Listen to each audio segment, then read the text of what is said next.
Muy buenos días a todos ustedes. Feliz miércoles, feliz día de casino del tío Salo. ¿Cómo de que no? Espero que estén teniendo un excelente día, una excelente mañana para todos los que se despiertan temprano ir a darle. Aunque tengo que decirle, todos ustedes la tienen fácil. Si no viven en California, vives en la Ciudad de México, son 2 horas después, son las 8:30 de la mañana. A esta hora ya tienes que estar despierto, corriendo, ya tienes que tener un problema. Eh, Probablemente un problema de salud también a las 8 de la mañana, 9:30 de la mañana para todos los que viven en la costa este de este país, bien por ustedes, pero el frío está cabrón, entonces ni tan bien. Pero bueno, vamos a dejar de analizar todo eso. Quería decirle a todos ustedes, muchísimas gracias por checar con lo de los incendios, mandarme todos los mensajes que me han mandado. Todo está bien, yo no vivo donde vivía antes, es lo que se está quemando otra vez. Y esto pasa todo el tiempo en California, por cierto. La razón por la que pasa y mucha gente ya está tirando la conspiranoia y la chingada, no. Esto pasa por el gobernador de California, que se ha dedicado toda su vida a poder crear la mayor cantidad de crimen, de gente sin hogar, para poder crear programas sociales y pagar por ellos. Lo mismo hace con los programas de incendios, lo mismo hace con el agua, por ejemplo. Somos California, estamos alrededor del mar, güey. Dicen que no hay agua.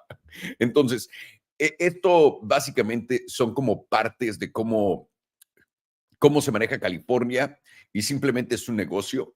Entonces, digamos que no nos interesa tanto ayudar a nuevas empresas de energía que quieran cambiar la forma en la que están conectadas, y eso que, por ejemplo, creó un incendio gigantesco que mató no sé cuántos miles de personas hace varios años. La última vez que tuvimos un incendio así fue hace 8 años. Esto es normal, es horrible para toda la gente. Es todo Malibu, Santa Mónica, probablemente Venice. No he visto si en Venice ya hay reportajes de esto. Palisades está, Malibu es la costa, Palisades está aquí arriba, pero estás en Malibu, o sea, puedes ver el mar desde los Palisades. Una amiga nuestra anoche nos escribió y dijo, güey, los sensores de mi casa están sonando. Obviamente evacuaron a todo el mundo. Me imagino que su casa se quemó, pero también yo tuve una de esas donde creí que toda mi casa se había quemado y pudimos, después de que todo se limpió, no se quemó.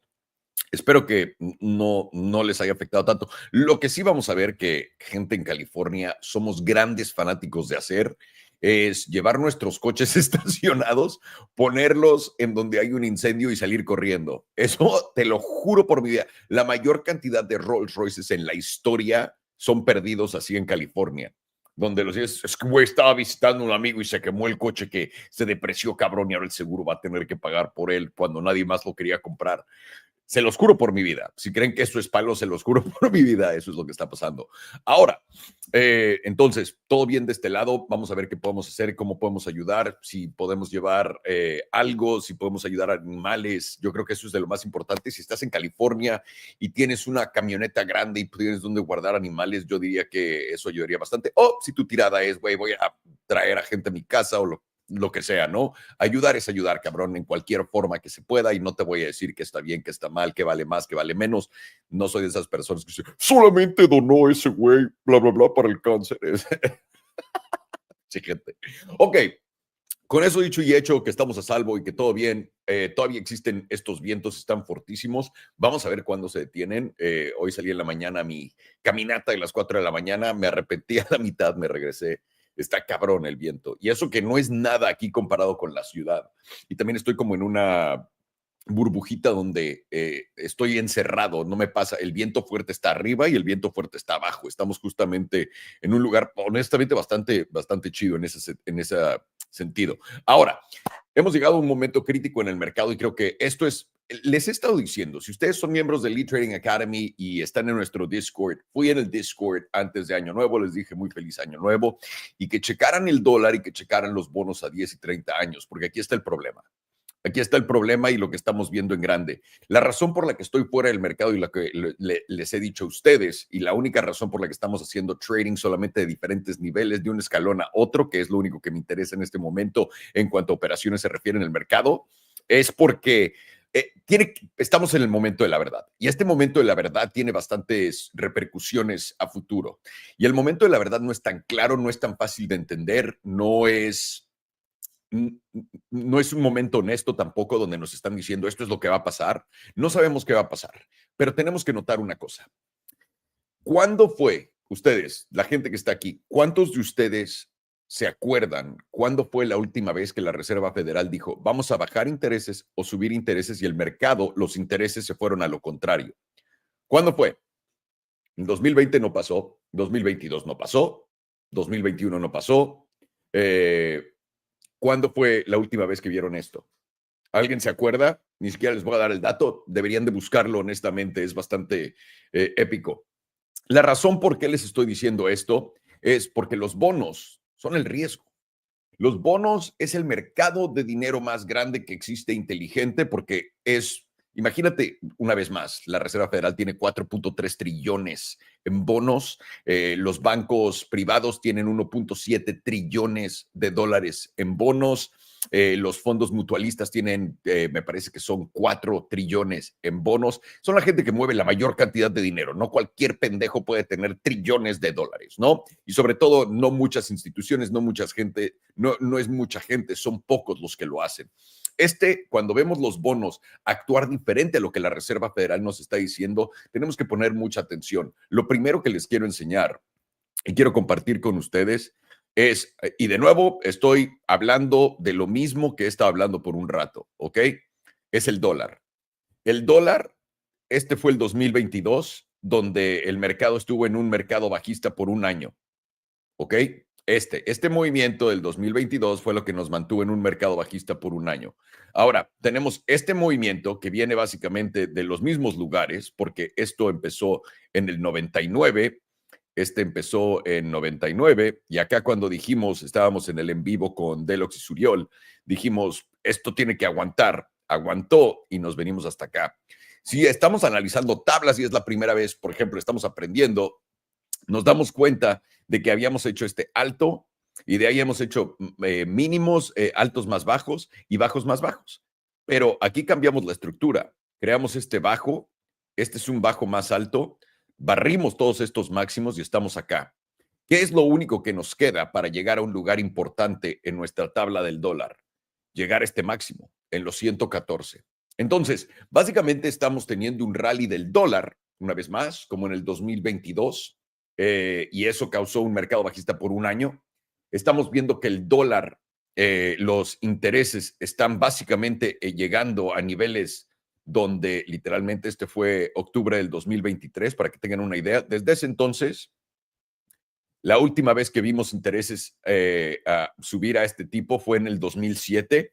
En el 2007 llegaron, este es el bono a 10 años, llegaron al 5.2% y todos sabemos qué pasó después del 2007, justamente esto. No sé si sepan, esto es 2007, 2009. Este fue el fondo del mercado, básicamente, en mercado tradicional, y estás hablando de una caída en solamente el retorno de los bonos, tíos, de 60%. ¿Ok? ¿Qué quiere decir esto? Esto es bastante sencillo de leer para todos ustedes que lo están viendo. También el 30 años está literalmente haciendo lo mismo. Estamos yendo a estos máximos y vamos a ir a barrerlos. Porque esto es, ¿qué quiere decir esto? La Reserva Federal ya no tiene control sobre lo que estamos viendo. Dijeron, vamos a bajar tipos. ¿Bajaron los tipos? Esto lo que quiere decir es que el mercado está diciéndole a Estados Unidos, papi, vas a tener que imprimir una cantidad pendeja de dinero. Nadie quiere comprar el dinero, por lo que tenemos que hacerlo más caro y hacerlo más sexy la oferta para todo el mundo, que eso quiere decir que el retorno del bono sube. Es lo que tenemos que hacer.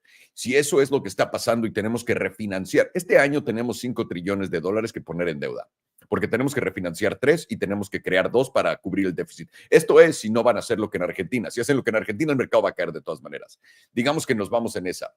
El mercado está diciendo, padre, tienes que refinanciar eso, lo vas a refinanciar a intereses altos, nadie te va a dar otra vez más dinero para esto porque simplemente has devaluado la moneda brutalmente. Y también tienes el otro escenario donde todas las monedas alrededor del mundo valen menos que el dólar, tienes que pagar en dólares. Habíamos puesto este ejemplo ayer. Canadá tiene una depreciación de su moneda desde el 2013, me parece que es, de 36%. Eso quiere decir que su moneda vale 36% menos de todo lo que han pedido prestado en dólares y ahora tienen que pagar 36% más solamente en valor perdido de su moneda, más aparte todo lo que cueste endeudarse para Canadá.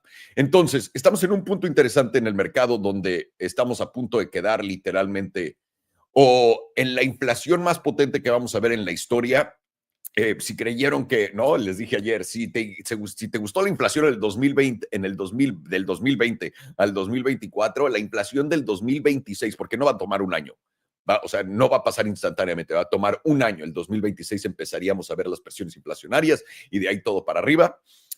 La inflación del 2026 te va a encantar. Si te gustó la primera, uff, esta te va a fascinar. No tiene nada que ver con tarifas, simplemente es con la situación global, cómo se ha manejado económicamente el mundo, la cantidad de deuda que existe.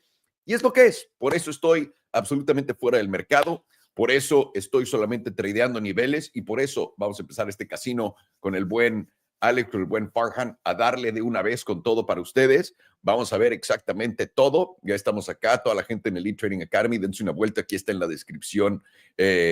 Por cualquier cosa para que se vengan a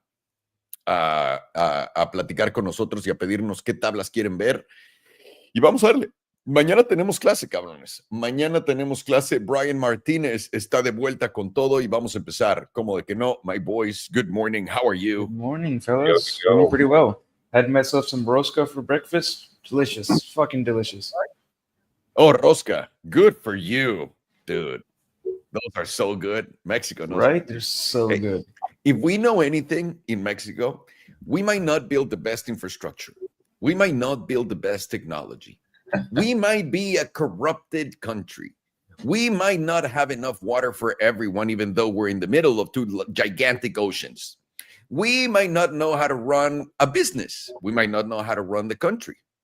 But we do fucking know how to make breaded sugar breaded better than anyone else. No one can touch Mexican sweet bread. No one. Even fucking France can suck my balls. I'm sorry, French people that are watching this. The best sweet bread I've ever had in my life. And I've had a lot of sweet bread. You've had a lot of sweet breads, lots of good ones, lots of bad ones. But this one, the best sweet bread you've ever had. And we're taking over a few countries. That's pretty exciting. You guys excited to absorb Canada, Mexico? By the way, that used to be legal in 2022 when Putin did it, but now it's a joke. It's all jokes. Now it's legal. Right. The Gulf of America. This is fucking wild.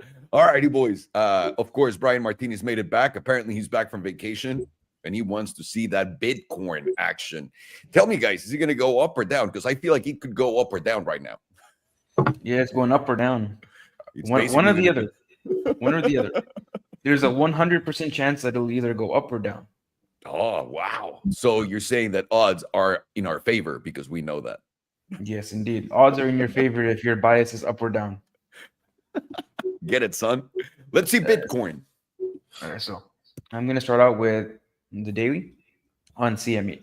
So we did get a move to the downside after we reversed our trend. We closed the high over our previous lower high, which then technically does put us in back into an uptrend. But usually after you get a higher high, you get a higher low. And as of right now, like everybody's freaking out, but as of this moment, we're still at a higher low. And we're right at that daily median. Daily median is $95,923. We have 7 hours and 15 minutes to go before we lose it. But until then, as long as we hold that median, all is fine and dandy. And we're still in an uptrend. We're still making a higher low, and we're still positioned to the upside.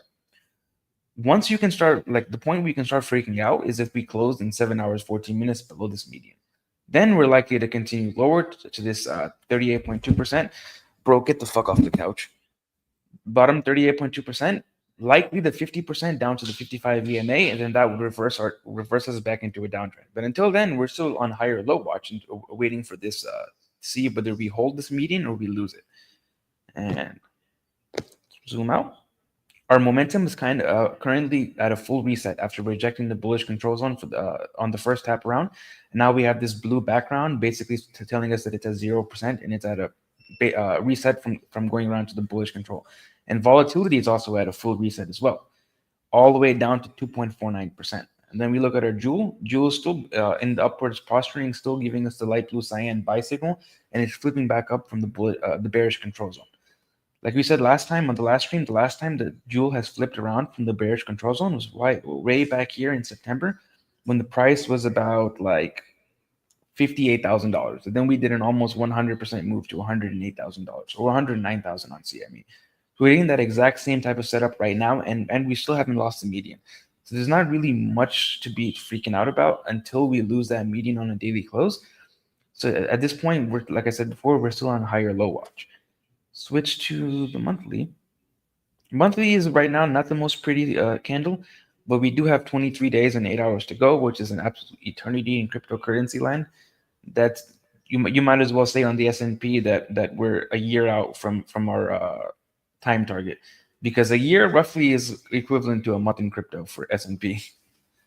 And on the monthly, we still have momentum pointed strongly to the upside. We're just about to break into the bullish control, and volatility is supporting it too. And then the jewel on the monthly is starting to flip back around. It's holding support at this pink fast-moving average, and it's the first time we rejected the bullish critical zone in about April and May, where we had our $73,000 high. This time around, we're very likely to make it into the bullish critical zone and stay there for a good amount of time, because we rejected it the first time around. The last time we were in the critical zone on CME was back in 2021, and in early 2021, March, April 2021, when we hit our $65,000 highs. Quarterly is still, I hate it when that happens. Quarterly is still making its way up towards that top 38.2%. And as long as we're holding at a minimum this 5 EMA, like we're going to have to target this 38.2%. This is going to be basically a magnet for price action.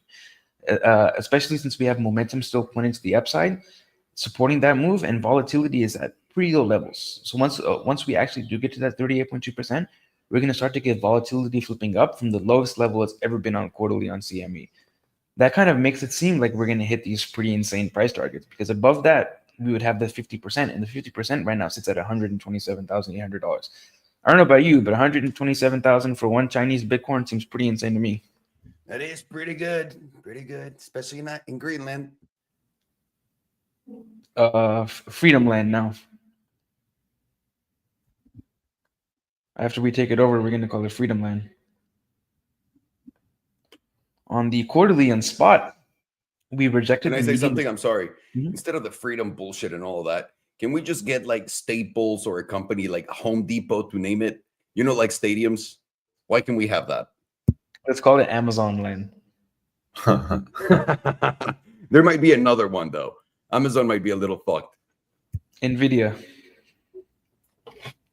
We just build a whole bunch of data centers there. Nvidia Land. Or what is the other one? Halliburton Land. Because we are a weapons country, so. Well, but that would be everywhere in the world, because they build cities everywhere where we go invade. Every other country in the world is going to be changed to Halliburton Land. So as long as we're holding this 5 EMA on the quarterly, we would have to target this median once again after or connect with the median in the previous quarterly candle. Right now, the median sits at $118,888. Go to the monthly. Bro, go away. The monthly is now rejecting the median for the second time around on spot, although it's not really that bad of a sign as long as we're holding this previous candle's open, which is at 96,474. As long as we're holding that on a close, we should be like still positioned towards tapping the median again.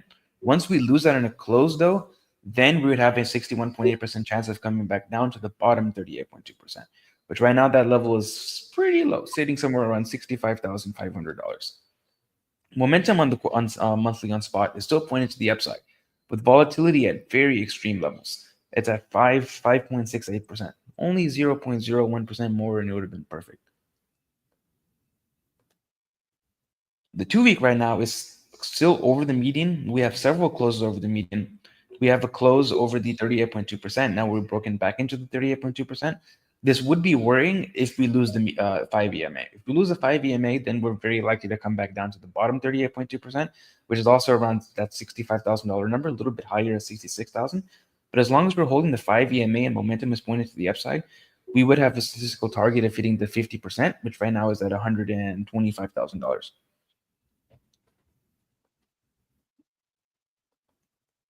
Weekly right now is at support. We rejected the median on this current tap, and right now we are testing the 9 EMA in the bottom 38.2%.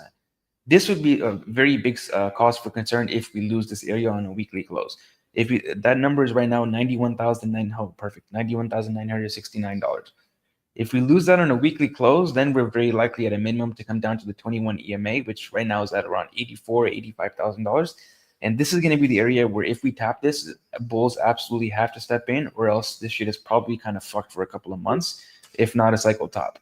But what's more likely is that it's fucked for a couple of months, and then we probably, like, if we lose this $85,000 area, come back down towards like somewhere around this 55 EMA, which is right around $72,000. And then this is going to be the absolute area where if bulls are not able to hold this area, then the bull market is basically over, and we're in for a bear market. And below 72,000, I think we're going to go to like 45 or 46. Momentum is currently pointed down on the weekly, with volatility pointed up to support it. Not the most bullish signal. Come on. And the 5-day is also currently rejecting the median, making its way towards the bottom 38.2%, which right now is at $91,211. With momentum rejecting, going back into the positive territory and flipping back down, and volatility starting to flip back up again. 3-day as well, rejection of the median, making its way towards the bottom 38.2% and the 21 EMA. Momentum is currently still pointed to the upside. We're still above the moving average, and volatility is now starting to flip down. When momentum is pointed up and volatility is pointed down, that gives you a statistical target of hitting the median, which we've already hit the median, and as of right now, it's a rejection of the median.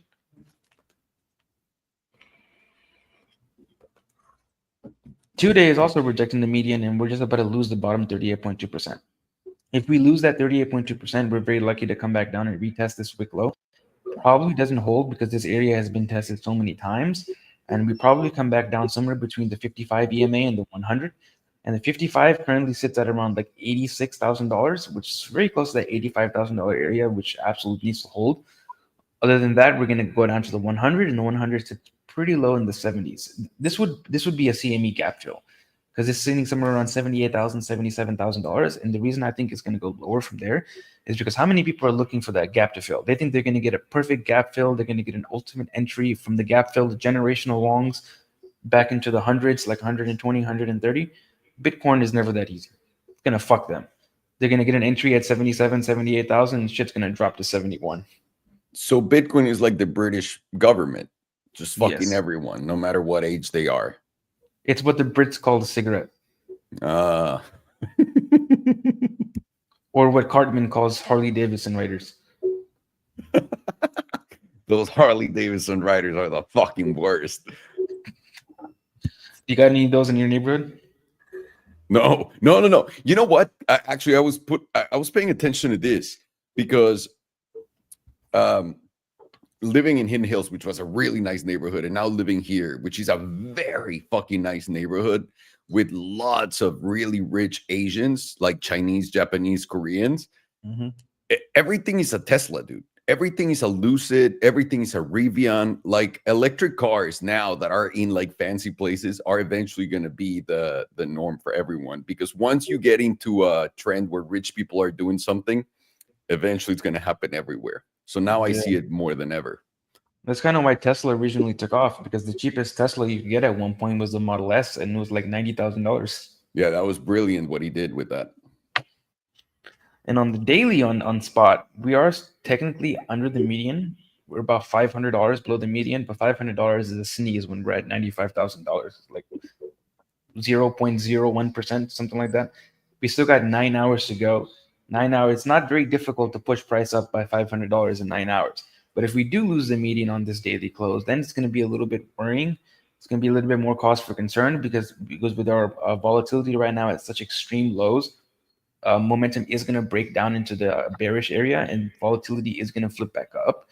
And that would likely take us towards the 100 EMA around like $86,000 area. If this area doesn't hold, then because the CME gap, in my opinion, is going to be a trap, I think we're going to go to 71. So we absolutely need to see that $85,000 to $87,000 area hold a strong support. On the 4 hour, we're getting to, on the opposite hand, we're getting to momentum levels at extreme lows. At this area, it's going to be much more difficult for the bears to keep momentum to the downside. So as you see right now, momentum is already starting to flip back up. It's already at the moving average, and volatility is at very extreme levels as well. So from here, we very likely get a mean reversion and bounce at the very least, and that would take us, oh shit, probably somewhere around this 100 EMA, because 100 EMA is solid support and it's been resistance both ways. Like when you're above it, it's been support, and when you're below, it's been resistance. So at the very least, we probably bounce somewhere around this 100 EMA, around like $97,250. If we can close over this 100 EMA, then very likely the bottom is in, or the local bottom, and we probably retest these highs around $100, $102,000 again. And from there, because of how many people are likely short from this area, it likely taps their liquidations or their stop losses, which pushes us up another few $1,000s. And momentum is coming from very low areas as well, so that should also be helpful in pushing the price up a little higher. Switch to Tether.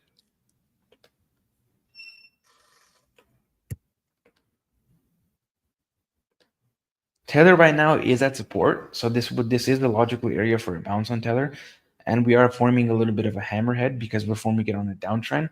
So this would be kind of bullish if we do close like this. We got 23 days left to go, which is an eternity. Right now, we are finding support at this bottom meme line, and we're holding the 78.6% on the HPDR. If we do close over the 78.6%, right now we have momentum pointed down. It likely flips back up with volatility flipping down, which would be technically a corrective bounce, and that probably takes us up towards the bottom 38.2%, which right now is at like 5.4%. Would be a pretty significant move on Tether, and that would give us a multi-month correction on Bitcoin. Basically the same thing that we got in the summer of 2024 when Bitcoin went sideways for several months, and then we went down to like $49,300. 2 week, we're already getting that sign with momentum flipping back up, volatility flipping down. Usually that gives us a test of the median. I don't think we're going to hit the median this time around, though. If we do hit the median, I think it's very likely to move down to where the bottom 38.2% is right now, and that would be somewhere around that 5% area, same number we got from the monthly, and that would not be pretty for Bitcoin. Very least several months of consolidation. Probably more likely, though, that we get a pullback somewhere around 85,000 at a minimum, or if not $71,000. Because if you would have told anybody when we were at 73,000 in March that we were going to go to 49,000, they would have told you to stop, to put the crack pipe down. Yep. Alex Becker is saying never under $90,000 again. That means definitely under $90,000. He said that? Yep, on Twitter. Oh, he's it's like, definitely going under. By the way, it's definitely going under $90,000. I remember he said like 8 months before, Bitcoin's never coming down below 60, was it? Or 69, whatever the fuck it was. And he certainly did for a very long time. The Jim Cramer of crypto. No, he's pretty good. It's just like timing it is so hard. But he does come out with a big balls and puts his fucking prediction out. Like he puts his balls on the line. Yeah. And he puts his money behind it too. Yeah, you got to respect the guy. On the weekly, we do have a momentum just about to break back into the positive area on Tether. We have volatility at 0%, and now the jewel is starting to flip back around within the bearish critical zone.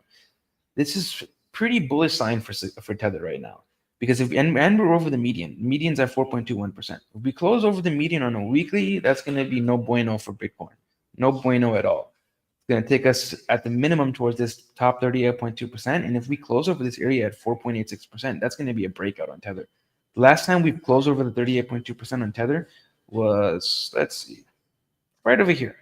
Back during May of 2022, bear market. This was when Luna collapsed. Whoa. That's not good.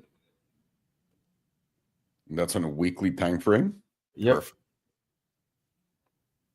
On the 5, well, I guess now we have confluence with Tether on the weekly being bullish and Alex Becker saying never below $90,000 again.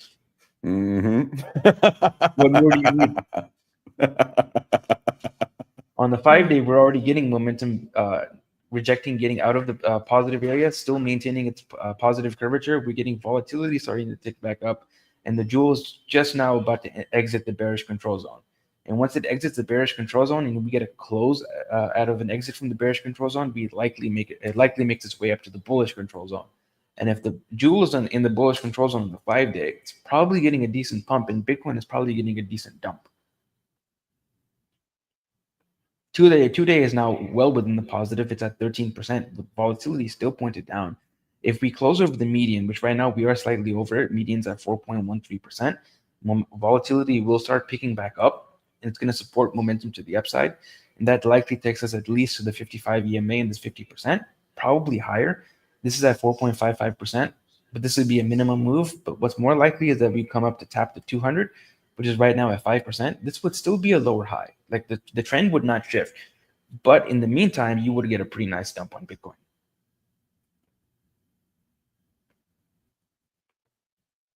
Daily is also pointed up on momentum. Volatility is at 2.9%, with the jewel starting to flip back around within the bearish control zone. We are currently rejecting the median, which is a little bit of a hopium signal for crypto bulls. But if we do close over this median, we're just like we're like a ball sack here below this median. It's at 4.22%. We're at 4.21%. We close over that. That's going to be basically a breakout. It's going to be like front running the breakout basically, because that would take us to the 38.2%. Likely we go higher because of how low our momentum is. I mean, how low our volatility is. Probably takes us up towards this 200, and which is right now also at 5%, 5.04%. That is like a close to 20% move from where we are right now in Tether. So you'd like to see somewhere around a 20% dump on Bitcoin. Only other piece of opium is that the 4-hour on Tether is getting to very extreme areas. Right now, we tapped 97.5%. We're still holding the 95% for now. If we get a 4-hour close below the 95%, then we probably get a nice little dump ski on Tether down to this 100 EMA, which is going to be the last line for Tether bulls to hold. If they fail to hold this 100 EMA at around 4.13%, then Tether probably comes back down to retest this meme line in the top 38.2%. And from here, very likely we get a dump, like further dump to break these lows, and then Bitcoin probably breaks out to that I believe it was the quarterly median at around $118,000. Switch to RSI.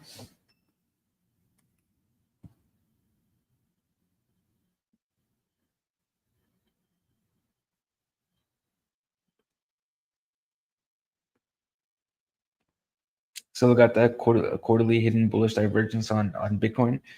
And that number did change once again. It was before at $160,000 for the critical zone. Now it's at $169,000. But it is a quarterly candle. We got 2 months and 24 days to go. There can be any amount of fuckery possible within those next 2 months and 24 days before the candle actually closes. We could see a massive wick to the downside to tap this 5 EMA, and that wouldn't even be out of the question. Somewhere around $79,000, and then flip back up. Who knows? Quarterly, anything could happen. And we have a quad witching date coming up on this quarterly as well, where we have 4 major contracts that expire. It's the stock options, stock index options, stock futures options, and there's one fourth one. I can't remember it right now, but it's 4 major expirations that are going to happen this quarter. Monthly is right now not much divergence. 2 week, nope.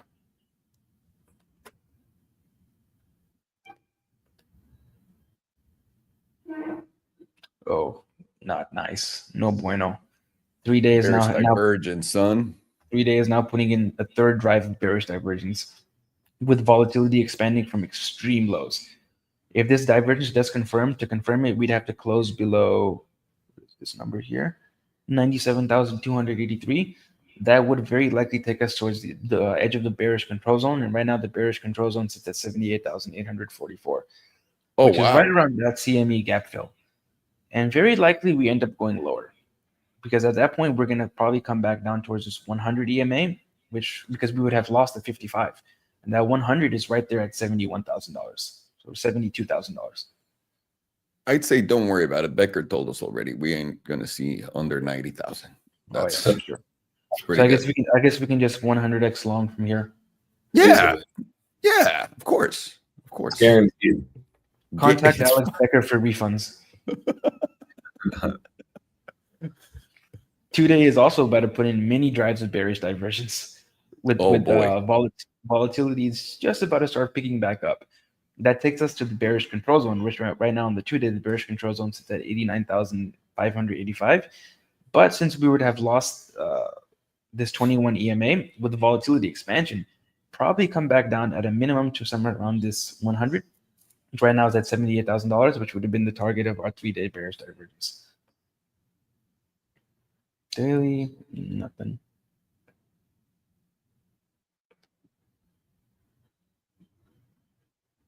Come on. No. See if there's any divergences on Tether. Would be picture perfect if we see some bullish divergence on Tether. Quarterly still has bearish divergence in play, but once again, it's a quarterly candle. Lots of fuckery can happen in the next 2 months before the divergence actually plays out. We've already hit the easy target off of this bearish divergence, which is this middle zone on the RSI. To invalidate the divergence, though, we'd have to go pretty high. We'd have to get a quarterly close over 5.93%. So even if we were to hit that 5.04% target on Tether dominance on the HPDR, it still would have this bearish divergence active, and we still likely end up going lower from there. Yep, 2 week does have active bullish divergence on Tether dominance. 2 week bullish divergence. Sheesh. With volatility picking up to support it too. That would take us towards somewhere around the bullish control zone. Right now, the bullish control, oh no, actually the first zone is the middle zone, and then the simple moving average. So the middle zone right now sits at 5.14%. Very close to that 5.04% number. And that's the area where it likely ends up making the next lower high before continuing back to the downside. But during that time, like, probably takes several months to play out, and we probably get several months of sideways/down on crypto. And we're about to get a silver cross to the downside on Tether dominance as long as we're below 5.4%. So even if we were to hit these divergence targets, the silver cross would still confirm to the downside. This would just be a retest of the silver cross before we go lower.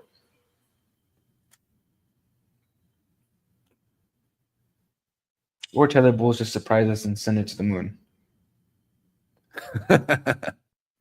3 day is now about to put in the third drive of bullish divergence on Tether. The way to confirm that divergence is closing above 4.07%, which we're a decent amount above right now. And that would take us towards, at a minimum, the bullish control zone. And right now, the bullish control zone sits at about 4.82%. Very close, like not that close, but kind of close to that 5% number. Likely goes up higher from there. Likely goes up to somewhere around this 100 EMA, which is around like 5.05%. And still, that would be a lower high, technically. 2 day also about to put in 1, 2, 3 drives of regular bullish divergence. And if that does confirm, we would confirm it above 4.07% also. That takes us towards the bullish control zone, which right now is at 4.35%. And then if we still continue holding, I don't think it's going to happen because volatility is going to be pretty high at that point. But the next target would be the critical zone, which I'm just saying it just for the information, but that's at 5.94%. Not as likely, not impossible, but not as likely. And daily now has hidden bullish divergence confirmed. Oh, I knew there was going to be bullish divergences all across the board on Tether. That daily bullish divergence usually would probably take us towards the bullish control zone. Right now, that number is at 4.47%. And 4 hour, nothing. Now let's switch to the momentum chart.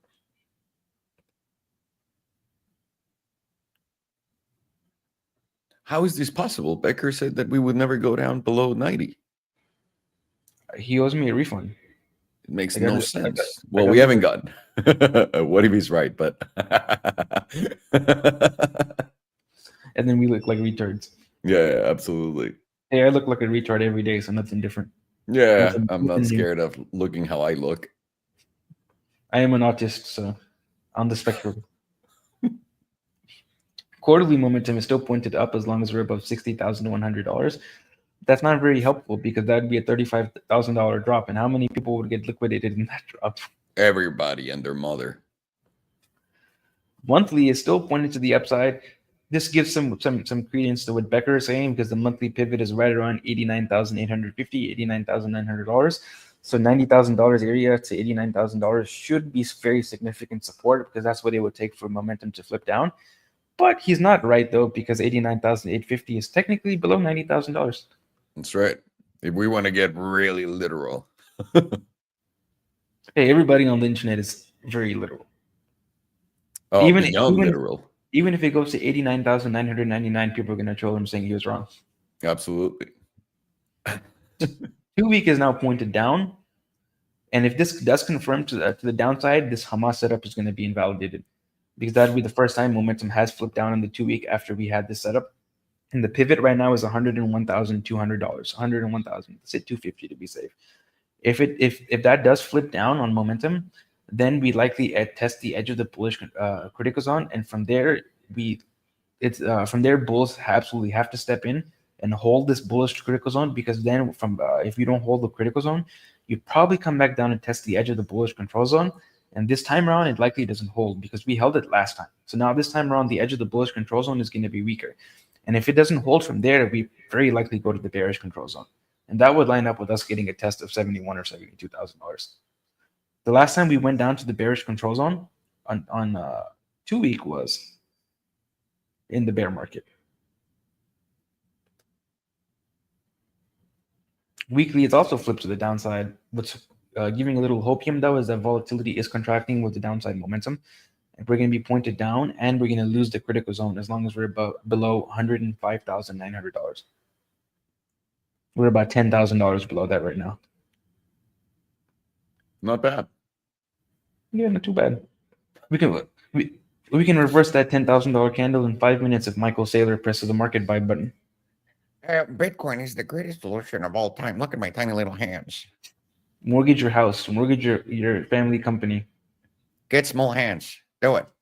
Bitcoin is the greatest asset of all time. It'll look massive in your small little hands. Wait, what does he say? Bitcoin is the most pristine asset. Is that pristine or hardest form of money?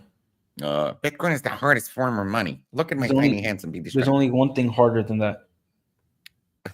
What he's grabbing with those tiny hands, let me tell you. 5-day is now fully reset on volatility, and this is looking kind of scary because it looks like we're about to get a 5-day setup to the downside. Because with on the 5-day, whenever you drop below 15% volatility, then you start expanding above it, you have an 85% chance of a 30 to 35% move in direction of momentum.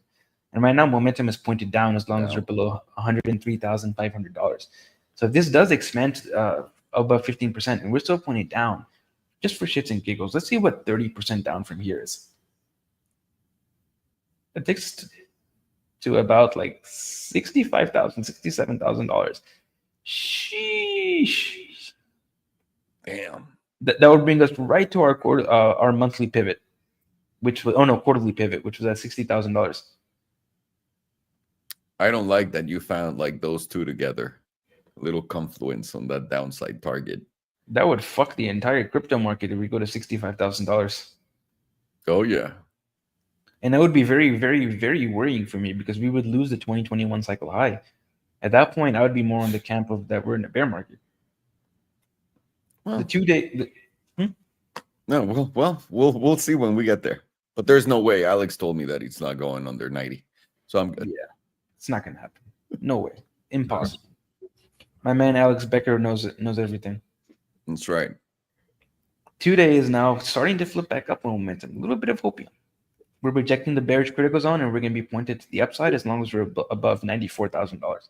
And we're getting volatility support with that as well. But if you lose this 21 EMA right here, then you can say goodbye to your upwards momentum. We're probably going to flip back down on the next close, because then that would take us to somewhere around this 55 EMA, which is about $86,000, $85,000. And now daily is flipping back down. We're rejecting the critical zone. We're pointed down as long as we're below $99,900, and we're getting what Crown calls the double derp of death with these two red dots on the stochastic momentum. Wait, we have that on Bitcoin? Yep, on the daily. Great. Them double derps will fuck you. Yep. And now we're getting on the 4-hour, we're getting volatility going to 100, almost 100%, right? 98% on this little dump ski that we had. Moving average is catching up, and we're just about to flip back up. obviously we're going to flip back up on momentum when we're hitting 100% volatility or 98%, because we have to get a mean reversion once volatility tops out.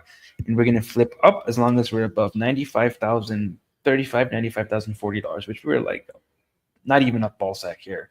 We're like 1/4 of a ball sack here above that, because we're like $20, $40 above that right now. Not really much at all.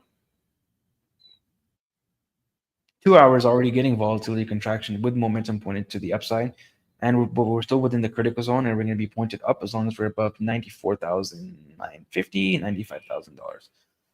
So if we go all the way up, the higher time frames are still pretty bullish, like actually a little bit more than pretty bullish, because we're 50% higher than the momentum pivot.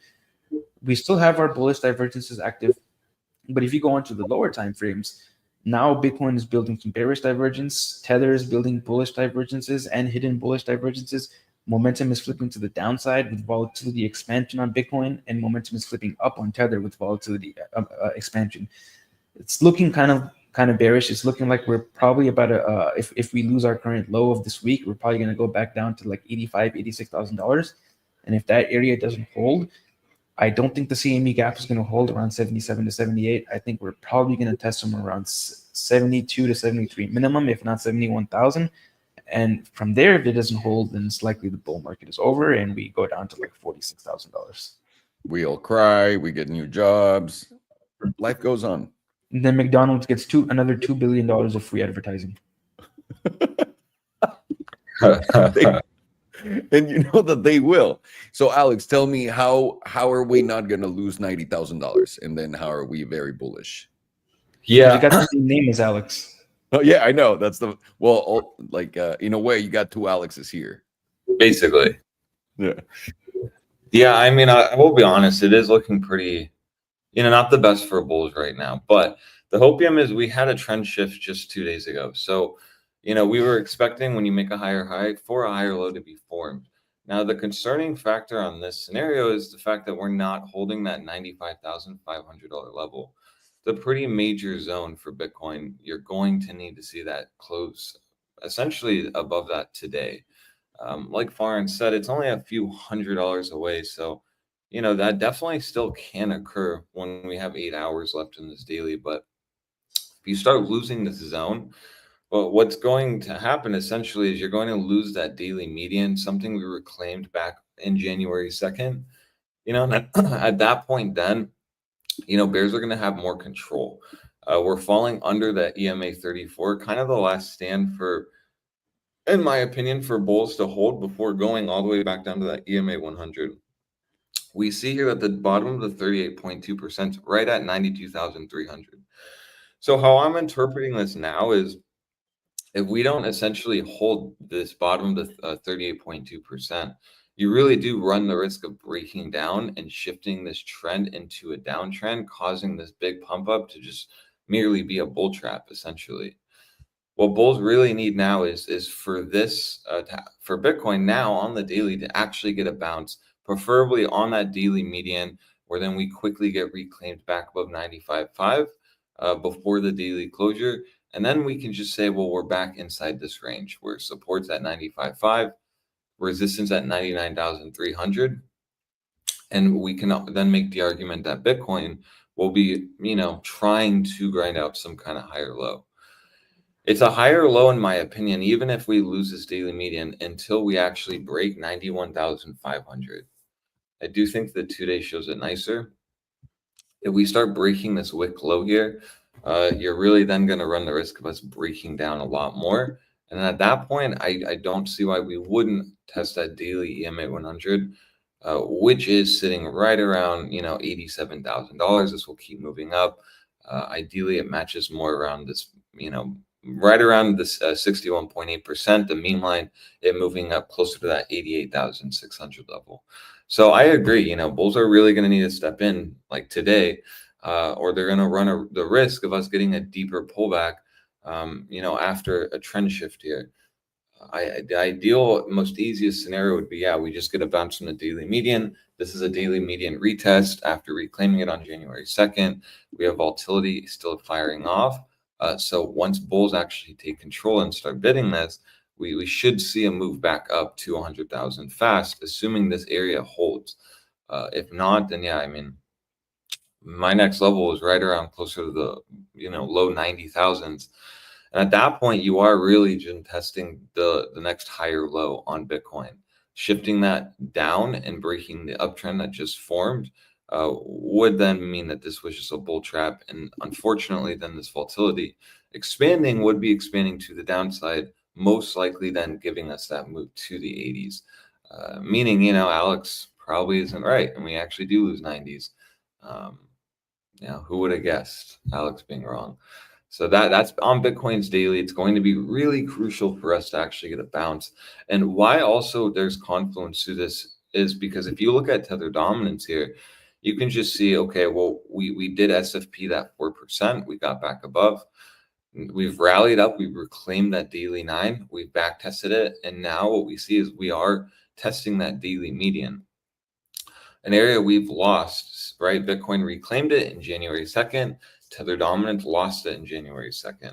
So this plays into my idea where we really do want to see Bitcoin start moving right around this zone, or we do run the risk of, Tether dominance here, reclaiming the daily median.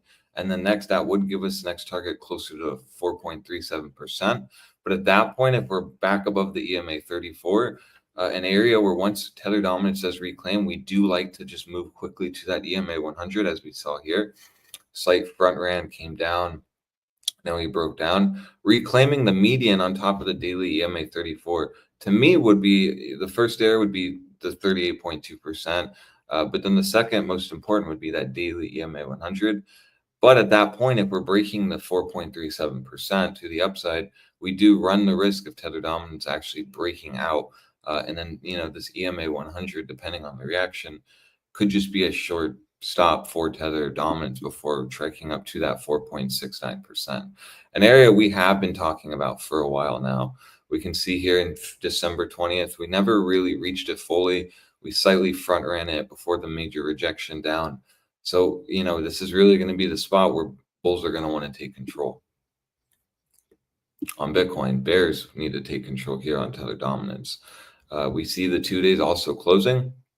We see this 2-day EMA 134 has been pretty much solid resistance since we broke down from it. We're now approaching that. So again, just ties into why I do think Bitcoin should get a bounce sometime today if bulls are actually going to maintain control. If not, then yeah, we really do run the risk of Tether dominance shifting price structure here, reclaiming that EMA 34, and then closer to that 4.69% right around where that daily EMA 100 is on the 2-day. So again, it's a big spot right now that Tether dominance is at currently, and it's going to be important to kind of see where this closes. Essentially, bears are going to want to reject us and get back under 4.1%. And then actually lose the 4% psychological number. I'm curious here. Let me go back to see how the 2-day looks on Bitcoin. Bitcoin as well, you can just see this range we're losing. And you can see we're losing the bottom of the 38.2%. Not a good sign. If we don't get a bounce here and this 2-day loses 95,500, you're really going to run the risk of us breaking down, at least minimally testing that daily EMA 34, that 2-day EMA 34, my apologies. But then at that point, again, you're really running the risk of breaking that next higher low. So anywhere around here, you're going to need to see bulls step in, or this is just going to act like a bull trap to me, where we quickly shifted the daily downtrend into an uptrend. Probably had a lot of shorts close once we broke this last higher on 100K. But then at that point, if we aggressively drop down and fall back below 91,500, we have to shift gears and really look at the low 88s, which again, just lines up nicely with that daily EMA 100. That area should be a major spot for price. And I would be expecting some kind of bigger bounce. If we go to the weekly here, you can see, just how important this spot is. The weekly can come all the way back down to that EMA 9 and retest it. But, the issue is we've just now closed under that median on this next new week. We rallied up straight to it and we're rejecting it now. This was an area I was talking about on Bitcoin where, that weekly median is going to be the next area before possibly testing that 104, 105,000. If bears are going to reject us, it would be at that weekly median, simply because we see that major gap up from that point. Reclaiming this median would take us all the way up to $118,000, close to the TP3 on our Academy long. But like I said over here, as long as we're holding above that weekly 9, this is going to be the bounce zone. So now Bitcoin's at 94,900. We see here on the daily, wants to load. Nice. We see here on the daily, we're approaching the bottom of the 38.2%, right around 92,200. But we also see here that the weekly EMA 9 is right around 92,900. So this is the stand for bulls. You're really going to want to see a reaction if we get a bigger flush out on Bitcoin. And I just want to see that weekly 9 continue to hold. I'm curious to see where that weekly 5 is.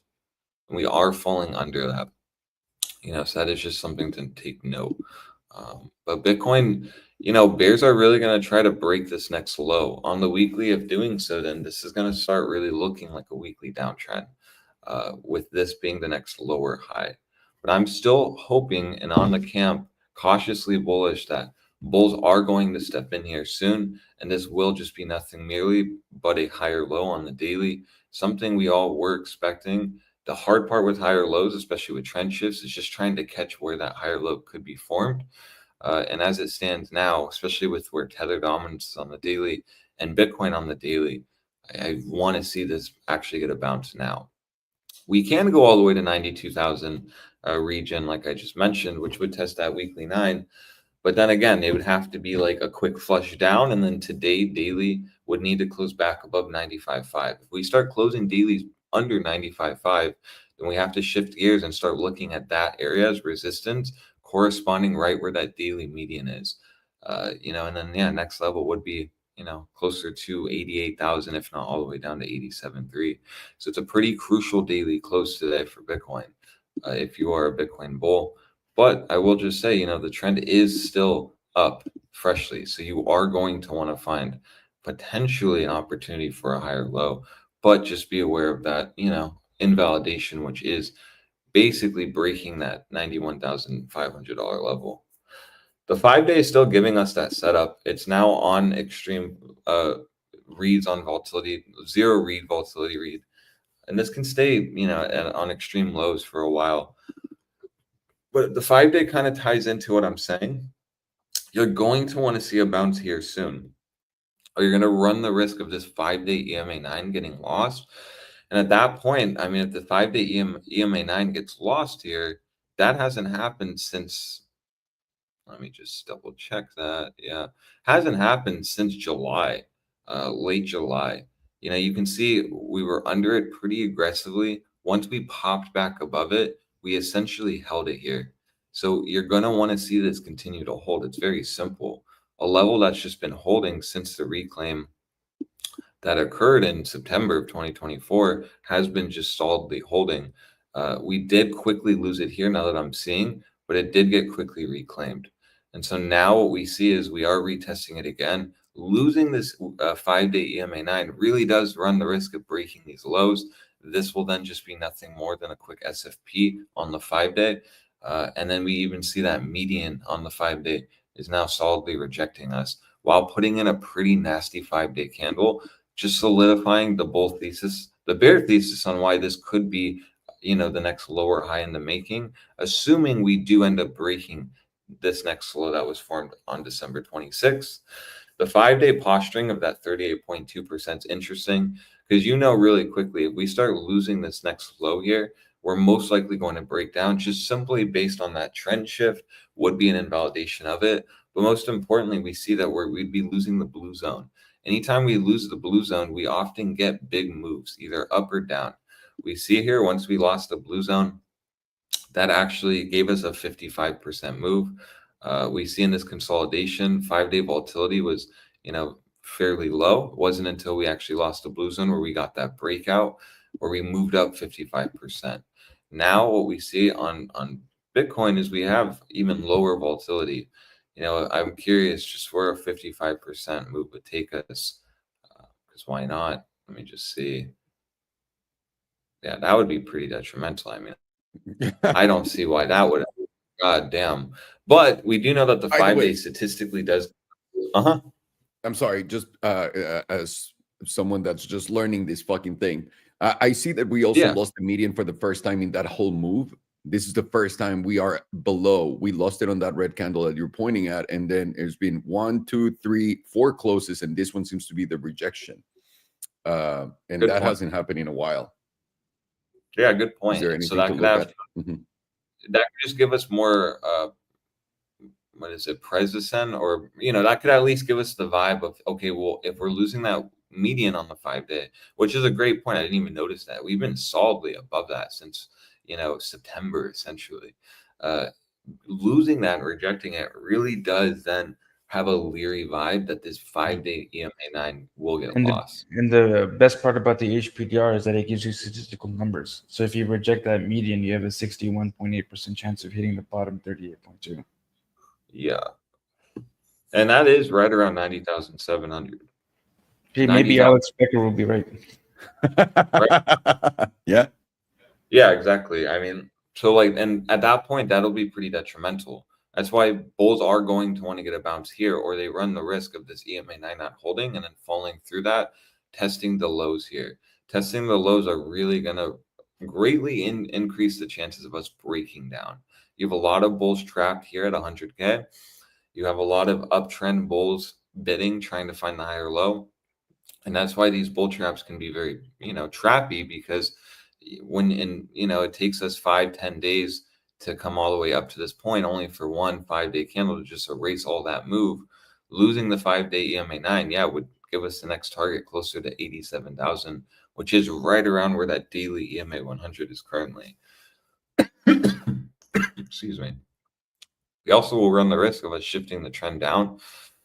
Shifting this trend down will make bulls close a lot of longs, and I'm sure that is why we see the 38.2%, the bottom of the blue zone, right around this region here, because getting to that point would most likely start expanding this 5 day. And at that point, then we have a measured move here of at least minimum 30%, even I think over 80% chance of hitting, a 30% move. So down, we'll take it actually from that range breakdown to be a little more accurate. So from this point, let's just see, assuming that BBWP starts expanding, that 30% takes us exactly to where that 5 day EMA 100 is, a big zone on Bitcoin. We've only really tested on this rally one time back in August when, Bitcoin did go all the way down to 49,000. And as we know, that marked a major bottom. 30% down would take us all the way down to the 95% zone, but also right around, 60, what is it? I think, 62,900, right at the bottom of this range here that Bitcoin was holding. Now, on the flip side, if we start actually breaking up and going, 30%, that would actually take us closer to that green zone. An area, once we do break the blue zone, we like to kind of flirt with, that's 78.6%. That's at $134,000 on Bitcoin, which is pretty massive, actually. I'm curious here. That's right around where the 61.8% is on the monthly. But on the flip side, this monthly is looking quite corrective. We have a major wick high rejection, unable to break the shooting star, which is an area we were talking about even on that major pump up. This reversal candle is really ugly. We saw a lot of people on crypto Twitter and just people in general talking about this zone, this candlestick. Bulls really need to on this month to actually break back above $108,000 to invalidate this. If they don't, we're really running the risk of us rejecting the 38.2%. And then at that point, we see that monthly median and monthly 9 is all right around that same area. This is still on this camp that even if we do start rejecting here and that 5 day does fire off, I am on the camp that that monthly 9 will be right around my worst case scenario. The only, I guess, downside of that idea is the fact that the 5 day often does brew 30% moves. So it is in a very precarious spot on Bitcoin currently, but this monthly is starting to look really heavy. So that is something that you should just take into account. Even if I'm cautiously bullish, I'm still being aware that what we had last month was a local top candle on the monthly. Those often then can lead to, instead of locally topped, macro topped candles. And then what we really need to see now is this monthly turn into a nice girthy green dildo, breaking this last, wick high, which would invalidate the shooting star candle, causing a nice squeeze up, which most likely would take us to that $130,000. But as long as we are now under that 95.5, you're going to run the risk of this monthly turning kind of ugly at the end of this month. So that is just the bare hopium here, that this monthly is really not turning into a nice looking candle. On the weekly, it is starting to look like a lower high based on a median rejection. That's why you're just really going to want to see this zone hold and for us to get that bounce. That way, then we can grind out that higher low on the daily, a spot we've been watching and waiting for. Like I said, it's just hard to identify those higher lows. Curious, let me just see CME and then I can look at Bitcoin dominance real quick. Yeah, we see here on CME, daily is giving us a volatility setup. We see we are now at that daily EMA 34. So again, just ties in nicely on why I do want to see a bounce here on Bitcoin fairly soon. We easily can wick down to 94,000 on CME. Even if we go all the way down to 92.4, that's right around where the weekly EMA 9 is. And that is where I'm going to want to see a bounce. So in summary, on Bitcoin, today is the day you need to see bulls step in. If you don't, you're really going to run the risk of a range breakdown here.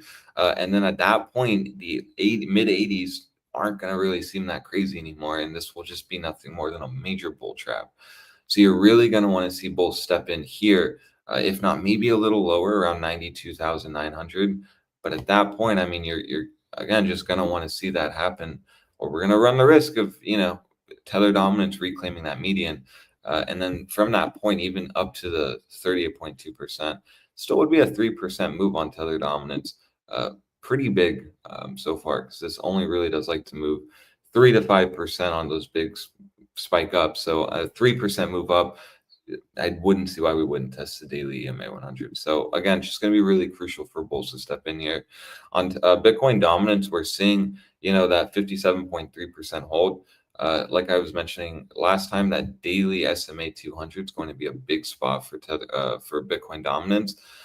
Big moves occur when we lose it, and big moves occur when we reclaim it. We see here that we actually held the back test pretty nicely, and we even closed above the EMA 100 on the daily, losing the blue zone to the upside. So with volatility still contracting, it's a good sign for bulls on Bitcoin dominance, because we see even on this move up, we're still getting volatility contraction, which just inherently could cause a move to occur even if we start moving up.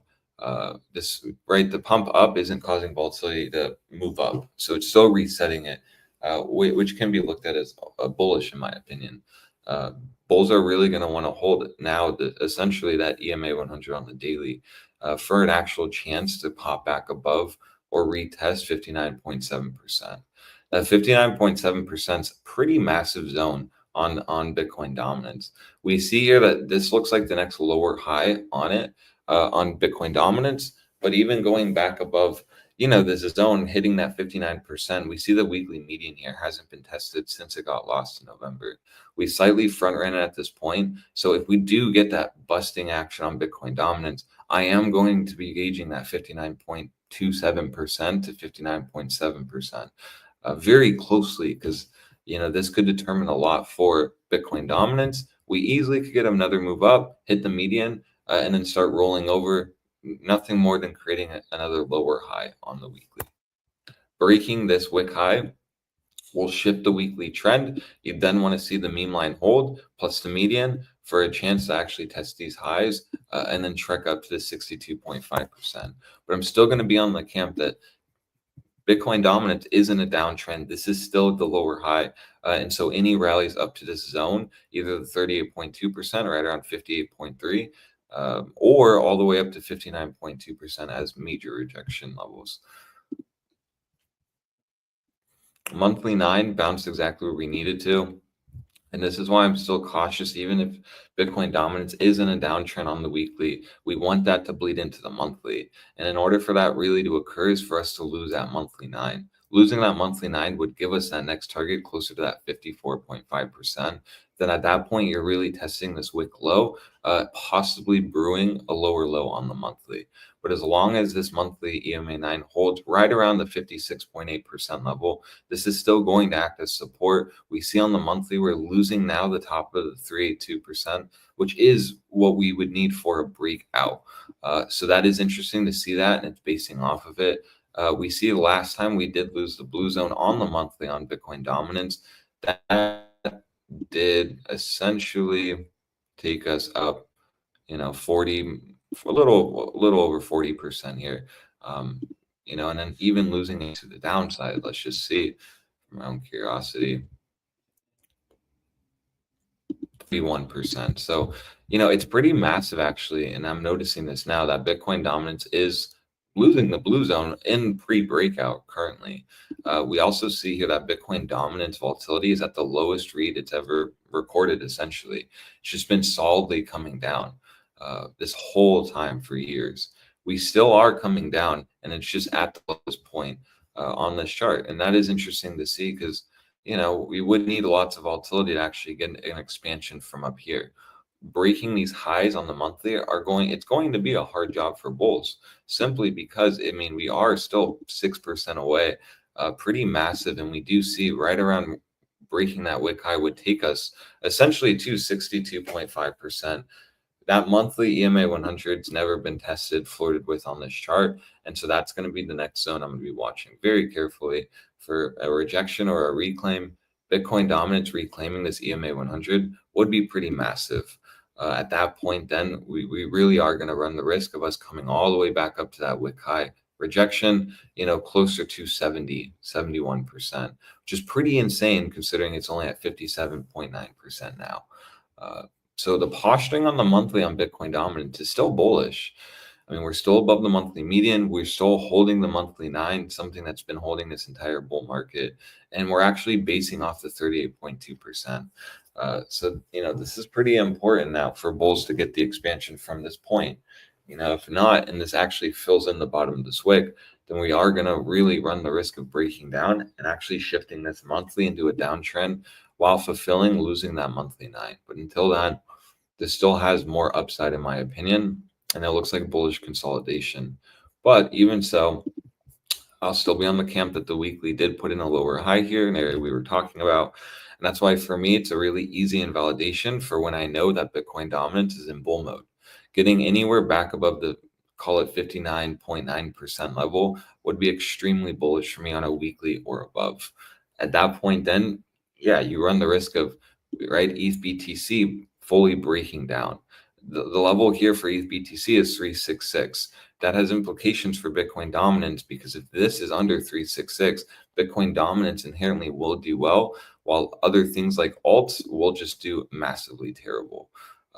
As we see here on ETH, it's a pretty massive candle, major rejection of the multi-year channel I've had. And it just plays into why, Bitcoin dominance being bullish really doesn't breed good news for altcoin bulls or even Ethereum bulls. Let me just see if it wants to load. Sorry, my Wi-Fi has been a little slow, so hopefully my audio and everything is still working. I hate when I talk to myself when no one hears me. No, you're good. It's just choppy. Oh, okay. A little chop. But yeah, that's basically it. We looked at Tether dominance. It's now at a very interesting zone, pressing that daily median. It's going to be really, really crucial for bulls to actually get the rejection on Bitcoin. Essentially, we need to start rejecting this level fairly soon. We're going to really run the risk of another move back up to 4.3%. Bitcoin, you're going to need to see a bounce now and get back above that 95.5. In doing so, then looking at the 4-hour, this then could act as an SFP. And then at that point, if we are holding 95.5, your goal then is just to get back above 100,000.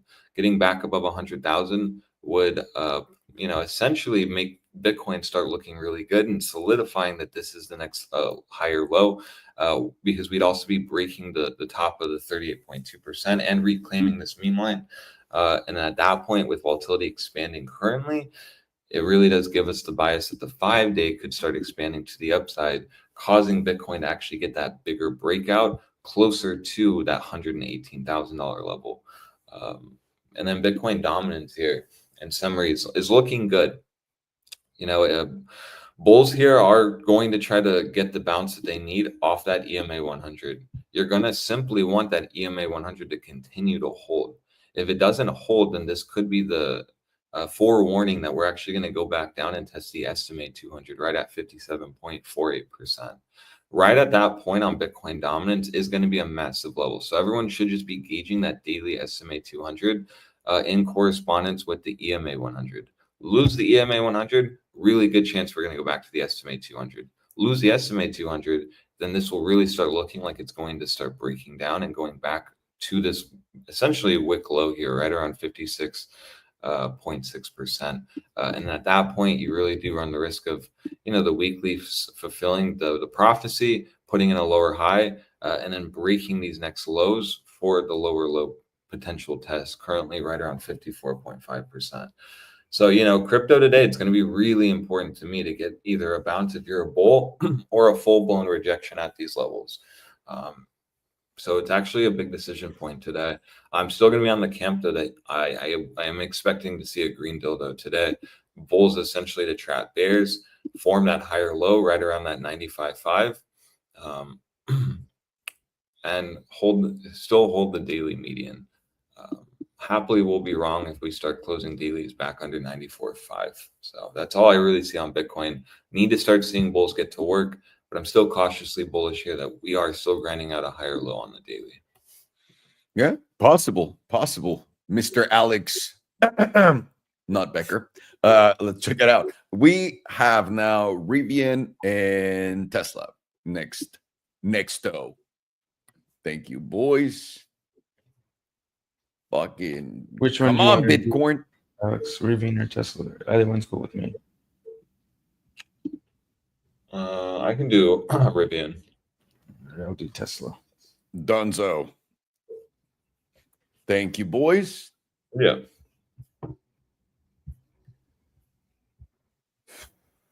Ok, quiero empezar en la diaria con Bitcoin. Vamos a empezar ahí, vamos a hacer esto grande y vamos a ver por qué en la diaria estamos empezando. Sencillo, porque en la diaria nos está jugando un escenario básicamente bastante entendible y fácil de ver.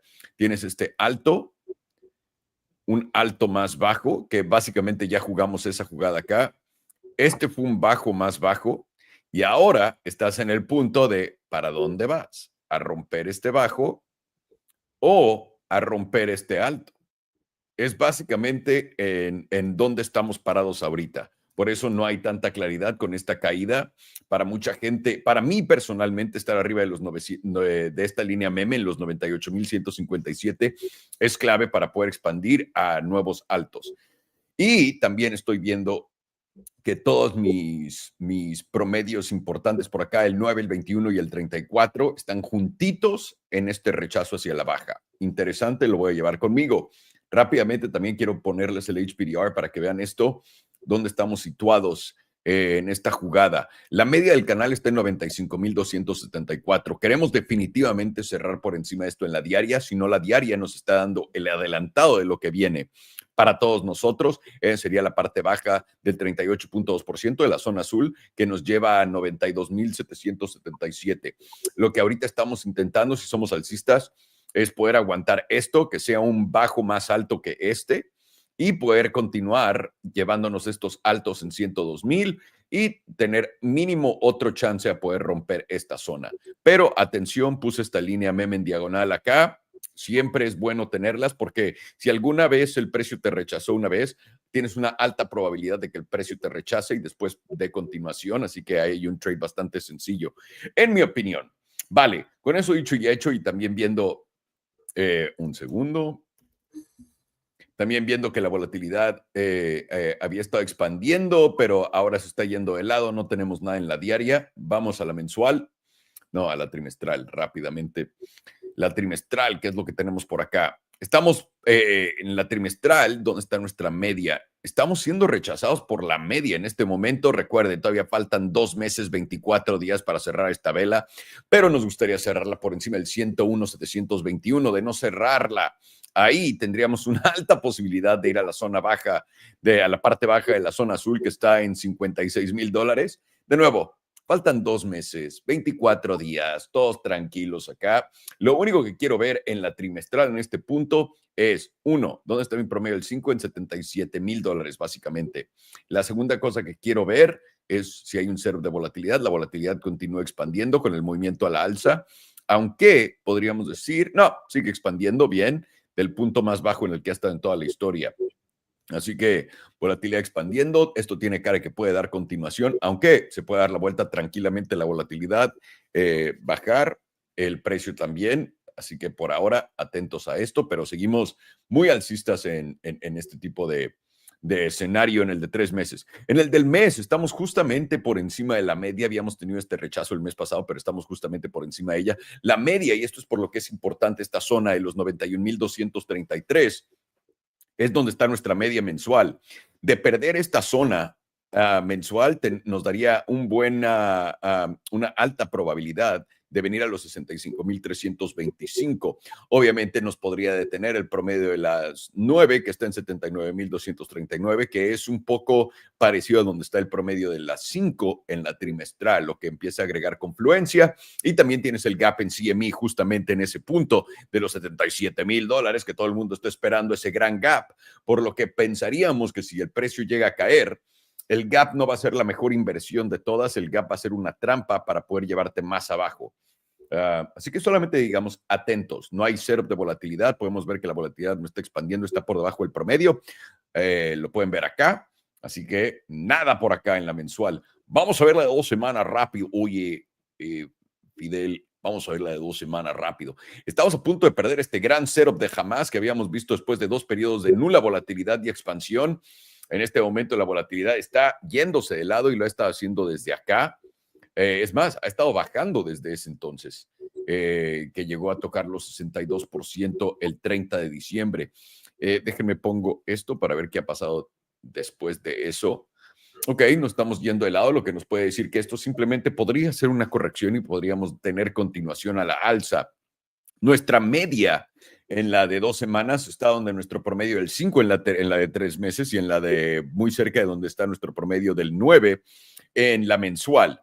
Y esto nos pone en $79,000. De nuevo, esta es una zona bastante interesante porque también tienes el promedio del 21 ahora cruzando por ahí. Y ya, no lo... Lo que definitivamente nos gustaría ver, somos alcistas, tener cierres por encima de esta zona del 38,2%, que es la parte alta de la zona azul, en 100,000, en 100,704.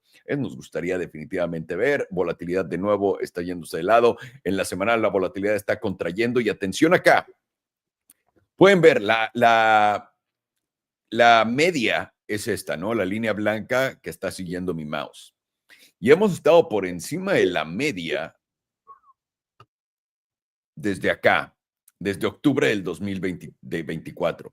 Una vez que nos subimos encima de la media en octubre del 2024, tuvimos un gran viaje en la siguiente vela, pongamos de donde cerró hasta el tope, de un super cool 59%, ¿no? Lo pueden ver una vez más, voy a dibujarles, es más, voy a dibujar la media para que la vean. Esta es la media y hemos estado bastante por encima de ella hasta ahora. Esta es una vela semanal, le quedan 4 días, 9 horas, pero si nos llega a rechazar la media en los 104 o no la llegamos a tocar y tenemos este cierre por debajo de ella, ¿por qué no tendríamos un movimiento parecido a la baja?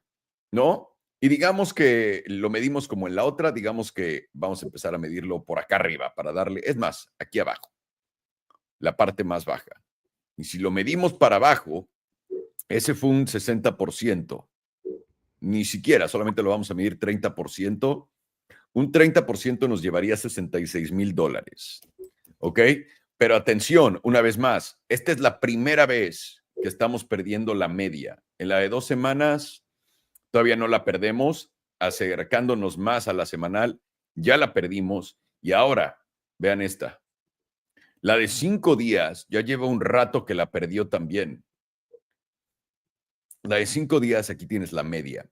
La puedes ver por acá. La perdimos con esta vela. Llevamos 1, 2, 3, 4 cierres por debajo. 4 cierres por debajo de la media. Ahora, al precio de Bitcoin, le gusta ir por ahí del promedio de la 100 cuando está en bajada. El promedio de la 100 está en esta línea meme, los 63,000. Eso es algo de lo que tenemos que poner atención. Tenemos volatilidad nula comenzando a crear un setup de jamás, pero si esto llega a expandir en lo que va bajando, esto sería un setup de Nagasaki a la baja. Así que tenemos que estar bastante atentos a ello. Vamos a ver un poco más de cerca en la de 3 días. No nada más perdimos la media, la media la hemos perdido desde acá y por 1, 2, 3, 4, 5, 6, 7, 8 cierres por debajo de la media. ¿Cuándo fue la última vez que tuvimos 8 cierres por debajo de la media? Déjenme ver. No, no, 1, no, no. Aquí hay debajo de la media. Aquí tuvimos 1, 2, 3, 4, 5, 6, 7. 7 cierres. Y después de ahí se fue para arriba. Esto quiere decir que tal vez vayamos a retomar la media y nos dé un chance de poder dar un brincón. No. Aparte, aquí tenemos al promedio el 21, justamente en la parte baja el 38.2%, la zona azul, lo que pinta bastante bien, honestamente. Vamos a ver si esa relación mantiene y podemos retomar la media después de 8 sesiones. Si no, cuando hemos perdido la media y caído, vamos a ver. Aquí 1, 2, no, aquí 1, 2, 3, 4, 5, 6, 7, 8. Y cayó hasta acá en 49, ¿dónde estábamos? En 63. Son caídas importantes, pero también ahorita podríamos decir, desde que caímos de la media en la parte alta, hemos llegado a tener un 15% abajo, que es bastante normal en Bitcoin, honestamente. Y llegando a la diaria, vemos, estamos justamente en contra de esta media. Queremos definitivamente en la diaria poder aguantarla. Si podemos aguantar la media y poder cerrar arriba de 95,275, nos haría sentir mucho más tranquilos, pensar que esto fue simplemente un bajo más alto que el pasado y poder dar continuación a la alza. Sobre todo cuando volteamos a ver la dominancia de Tether, y podemos ver que estamos por encima de la media, por fin, después de haberla perdido todo este tiempo. La última vez que estuvimos arriba de la media fue acá en el 31 de diciembre, pero fue solamente por 2 sesiones. Esto es diaria, ok.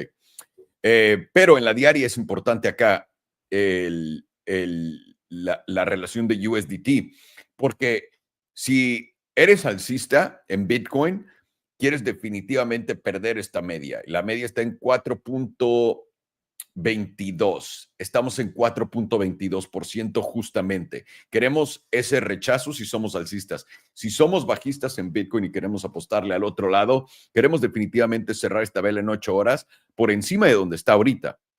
Es así de crucial esto. En la de 5 días pueden ver cómo también estamos justamente por encima de la media. Habíamos caído de la media. Quiero que vean desde cuándo. Acá. Y eso nos llevó a un movimiento una vez que caímos, porque bueno, este fue el cierre, a la parte hasta abajo de 33%. Si podemos repetir ese movimiento, tal vez solamente a la alza por 15%, a la mitad de donde está el precio en este momento, nos podría llevar justamente a esta zona del 4.88%, y el 4.88% ya se volvería definitivamente esta estructura algo alcista, y eso nos estaría diciendo que probablemente vayamos a ir al nepe.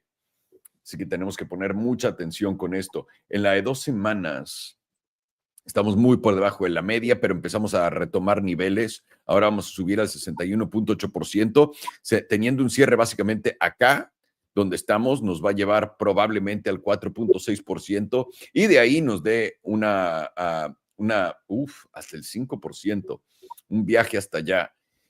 Bitcoin en diferentes temporalidades nos dice diferentes cosas también, la volatilidad y ¿cómo se dice? Perdón, no estoy en esto. En cuanto a divergencias alcistas, continúan en altas temporalidades, pero hay muchas divergencias bajistas apareciendo en Bitcoin en cortas temporalidades. Para poder eliminar todas esas divergencias bajistas, queremos cerrar por encima de los 95,275 y empezar a trepar a estos niveles. Si podemos empezar a cerrar por encima de $100,000, todo lo que está sucio o bajista en medio corto plazo desaparecería de la tabla, serían invalidadas esas divergencias bajistas, pero por ahora las tenemos. Así que tenemos que estar atentos a ver qué va a ser exactamente el precio por acá. Estamos en 95,322, justamente por encima de la media ahorita, pero todavía le quedan 8 horas a esta vela para cerrar. Así que ahí lo tienen, damas y caballeros. Bitcoin. Puede subir o puede bajar, ¿no? Ok. What are we doing? Tesla or Rivian? Tesla. Let's do it. Let's do it. Tesla. What? I don't know what Tesla here. We've done it before. I know. I just have to recycle banners because I have a limit. Oh, I see. That's cool. They save. Yeah. Gotta throw in the obligatory. Elon Musk tiene mucho dinero. Elon Musk tener muchísimo dinero. Even though a little bit of a pullback, still mucho dinero. Yeah, he's still like in the 400 trillions, right? 400 trillion. Good Lord. I'm sorry, billion. Holy shit. Imagine. He's got more money than the U.S. government. Money. Than every government in the world. Combined. 400 trillion. Quarterly. All right, I'll start with the quarterly. So right now on the quarterly, despite that we are getting a pullback, we are projecting this meme line right now. We're still above the quarterly median. Kind of hard to get bearish as long as you're above that, which right now is at $376.55. We do have momentum starting to shift down a little bit, rejecting the bullish control zone, but the moving average is still pointing to the upside, and that's on the back of declining volatility. Volatility is right now at 7.69%. Some of the lowest volatility we've ever seen on Tesla. We've only seen volatility lower than this 3 times before. One time was back in 2017. The other time was and these times don't really count because they were so new and there was not really much data, but that was like 2013, and then when it IPO'd in 2012. The most comparable time was around 2017, and let's see what happened with volatility at that point. We got a little bit of that's actually quite a bit of a dumpski. It looks like a little bit because price went up so vertical. This was about like 54% to the downside before we got a several 1,000% move to the upside. At that 2017 move, we also had volatility momentum kind of in the same posturing. It shifted down a little bit while the moving average was still pointed up. And then eventually the moving average started to point down after we finished that 54% correction. And then everything started lifting up. Right now, and at that point, we were also below the quarterly median. So as of right now, we are still above the median. So as long as we're above the median, we would have to target the top 38.2%, which right now sits at $509.56. And the jewel is now starting to flip back around too, and it's rejecting getting into the bearish control zone. It's giving us this light blue cyan buy code. The last time the jewel on the quarterly flipped back around into light blue cyan was right here in about April of 2020. Let's draw a little bit of a vertical line right here. We already know what's going to happen from there, but let's just draw it anyways. Actually, July of 2020 when we got the confirmation. So that would be about a conservative move would be about 261%, and if you counted from April when it switched to neutral, that would be 774% to the upside. Not too bad. I would say that's pretty okay. On the monthly, we are at the same place. We're getting a projection of this meme line from the previous all-time highs, but we're still above this 5 EMA. So it's also hard to be bearish if you're above the monthly 5. As you can see, if you compare it back to whenever we had that several 1,000% move to the upside, it wasn't without corrections. We had some pretty severe corrections along the way. We had one that was about almost 64% to the downside. But on a closing basis, we still held this 5 EMA. And as long as you hold the 5 EMA on a high enough time frame like the monthly, the trend is still to the upside, which it is right now. So Right now, we could come all the way down, like we mentioned in one of the previous live streams, somewhere around that $350 number. As long as we're still above $341, we can come all the way down to 340, and this would still be bullish and still will be pointed up as long as we don't lose this 5-year EMA on a closing basis. Momentum right now is still within the bullish control zone. Volatility is still pointed up. Oh, fuck, I see settings. And the jewel right now is the pink is crossing over the yellow, and the light blue is over everything else. And now that's entering into the bullish control zone as well. So the jewel is giving you a pretty bullish signal at the moment. If we close this candle like this, though, it's going to be a different story.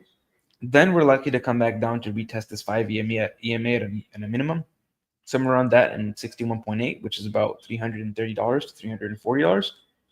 We just don't want to see a close below this 5 EMA. But as of right now, based on what the jewel says, we still have 23 days and 5 hours to go. We're likely to go back up and retest this 78.6 at least one more time, which is about $467. And since momentum is still within the bullish control zone, the jewel is giving us very powerful signal. You'd have more probabilities to close over it than you would to continue this rejection right now and retest this 5 EMA. Doesn't mean it's impossible. It just means it's more likely that it would continue to the upside. Right now on the 2-week, it is looking a little bit more bearish. We put in this shooting star candle, and now we're deviating this meme line. We got to close below the meme line, which is not what bulls want to see. But as of right now, we are still holding this 5 EMA. The place for a logical bounce, at the very least, like a local bottom, not necessarily a macro bottom, but at least a local bottom would be at this 2-week 5 EMA, which is about $386.69. Probably we get somewhat of a bounce here, might even go all the way up towards this meme line, about $414, $418. At this point, we're going to be tapping the 88.3% again. So what bulls would like to see is for us to grind out this area right here between this 5 EMA and this meme line for maybe a couple of more closures, maybe a month or two as these HPR ranges step up. Then it's going to be significantly easier for the bulls to push it back toward above these highs, about like $488. It'll be much easier for them to take it to $500 once these ranges step up. Until the ranges step up, though, it's going to be much more difficult, and it's going to be easier for bears to take back control. Momentum is now starting to shift back up again on the 2-week. We're pressing right up against this moving average again. Once we get over the moving average, it's going to confirm momentum back to the upside, and volatility is now starting to shift back up too. We're just about to get over that moving average, which is still would put us in a bullish posturing, especially since we're holding this 5 EMA. Weekly is now breaking back into the 38.2% after being away from it for a good amount of time. If we close below this 38.2%, that would bring us towards this median. The median is going to move up. Very likely it moves. Oh, fuck, froze. It moves towards where this 9 EMA is right now, right around that same $380 area. That would be ideal area for a bounce zone. It lines up with this 2-week 5 EMA. It would be a bounce off the median of the weekly, and then momentum will have a fully reset at that point because we went to very extreme areas of momentum. We went up to 98%. Right now we're at 30%. What bulls would like to see is for it to drop back down to 0%, base off of here, then flip back up while volatility completely resets too. One worrying signal, though, is that the jewel is giving a God mode sell signal, and it is about to lose the critical zone. See, the last time that we had that was back over here.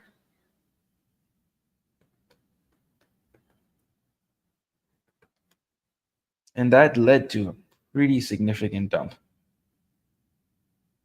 That was about 73% to the downside. That's a little worrying.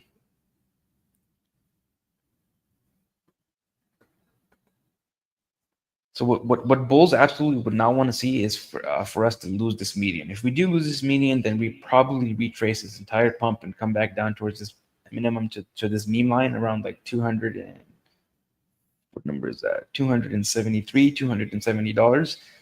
And this meme line on that time around, or this tap probably doesn't hold, because you have to imagine how many people got into this party late and how many people have their stop losses somewhere around here or anywhere around here. And that would exacerbate the dump, and that would take us likely a lot further down.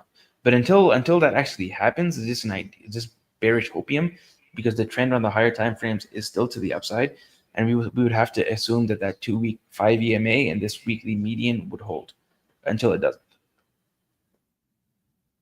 So it could go up or down.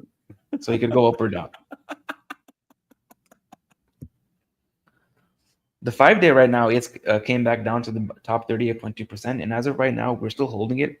What we would want to see is us to close above that 38.2%. More ideal would be to see a closure over this 5 EMA. As you see on this entire move to the upside, we've been holding this 5 EMA. So if we do lose the 5 EMA, it would be a change of structure. For now, what we have is a test of this 9 EMA, which is a retest of this silver cross, and the test of this 38.2%. If we do close over this 5 EMA though, then we're very likely to break these highs at $488 and probably going somewhere around like this 88.3%, which is around like $524. Momentum is now breaking out of the bullish control zone on the 5-day, and volatility is now shifting down as well. So telling you that whatever move we're getting to the downside right now is more likely a corrective move versus us breaking down completely and coming back down and retracing this entire pump. 2-day now has lost 38.2%. We came back up, retested it, and rejected it, and we're still getting a move to the downside. Since we've lost the 5 EMA, what's more likely is that we come back down and retest this 21, which is somewhere around $380. Momentum is now starting to flip back up, with volatility flipping down, telling us that this bounce is likely corrective. So if we do continue this green candle that we have right now, probably reject somewhere around the 9 EMA and the 21, this meme line, to come back down and retest this 21. And this 21 would it be a sweep of this low? No, not quite. It would be an ever so slightly higher low. Just like Bitcoin, it would be catching it just by an edge, doing a little dirty dance, where it holds it just by a slight hair, making a smaller, higher low, and then continuing back towards the trending move.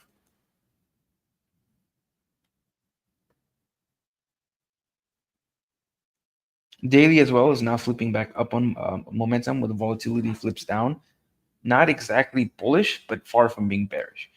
It would tell you more of a mean reversion bounce. As of right now, we are in a downtrend on the daily because we have a low right here, we have a lower high, and we have a lower low. So we should be looking for the trend to continue, because trend is your friend until the end. And we've lost this 21 EMA. So what's probably likely to happen after that, after this corrective bounce is over, unless we can close over that 5 EMA on the 2-week, is that we would come back down and retest this 55, which is also around that $360 area. What? Imagine all the people that bought Tesla at 400, right? 450. Like, it's going straight up. It's going to $1,000. Now they're getting destroyed. And also notice, the top is at $488. Now we're at $395. Jim Cramer said we were going to 500. The man never fails. Goddamn, he's so good. He's literally better than Pelosi in the inverse. Yeah. And again, his job is to do the inverse. So he's really good. You got to give it to him. And he doesn't even have the insider information. Well, he does. I guess having a little insider information really helps, huh? Like those two, which have like a very competitive, like the percentage of accuracy in their own form, of course. Pelosi's just doing it, whatever. And Jim Cramer has to tell everybody, like, do the opposite. It's really close because they both have access to secret information, which is incredible. Good for them.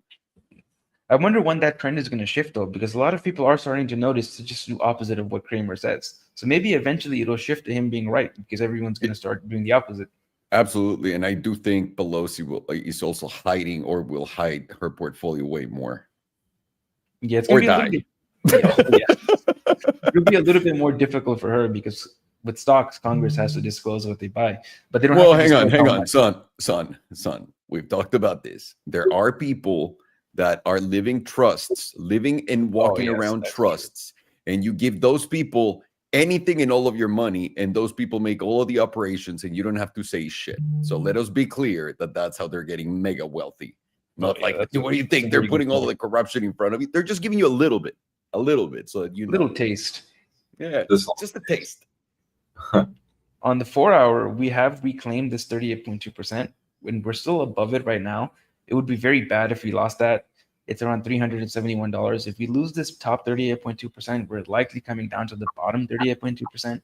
And since we're going to be so close to it, we'll probably come to the test the 100 EMA, which is also around $360. Right now, probabilities are more in favor of us going towards 360 to 370 than they are us retesting the all-time highs.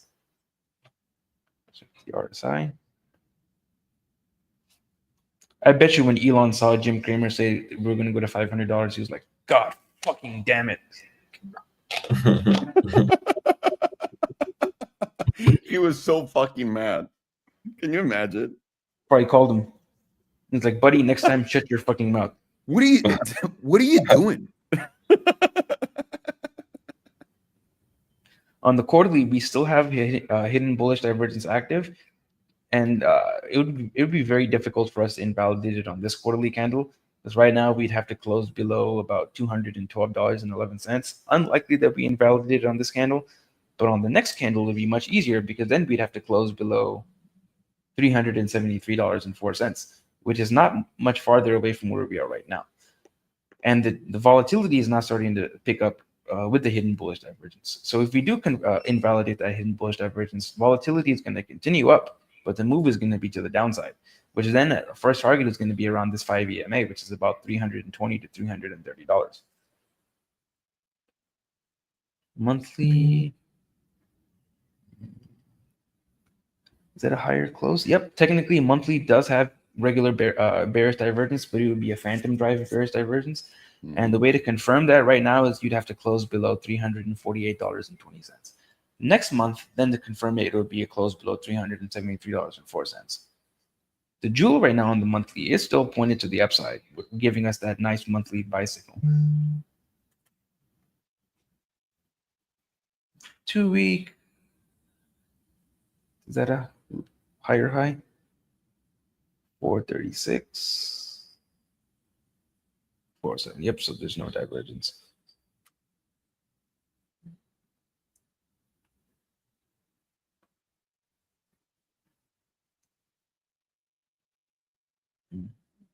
Oh, so the 2-day also has some fresh bearish divergence.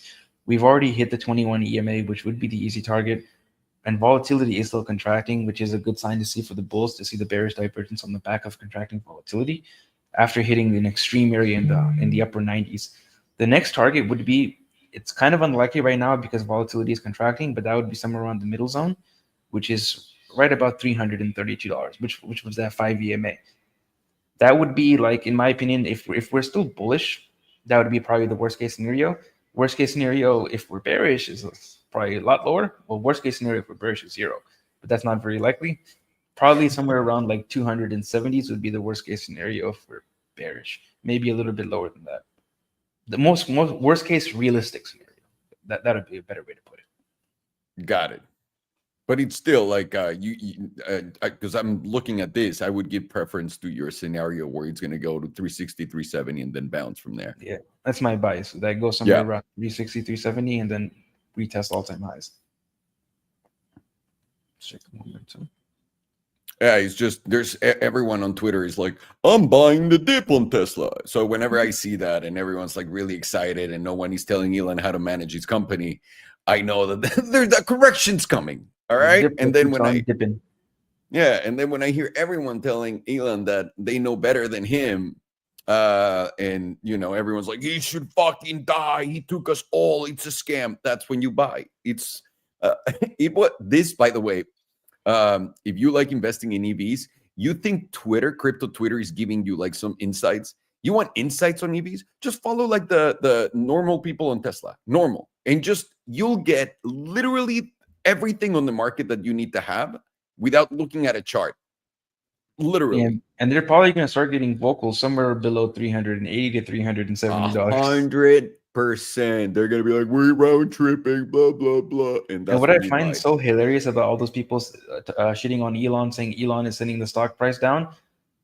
Elon did this. 48,800% move to the upside. Does it matter? No, doesn't matter. No. What have you done for me today, buddy? That's like whenever you I saw this thing earlier today. Pay all your girlfriend's bills. You forgot to get the coffee. Now she's giving you an attitude. Absolutely. Oh my God. Absolutely. Don't say that out loud though. There's plenty of women watching this. Shit, I probably just fucked myself. Exactly. That's why I'm saying. On the quarterly, we still got that volatility expansion. We're rejecting getting into the bearish control zone, and momentum is pointed up as long as we're above $308.50. Even if we were to come down, like say we that 360 doesn't even hold, and we come down to 330, momentum is still up on the quarterly. Monthly, we're just about to break into the bullish critical zone, and momentum is going to be pointed up as long as we're above $316. 2 week is getting to pretty extreme areas on volatility. We're likely to get volatility contraction somewhere around here sometime soon, and momentum is starting to shift down, which is kind of what the bulls want to see, is that they get momentum shifting down off the back of volatility contraction. And right now, momentum is pointed down as long as we're below $429.50 to be safe. That would take us out of the critical zone, and we would have likely come back down to test the edge of the bullish control zone. And that would go along with us retesting $360 to $370. And at the edge of the bullish control zone, it's going to be much easier for the bulls to flip momentum back up. So this number probably drops significantly at that point. What the bulls would like to see at that area is this momentum pivot to drop somewhere around $330 to $300. Then they could flip it back up. And very likely, if we're flipping back up from the edge of the bullish control zone, we go back into the critical zone. And that would take us not only to our previous all-time highs, but probably higher. Then Elon is a genius again. On the weekly, we're already getting volatility contraction. We've dropped below the moving average. Momentum is pointed down. We're losing the critical zone, and we're pointed down as long as we're below $478.60. That's basically near our all-time highs. That's going to take a lot to flip that back up. Mm-hmm. Same thing with the 5-day, contracting volatility, losing the critical zone, and pointed down as long as we're below $465.40. Let's say 50 cents. Let me plug this in. So there we go. Ding. Now, everywhere you go, you're going to walk into the kitchen. Every time you walk in there, you're going to ding, open the fridge, ding, make burritos, ding. On the 3-day, we are also getting volatility contraction, and momentum is pointed down. This is basically all-time highs at $484. These bulls are about to get sodomized. On the 2-day, we're getting volatility contraction, pretty close to getting back to the 50% area, which last time that's where we started expanding from again on this move to the downside, where we got contracting volatility, just dipped right below that moving average, and then started expanding again at 50%. And we're just about to test the edge of the bullish control zone on the 2-day.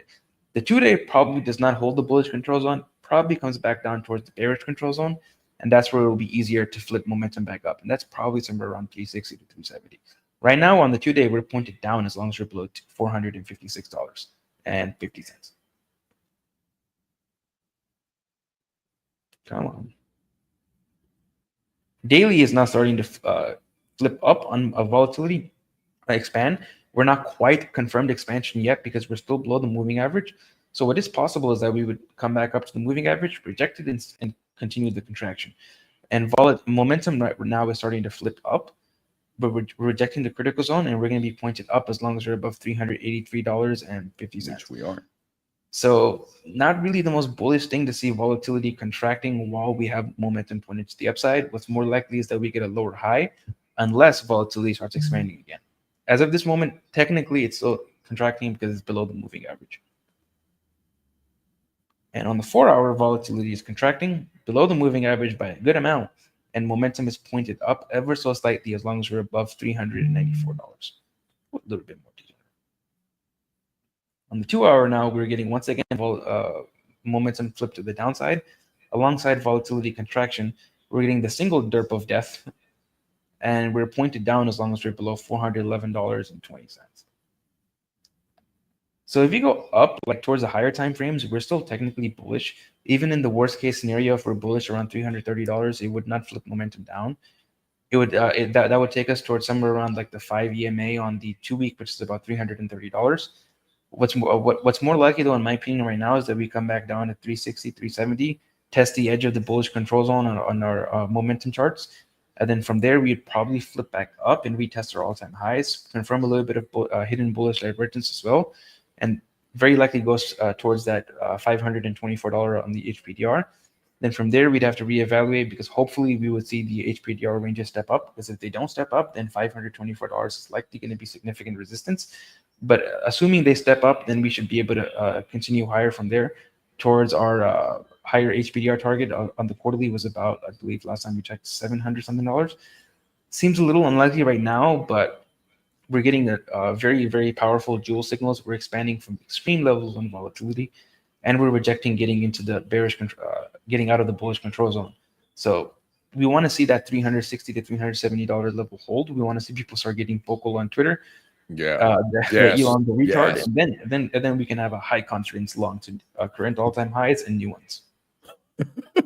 I like the analysis, especially the trigger for the long. You're absolutely right. I can't wait for it.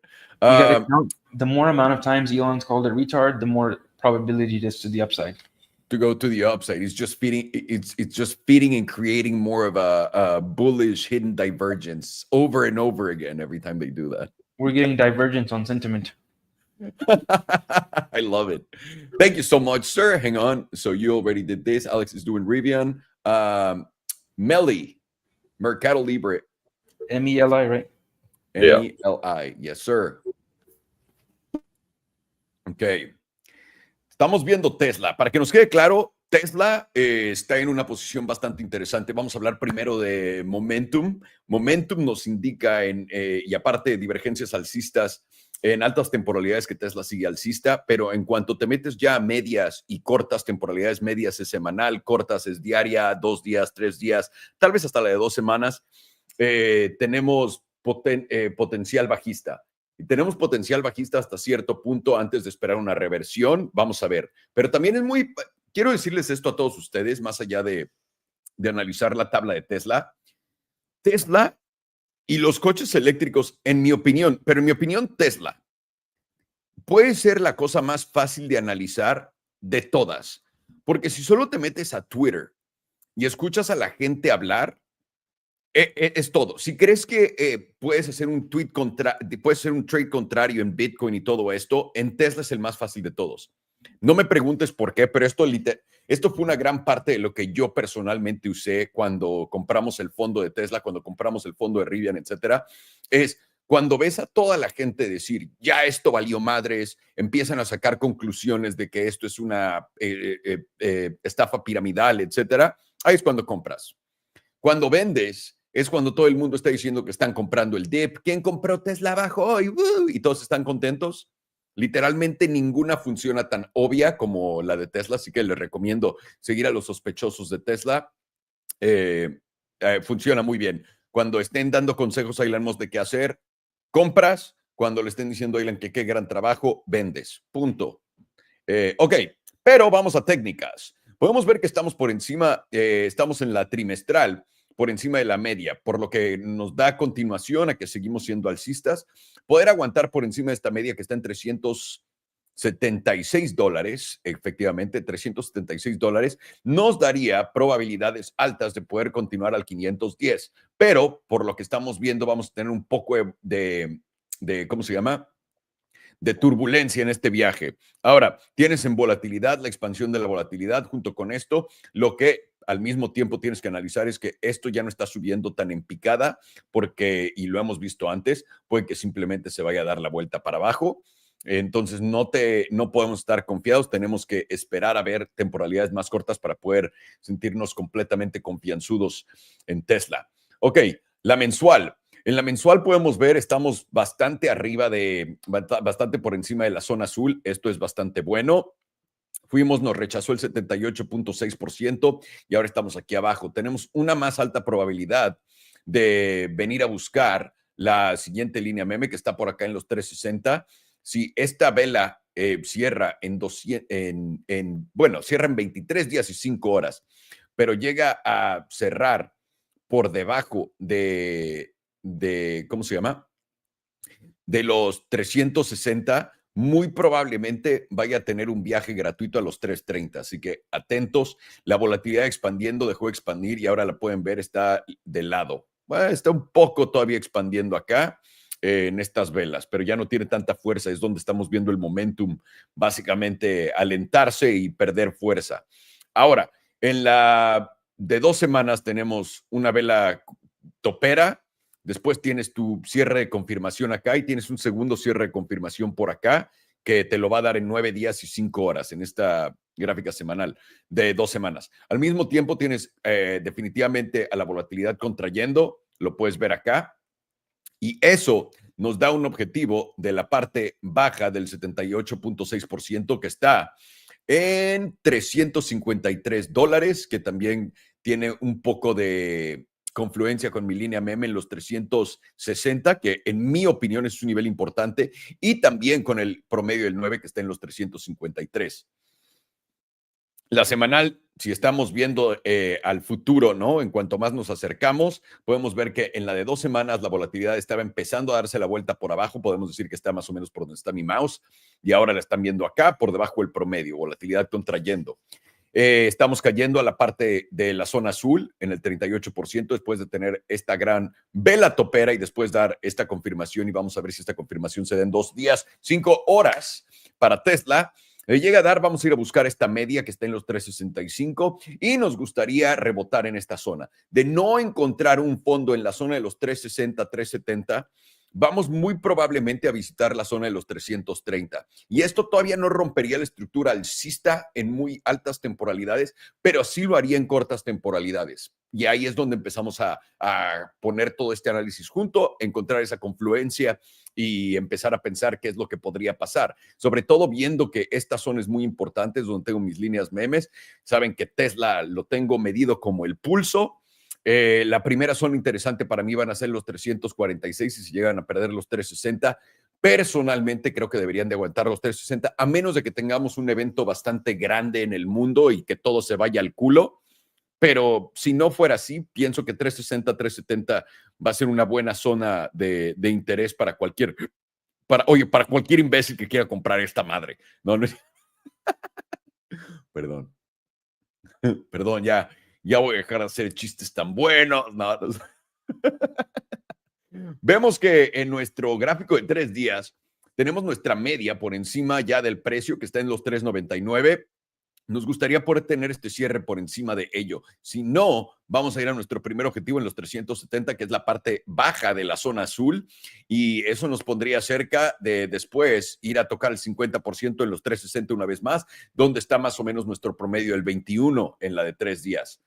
Nos acercamos por fin a la de 2 días también para quitar un poco de ruido al gráfico. Podemos ver que nuestro promedio del 21 está justo en los 380, que va a ser la primera zona de interés, la primera zona de oportunidad. De ahí pensamos que podría simplemente consolidar un poco a la baja, pero pueden ver que la volatilidad se está reseteando y también momentum está acelerando, lo que nos está diciendo que tal vez en esta temporalidad podamos ir a visitar zonas más bajas. Ahora, acá importante, estamos rebotando en el promedio del 34, en el 78.6%. Si no podemos cerrar por encima de 391, que por ahora estamos por encima de, vamos a visitar los 379 y probablemente el 55 en los 364. Esta es la zona de interés para Tesla, para todos nosotros. Volatilidad no está expandiendo, el promedio y también la volatilidad están yendo en paralelo un poco hacia arriba, pero no en total. Y eso nos dice que Tesla muy probablemente esté ante una corrección. Esta corrección pueda darse que viene el precio acá. Vas a buscar el retesteo del 9 y el 21 para ir a caer al 55. Y de ahí probablemente empezar a formar esta nueva estructura alcista. Y esto, si se llega a dar, déjenme quito rápido mi arco iris. Es que ya saben, yo apoyo todo lo liberal. Quito rápido el arco iris. Y el arco iris, tranquilo, pinche puertorriqueño. Y como pueden ver, la línea en la arena son los 358. Si no rompemos los 358, bastante limpia la estructura, continúa siendo alcista y es bastante obvia, ¿no? Lo puedes ver casi así. Pero si te los llevas de corbata, el problema va a ser perder estos niveles de los 330. Si llegas a perder estos niveles, Aquí el 309 rompe toda esta estructura alcista en altas temporalidades también. Por ahora tiene cara de que esta zona va a aguantar, pero nada está garantizado en este planeta, tíos. Así que pongan atención, interesante actividad en Tesla, interesante actividad en Rivian. Vamos a verlo con Alex de una vez. Así que a darle con Toño de Valdés. All righty, sir. We got some Rivian action. Oh, wait. I need to do my little Rivian bullshit. Think you're muted. No, it's here. Oh, nice. Yeah, I was muted. Nice. All right, cool. Let's check on Rivian. I haven't actually looked at this in a while. Since we were reclaiming that daily SMA 200, we were all eyes on that wick high here for that short. Got invalidated, got the nice spring, launched up to the $15 zone. Held it slightly until it didn't. And then from that point, we pushed up again. And so for now, I mean, daily to me is still looking like it's in an uptrend. It looks like it just made a higher high, and now we're actually coming back down. You're ideally now for Rivian going to simply want to hold the $13 region. If it can close back, and hold its daily EMA 21, it's going to be holding the 1372 region, which is a pretty massive zone for Rivian. We see here, whenever we lose this zone, even in the chop, we end up breaking away from it. We saw it here, even here, we slingshotted down. And then here's where we actually broke down. This 1370 also is a big point in the chart for bulls to actually get springs upward. So you're really going to want to gauge the reaction around here and see closely if we actually get a bounce or if we SFP. Because right now what we see is we are dealing with, a lot of chop around the $15 zone. This is looking like a daily SFP, and you really need to be mindful that even if we get the bounce around here, you really are going to want to see that $15 get reclaimed, because we could easily come down. Bulls are looking at this low, and now possibly this low formed. But if we get that rally up, all that could lead to is a gap fill that we formed here and a bearish retest. Often what we get when we get, reclaim a level, hold it, and then fall through it. This is what, bulls essentially don't want. And that's why it's going to be really important for them to actually get the bounce and get back above $15. That's on the daily. And so we can see why this zone is pretty important to hold on the daily. We are losing or falling under that EMA 9. So the next logical point is the daily EMA 21. If we go here and we throw the 3-day on, something to notice, the 3-day is very close to silver crossing to the upside. We see on the next close actually, no, it already did silver cross. My apologies. We see the 9 has ever so slightly crossed above the 55. The 21 has crossed above the 55, giving us that silver cross bias. And we see here that the EMA 9, the logical point to get a bounce when you get a silver cross, is that EMA 9 on the 3-day. And where does that sit? Well, it sits right around where that daily EMA 21 is. So again, just solidifying why this zone, yes, we easily can come down a little bit more, as shown on the daily here, can easily come down a little bit more, but you're generally going to want to gauge that $13.73 as the area to actually hold as support, solidifying the 3-day silver cross. I'm curious now to see where that median is. We also see that 3-day median, luckily for us, is right around where that daily, that 3-day EMA 9 is. So how I'm interpreting this is, yes, we had a really nice move up. We broke the 3-day downtrend. If we throw in the trend wave catalyst here, you can see once the load, this was a major higher, lower high before making that lower low. We saw we broke through that, formed some kind of higher low, came up, formed another higher low, got the expansion, broke the overall downtrend, which was breaking essentially that $14.69 region. We did that. So now what we see is we're getting a nice pullback. Yes, Rivian likes to be very volatile, so it is aggressive. But now you're going to really want to gauge the reaction around that $13.70, an area that's been solidly resistance for us since breaking down. Now we've just reclaimed it. And so you're just going to want to hold that for more upside. It's very simple. we see here that the 3-day has silver crossed very freshly on this last closure. So now you really should be gauging the retest right around where the 3-day median is, the meme line, along with that 3-day EMA 9, which corresponds with the 21. You can also see here that we are, let me turn this off because it can get confusing on where the median is. Let me see here. Yeah, the median is very freshly, very down. I was looking around here to see where it is, but as you guys can see, the weekly median is all the way at $9.17, guiding our bias really on why bulls are in control here. This is looking quite nice, especially with the trend shift on the 3-day or under. And so now what you want to see is just simply what's been holding this whole time, which is that weekly 9. I'm curious to see if we throw the weekly EMA 5 on where that currently is. Maybe that can give us more confluence. No, we are slightly losing it now. So again, just ties into at least why I'd want to see this $13.70 hold. That's right where the 78.6% is. And so we should see some kind of reaction around there, especially on a weekly. When the weekly median is under price action, we see that occurred on November. It really does give bulls the upper hand.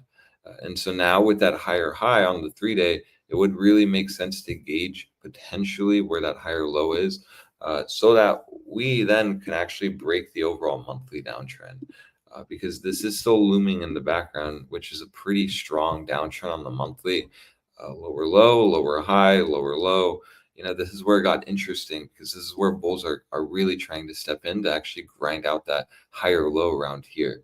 But if they are unable to break this wick high that formed on July, then we really do run the risk of us even going to that monthly 21 and then rejecting, giving us that next lower high. So again, bulls are really going to want to hold that $13 region. Another point on that is also where that monthly EMA 9 is. You can see that, each time Rivian gets back above its monthly 9, it really just likes to lose it quickly. Here gave us a lot of chop, but even here you see we reclaimed it and then we lost it.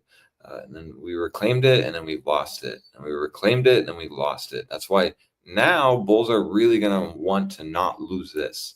If we start losing that monthly EMA 9, you're going to really run the risk of that kind of solidifying this being the next lower high on the overall macro trend. And then at that point, $10 is kind of looming. The hopium is though that, the 3 days now in an uptrend, which can bleed into the weekly, which then ideally can bleed into the monthly. That's kind of the hopium with this, which will mean that you will need to see a bounce here soon on Rivian. If we're truly going to be bullish, the most ideal part on this 3 days that we go down lower, we hit that 3-day EMA 9, then that acts as a spring, getting us back above that EMA 100. Because if we start deviating the 3-day EMA 100, it won't necessarily be a death sentence for Rivian, but again, just ties into, the slight weakness of that area not holding, guiding our bias on why potentially we could even go lower. But until then, this is still unconfirmed, and we really want to gauge that $13.70 region as more like a spring. Something also to note on this monthly is we have the lowest monthly volatility ever recorded on Rivian. We see here that we popped back above the monthly 9. We back tested it, got the expansion. So this is where you're just going to want to see, maybe a slight pullback, but that pullback will inherently lead to just another breakout, ideally then leading us closer to that $17 region. So, it is, you're really going to want to see Rivian bulls kind of step in here, or you're going to really run the risk of us rejecting, forming that monthly lower high, and then this being a 2-month EMA 9 rejection, something we saw here in July where, Rivian had a pretty nice move up from wick low all the way to wick high. We went up 47% on this monthly. It wasn't until that we hit the 2-month EMA 9 where we really rejected and then got the follow through, leading to a 28% candle. That's why bulls are really this month going to need to try to hold that monthly 9. That way, then this can bleed into the 2-month EMA 9 getting reclaimed. But remember, what I just showed on the monthly, bulls like to reclaim it and then they can't ever hold it. Each and every time on this monthly, every single time we've reclaimed it, it's always led to an aggressive drop, losing it. So that's why if we can get 2 green monthly candles above this 9, this will really start looking good. And at that point, I really won't see why we're at least not going to test the $17 zone. You can see here very much so, like on the weekly, the monthly median is very low right now. It's at $9.39, and we are breaking out, losing. We're basically losing the blue zone or the 38.2%, a pretty massive zone on this monthly chart. We can see there's only been one occurrence ever where we've lost the blue zone, and that was to the upside. And it was during this time where Rivian did end up pumping 68%. Would have been nice if it was at 69%, but that's okay. And so what I'm trying to get right now with Rivian is that it is in the midst of a breakout, especially on the monthly. We are still going to be held down by the overall monthly trend, which is still down. So you're going to want to really just be aware of that. But as long as we're holding above that $13.70 region, then we really just run the risk of us going back down, testing the EMA 21, hitting the daily median before going up, while also testing the 3-day silver cross that just occurred, also hitting the 3-day median, potentially solidifying another retest of that weekly EMA 9. While also grinding out some kind of higher low, especially if you view it on the 3-day. You can see just how important breaking this last lower high was. We did that. We got a low here. We made another higher high. So now what you're going to want as a bull is for this region to hold and for us not to break back under $12.80. Breaking back under $12.80 would then mean we're under that 3-day EMA 9. We've lost the median. We're deviating the meme line here. This SFP then broke us down further. And then at that point, then we really do have to gauge lower, potentially all the way back down to the bottom of the 38.2%, right around $12, if not lower. So it's going to be in favor of bulls as long as we hold above $13.70. As soon as we start losing that, especially on a daily, you're really going to run the risk of us potentially breaking down. And at that point, closer to the $12 zone. Right here, $12 and like 26 cents is right around where that estimate 200 is. That to me would be the next spot, assuming that this $13.70 does not hold. Curious to see how the 4 hours looking. The 4 hour is now at extreme volatility reads. This occurred after we started coming down, and so essentially how I interpret this 4 hours. Just like what I'm saying, you're essentially going to want to see this $13.70 hold. At that point, we then hold the top of the 38.2%, and this potentially could start contracting volatility down. Right, this is getting in extremes on the 4 hour with us moving down. So if we start moving up, this actually could start contracting volatility, shifting it more in favor of bulls. Be aware, we do have a small gap here on the 4 hour.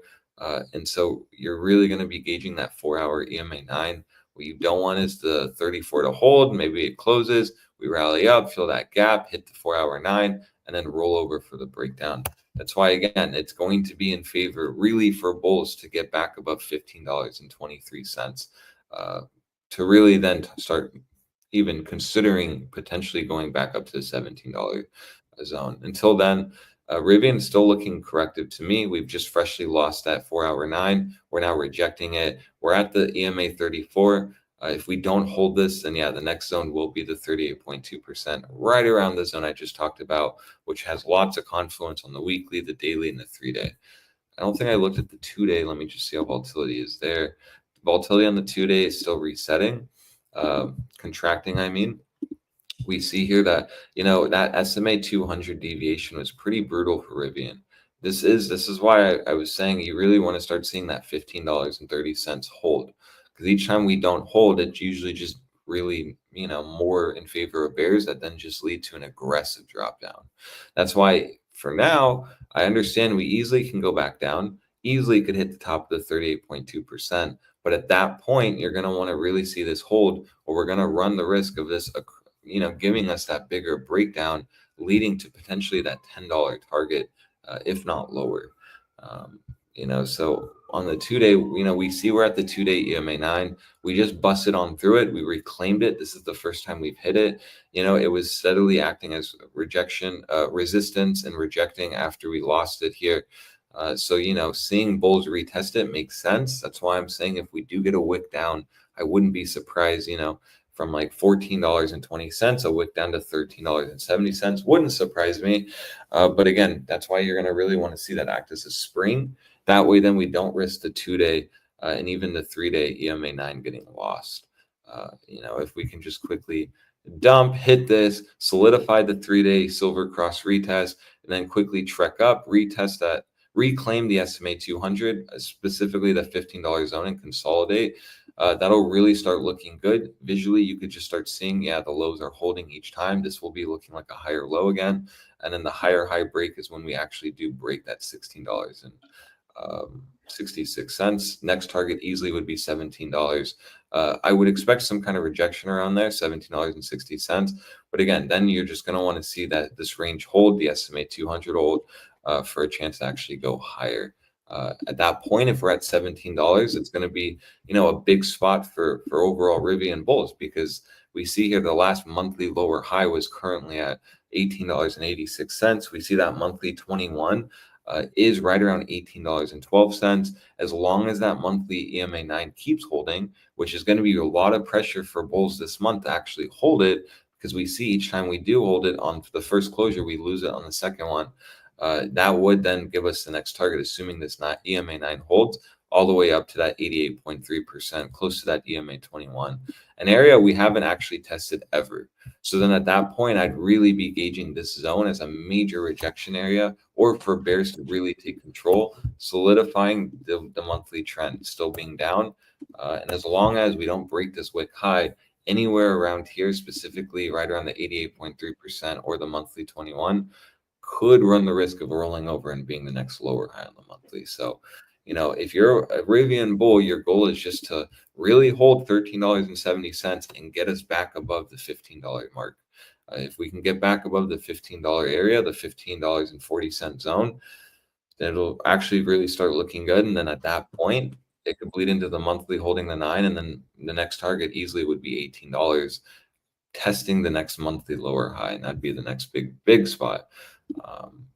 The quarterly here, really not much. I'm not really getting much in the quarterly 6-month. Of course, there's not a lot of data with that. And then let's just see how the 12-hour looks. Yeah, so we see here that the 12-hour EMA 9 is getting lost. We see the median is right around $13.50. Have we hit the EMA 21? We have not on the 12-hour. So again, just plays into my idea.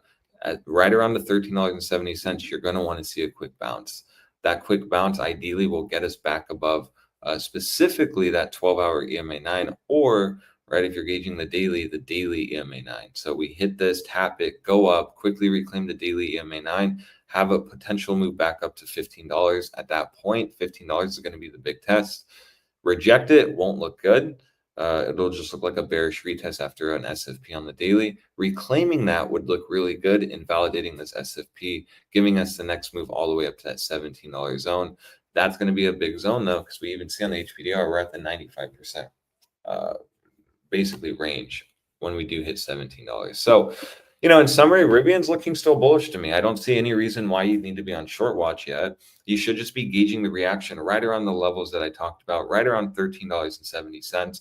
That then retests the daily 21, the 3-day retest the silver cross on the EMA 9, which is freshly just occurred. So, this would be a fresh silver cross retest. And then most importantly, the weekly EMA 9 would hold. At that point, if we can hold that and actually get a bounce from $13.70, we really want to see this bounce take us back above $15.25. The most ideal scenario would be a quick flush down and then a spring. That way, then the 2-day and the 3-day, which are closing in 2 days, actually closes back above $15. And this could just be nothing more than another higher low and a trap to bears. We start actually losing this $13.70. You're really going to run the risk of us popping back below this range here at the range low at $12.30. And then that's going to be the big spot for bulls to show up. But it'll already start looking bearish because we're taking out these lows. And if you view these lows on the daily, you can just see consistently we've been holding, making this higher low posturing, right? If I drew a mean line just to represent that, which is just based on higher lows here, you can just see, well, I guess you really can't see it that good. A lot of colors here. But you can just see how important these lows are. And so you're essentially going to want to see these lows keep holding. Running the risk of coming back down here is really going to run the risk of us breaking down, and which does, make sense on why the bottom of the 38.2% is there.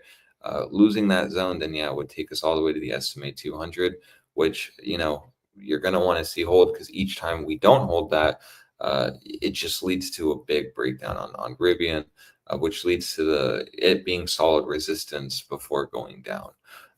So, be very mindful of the zone that we're approaching on Rivian. Still looking good though. And so as long as we're above $13.70, you're going to want to see and look for that as a bid.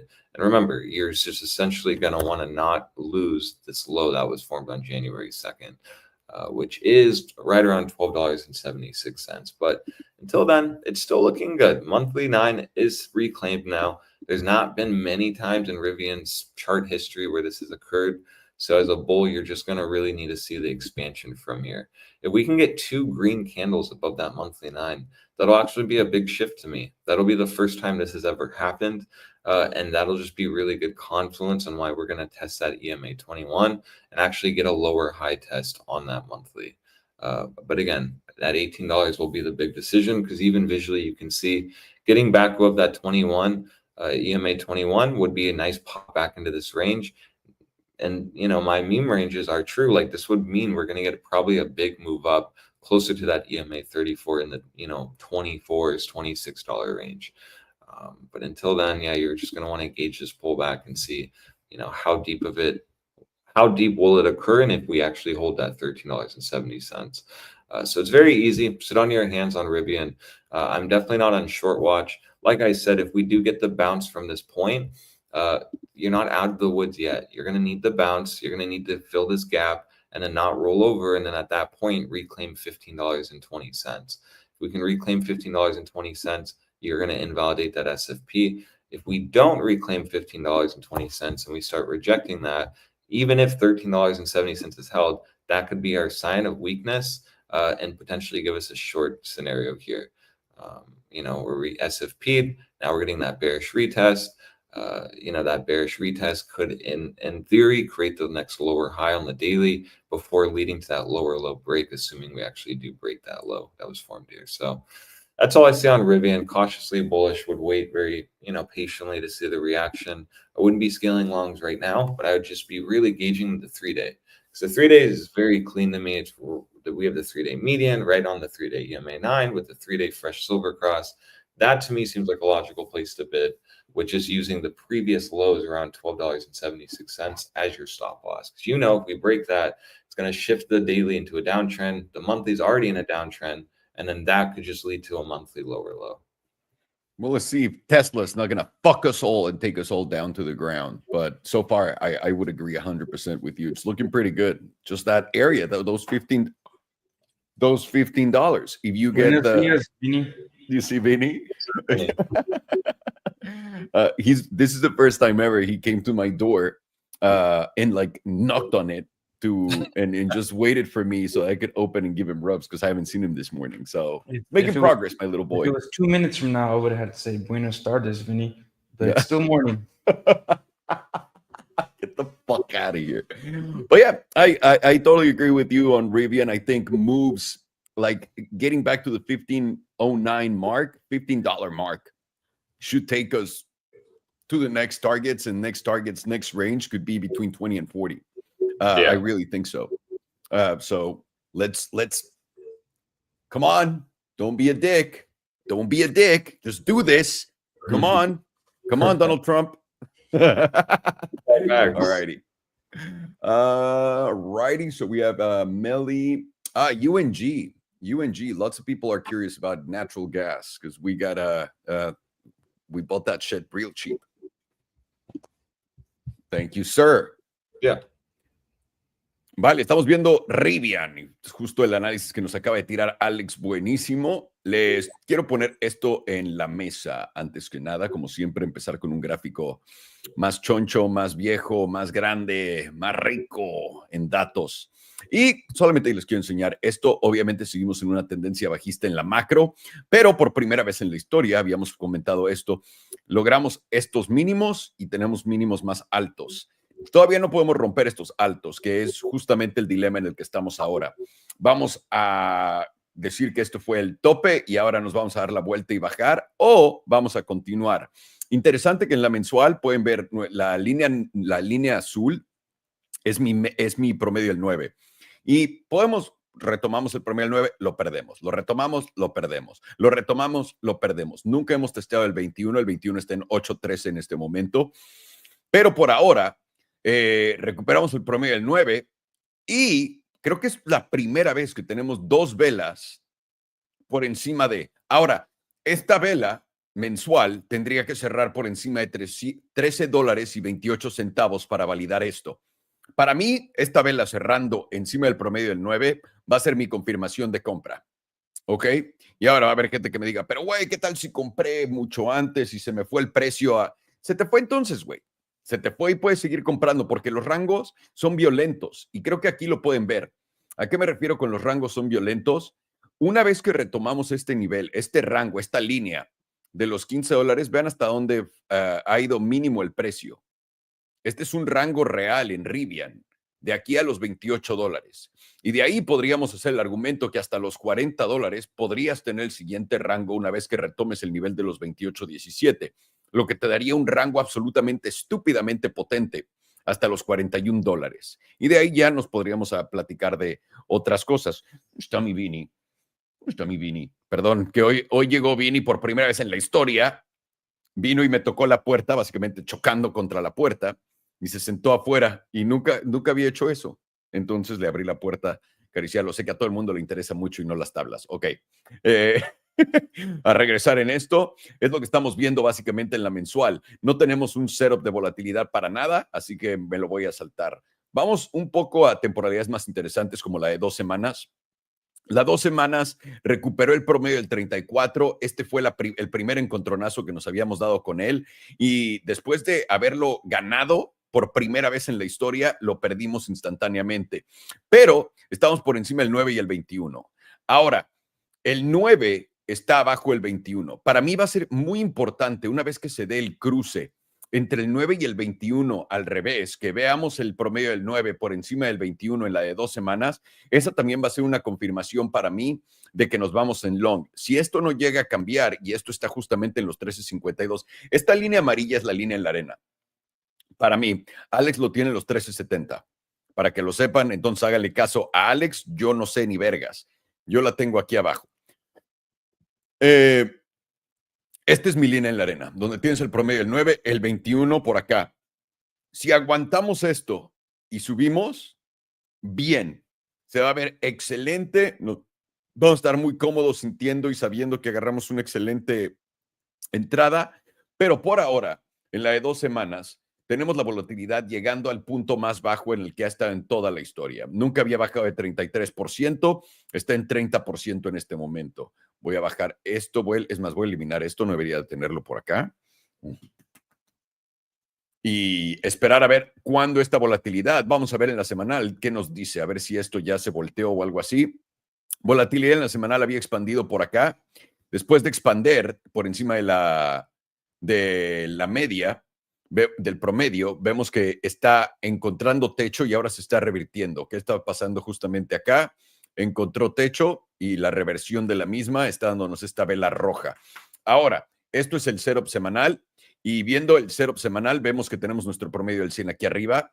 Estamos por encima del 55. Habíamos estado por encima del 55 dos veces. Habíamos cerrado antes una vez. Estos fueron 2 cierres. Estos fueron 3 cierres. Y ahora tenemos 1, 2 seguidos. Y ahora vamos a ver si podemos aguantar la zona de los 14.08. Si perdemos la zona de los 14.08, esto sería la indicación de que vamos a empezar a perder estos niveles uno por uno y tenemos que estar al tanto. Aunque aquí el 9 y el 21 ya cruzaron a la alza y también el 34. Nos falta que el 21 cruce por encima del 34. Con eso dicho y hecho, les voy a poner el HPDR para que lo empiecen a ver por acá. Vemos que también hemos estado en extremos. Y logramos acá justamente el 24 en julio del 2008, cuando llegamos a los $18. Y otro extremo justamente por acá en ese 95%, casi está en los 17.35. Y ahorita estamos cotizando Nalgón. Estamos cotizando en 14.20. Nalgón es Vini, ¿ok? Para que no crean que aquí hay otro güey con el tío Salo. No. Ok, eso es la semanal. Ahora, vamos a la de 3 días, que es la que nos dijo Alex, que es su favorita para poder ver Rivian, y estoy completamente de acuerdo con él. En la de 3 semanas tenemos en la de 3 días tenemos bastantes cosas pasando al mismo tiempo. Tenemos nuestra media, nuestro 21, nuestro 55, nuestro 34 y 9, justamente en esta zona de los 13.60, 13.40 a 13.60. Muy, muy, muy, muy, muy interesante ver todo esto acá. Si llegamos a perder esta zona, y es a lo que voy, para mí siempre fue muy importante esto. Y pueden ver volatilidad contrayendo, no está diciendo nada. Para mí siempre ha sido muy importante esto en el precio de Rivian, ¿ok? Esta línea meme en diagonal que viene para abajo, yo la tomo muy en serio, porque podemos ver el chop y cómo literalmente como surfista ha estado por encima de la ola. Esto técnicamente, espérenme, ¿estoy moviendo algo? No, ok. Esto para mí debería de venir a retestear esta línea, no barrer estos mínimos, no barrerlos y rebotar y buscar un nuevo alto. Esta zona es donde yo entraría en un long. ¿Por qué? Porque mi invalidación es muy, muy corta. Es justamente acá, en los 12.71. Si podemos, si te da una entrada por acá en los 13.17, 13 planos o hasta 13.02, sería muy fácil cortar tu long con estos mínimos. Porque si el precio llega a caer de ahí y cae una vez más a los $12, muy probablemente vayas a ver esto. Pero si no ves eso, acá estás a punto de, ya tienes un cruce plateado en la de 3 días por acá. Si puedes aguantar esta zona acá, abres tu long y vámonos al cielo. ¿En dónde sabrías si te equivocas? De nuevo, barres los 12.71 a la baja. Bye, bye, bye. Gracias por todo. Nos vemos en la próxima. Por ejemplo, si ahorita le hacemos el front run, vamos a los 13.81, que es el promedio del 9 ahorita. Rebotamos, no caemos a esta zona. Existe también una probabilidad acá de abrir un corto, tener tu invalidación aquí arriba. O lo puedes hacer, intentar acá si es que llega, pero probablemente esto podría también darse para acá. Para mí tiene más probabilidad de que Rivian vaya a continuar a la alza, porque ya por fin, de nuevo, dejó de caer en escalerita, pero esto también lo hemos visto antes. Entonces, para mí, en mis posiciones enormes, no voy a abrirla todavía, no tengo esto claro. Necesito que me diga qué exactamente es lo que está buscando. Ya les di mi idea de dónde empezar a entrar en long. Si es que eso no se da, voy a eliminar mis pérdidas pequeñas por acá y lo que voy a hacer es esperar a entrar una vez más cuando venga a la zona de los 12 o por acá, pero ahí estaré buscando una vez más estructura, etcétera. Pero ahí lo tienen, damas y caballeros, bastante potentes. Bastante potentes todas estas cosas y necesitamos 100% saber qué es lo que va a pasar antes de intentar adivinar el futuro, porque en la diaria perdemos el promedio de la 9, vamos a buscar el 21, el 34 está justo acá, así que esto va a ser una zona muy, muy importante para Rivian. Estén al pendientes y vamos a darle a MercadoLibre. Melly. I tried to think of something funny to say, but I couldn't think of anything. Lick my balls. That's it. I don't know what else to say. I'm sorry. I'm not very creative today. Damn, you got more of an immature mind than me, and I'm way younger than you. I aspire. Why you have to say that though? I feel like you just wanted to say that you're way younger than me at this point. Like that's all you were going for. You didn't fucking go and say anything. I gave you a compliment too, though. You fucking piece of shit. Yeah, if that's a compliment. Thank you for the compliment. I aspire to one day reach that level. Get it, son. All right, so monthly, quarterly. I'm gonna do quarterly. So on the quarterly, we are still like on the last one, we closed below the median, but what we bulls like to see is that the median moved down, and now we're still above it. Right now, the median sits at $1,716. Price is at $1,749. So if you look at our momentum is starting to shift back up along with the median shifting down. Volatility is still basically at almost 0%. It's at 3% right now. If we do close over this median, volatility is going to start shifting up along with the momentum shifting up. And that's going to give us a target at a minimum of going towards the 38.2%. But since volatility is coming from such extreme areas, it's going to be more likely that it goes to the 50%. And right now, that takes us significantly higher than where we are right now, about $2,443 to $2,800. To do a little bit of a measurement, how much of a percent that is, 38.2% is about 36% to 37% to the upside. 50% is about like 60% to the upside. Pretty insane. And you would have statistics in your favor as well, as long as we close over that median. Do you have any data? No. On the monthly, we are holding this bottom 38.2%. And as long as we hold that, statistically likely you go to the top 38.2%. And we're getting momentum shifting back up, rejecting getting into the bearish control zone, and volatility shifting down. So that would give us, since volatility is shifting down, that would give us a target of the median. And if we close over the median, that would give us the 38.2 to the 50%. So that's at the first target right now is the median sitting at just below $2,000 at $1,977. And the next level is somewhere between 2250 and 2340. On the opposite hand, though, what we don't like to see is that the jewel is starting to flip around. It is giving us this dark blue cell. So what we want to see is that us to close over that median and this pink fast moving average to hold as support once again, as it did right here. Then it can start flipping back around into the white and then the light blue, and then we can enter into the critical zone. Once it enters into the critical zone, that would go along with us hitting that 50% on the quarterly.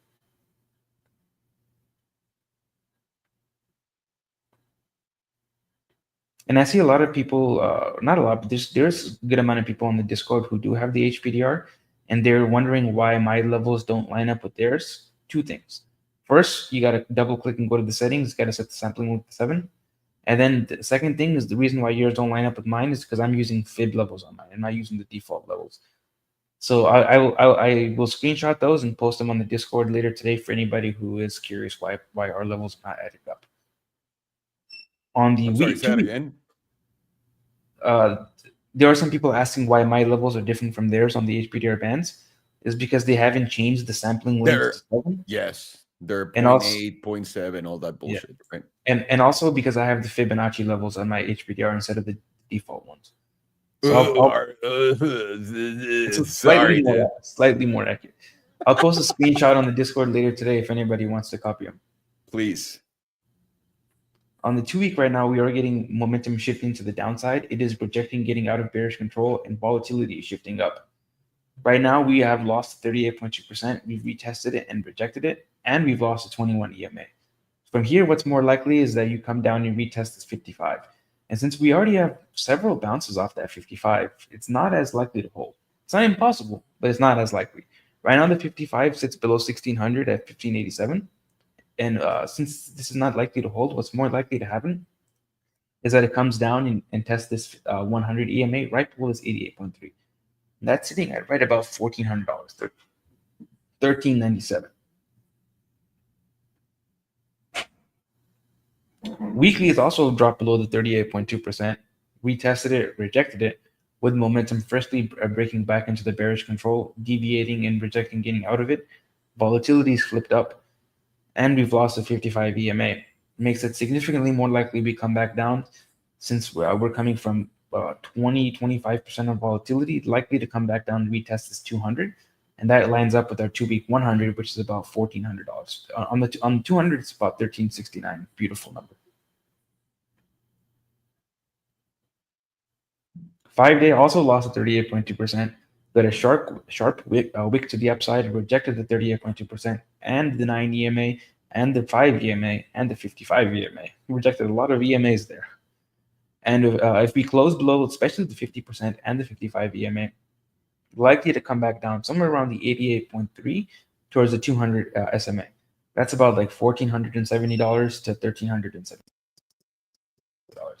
So that $1,370 to $1,400 range, once again, while momentum on the opposite hand is starting to flip up, but that's with volatility flip down. So that would signal a corrective bounce, which we're already getting right now. We've correctively bounced about 12%. That's not bad.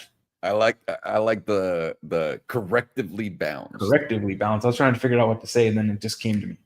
That sounds so smart that it's probably not a real word, but we'll take it. Oh, it's not. I just made it up.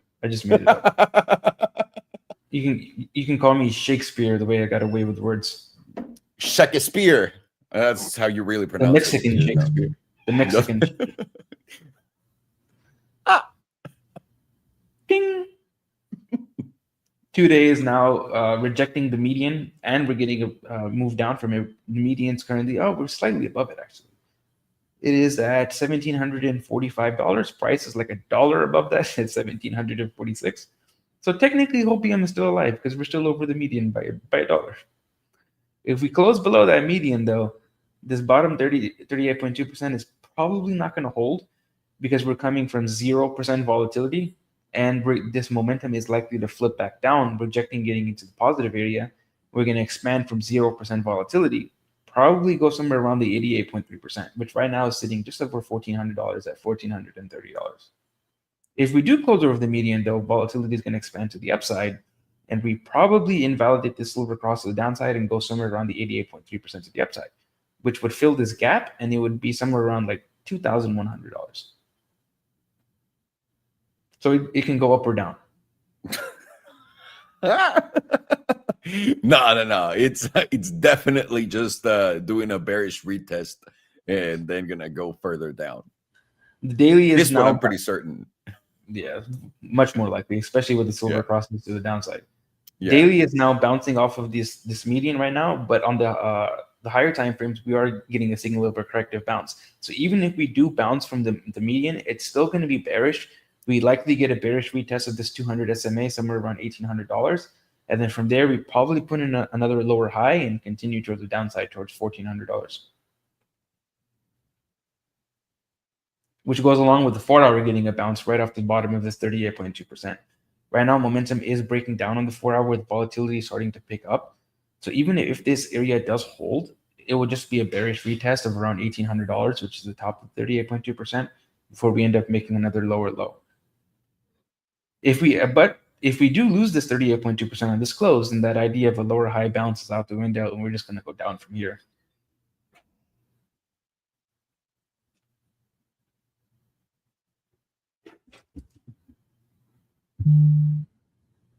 Damn, Fibonacci looks so cute when he's sleeping. When he's not biting you, getting on top of your computer, clicking on your buttons. It all makes up for it. Yeah. This is the first compliment on a live stream for Fibonacci. He's like, wait, say that again? Yeah. He wakes up and just bites the shit out of your balls. The 6 month right now does have active hidden bullish divergence, but this is a 6 month, and there's going to be a lot of fuckery in between that. A lot of fuckery. Yeah. And this is going to be active as long as we're closing above $1,563. We are getting that hidden bullish divergence on the back of contracting volatility. Volatility is now reset a good amount. We had many periods of 100% volatility. Now we're back down to about 42% of volatility. So if we can maintain this hidden bullish divergence and stay above that 1,563 number on a 6 month close, we should get volatility expansion from somewhere around here, and that would give us a target of the critical zone. Right now, the critical zone, first the moving average, and then the critical zone. The moving average is at about $2,629, and the critical zone is $3,551. Critical zone is like a 100% move from where we are right now.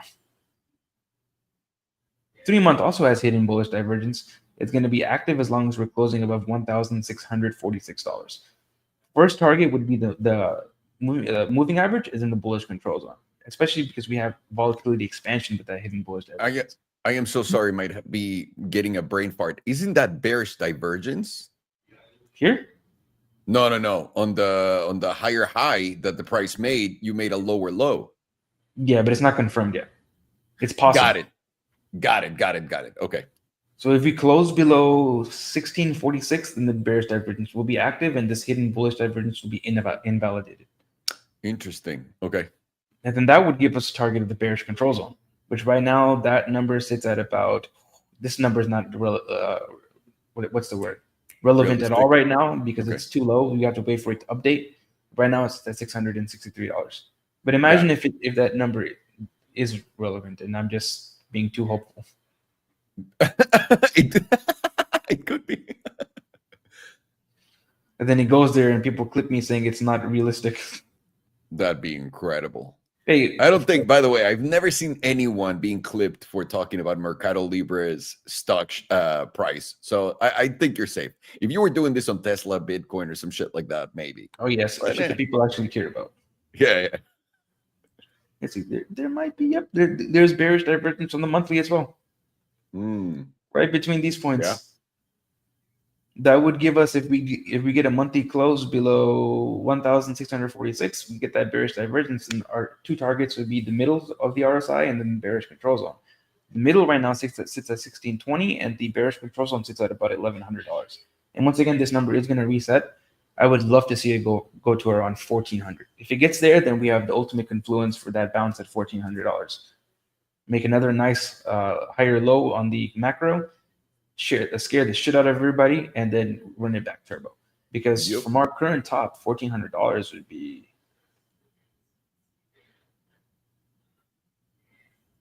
like a 35% move to the downside. Which for a stock like this, that's massive. That's a crash. For crypto people like us, that's a correction, but for anybody else, that's a crash. Yeah, absolutely. 2-week already has confirmed bearish divergence in play. We're still getting contracting volatility. So if this bearish divergence does continue, this is going to be pretty easily towards that $1,400 number, because our next target off that bearish divergence is going to be the bearish control zone. Numbers can update right now. This number is not too relevant, but right now it's at $1,255, $1,256. We're getting close to that $1,400 number. Weekly, technically, weekly does have. No, it doesn't. I thought it did. I thought it went lower. Just slightly higher than this one. If it just went a little bit lower, it would be possible for hidden bullish divergence. Right now, it is a little bit higher than this low right here. Is it? When I zoom out, it seems like it's not. I'm kind of blind. Is that lower? I can't really tell.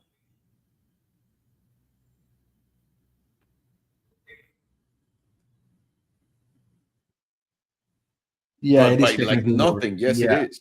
Technically, it is lower. So there is possible hidden bullish divergence there. It's not very much, though. It's very, very, very slight. And to confirm that hidden bullish divergence, you'd have to close above about $1,850.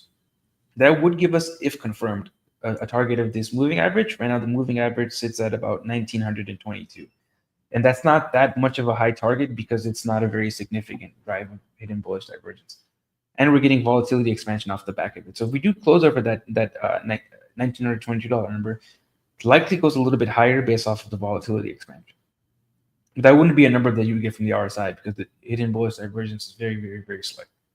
It's so slight that I couldn't even tell.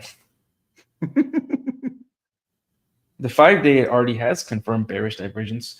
We're getting kind of a Hamas setup with expansion from many periods of, Nagasaki setup for many periods of 0% volatility. We're now at 36% volatility. We've already hit basically the easy target, which is the bearish control zone. But since we're only at 36%, likely goes towards the critical zone. Right now, the critical zone, we got to wait for this number to update because it's at $929. 3-day now, a little bit of bullish hopium does have bullish divergence confirmed within the bearish control zone. The jewel is starting to flip around, and we're still getting volatility expansion off the back of that bullish divergence. So if we do continue off the jewel, off of this bullish divergence, and we don't close below about the number comes back up again, $1,646. We should test this bullish control zone, which right now is at $2,113.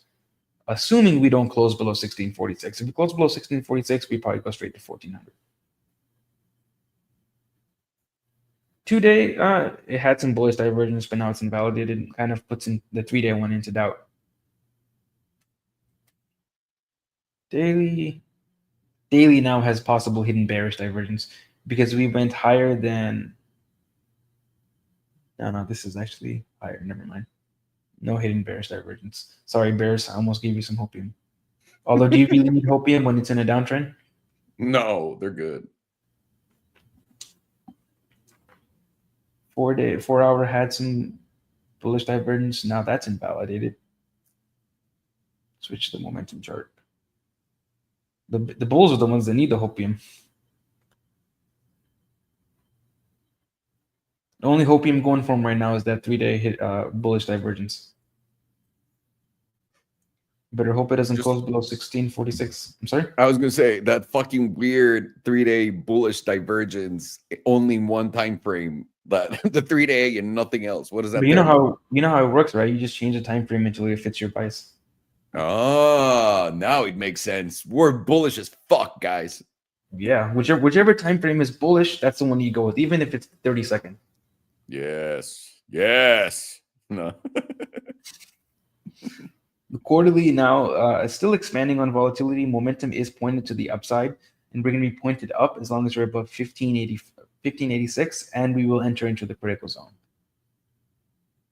6 month as well, contracting volatility, rejecting getting out of bullish control, and we're pointed up as long as we're above 949. Remember that target on the bearish divergence? That would be right around the 21 EMA. I'm not saying it's going there. It's just a very interesting number to see pop up on the 6 month momentum pivot.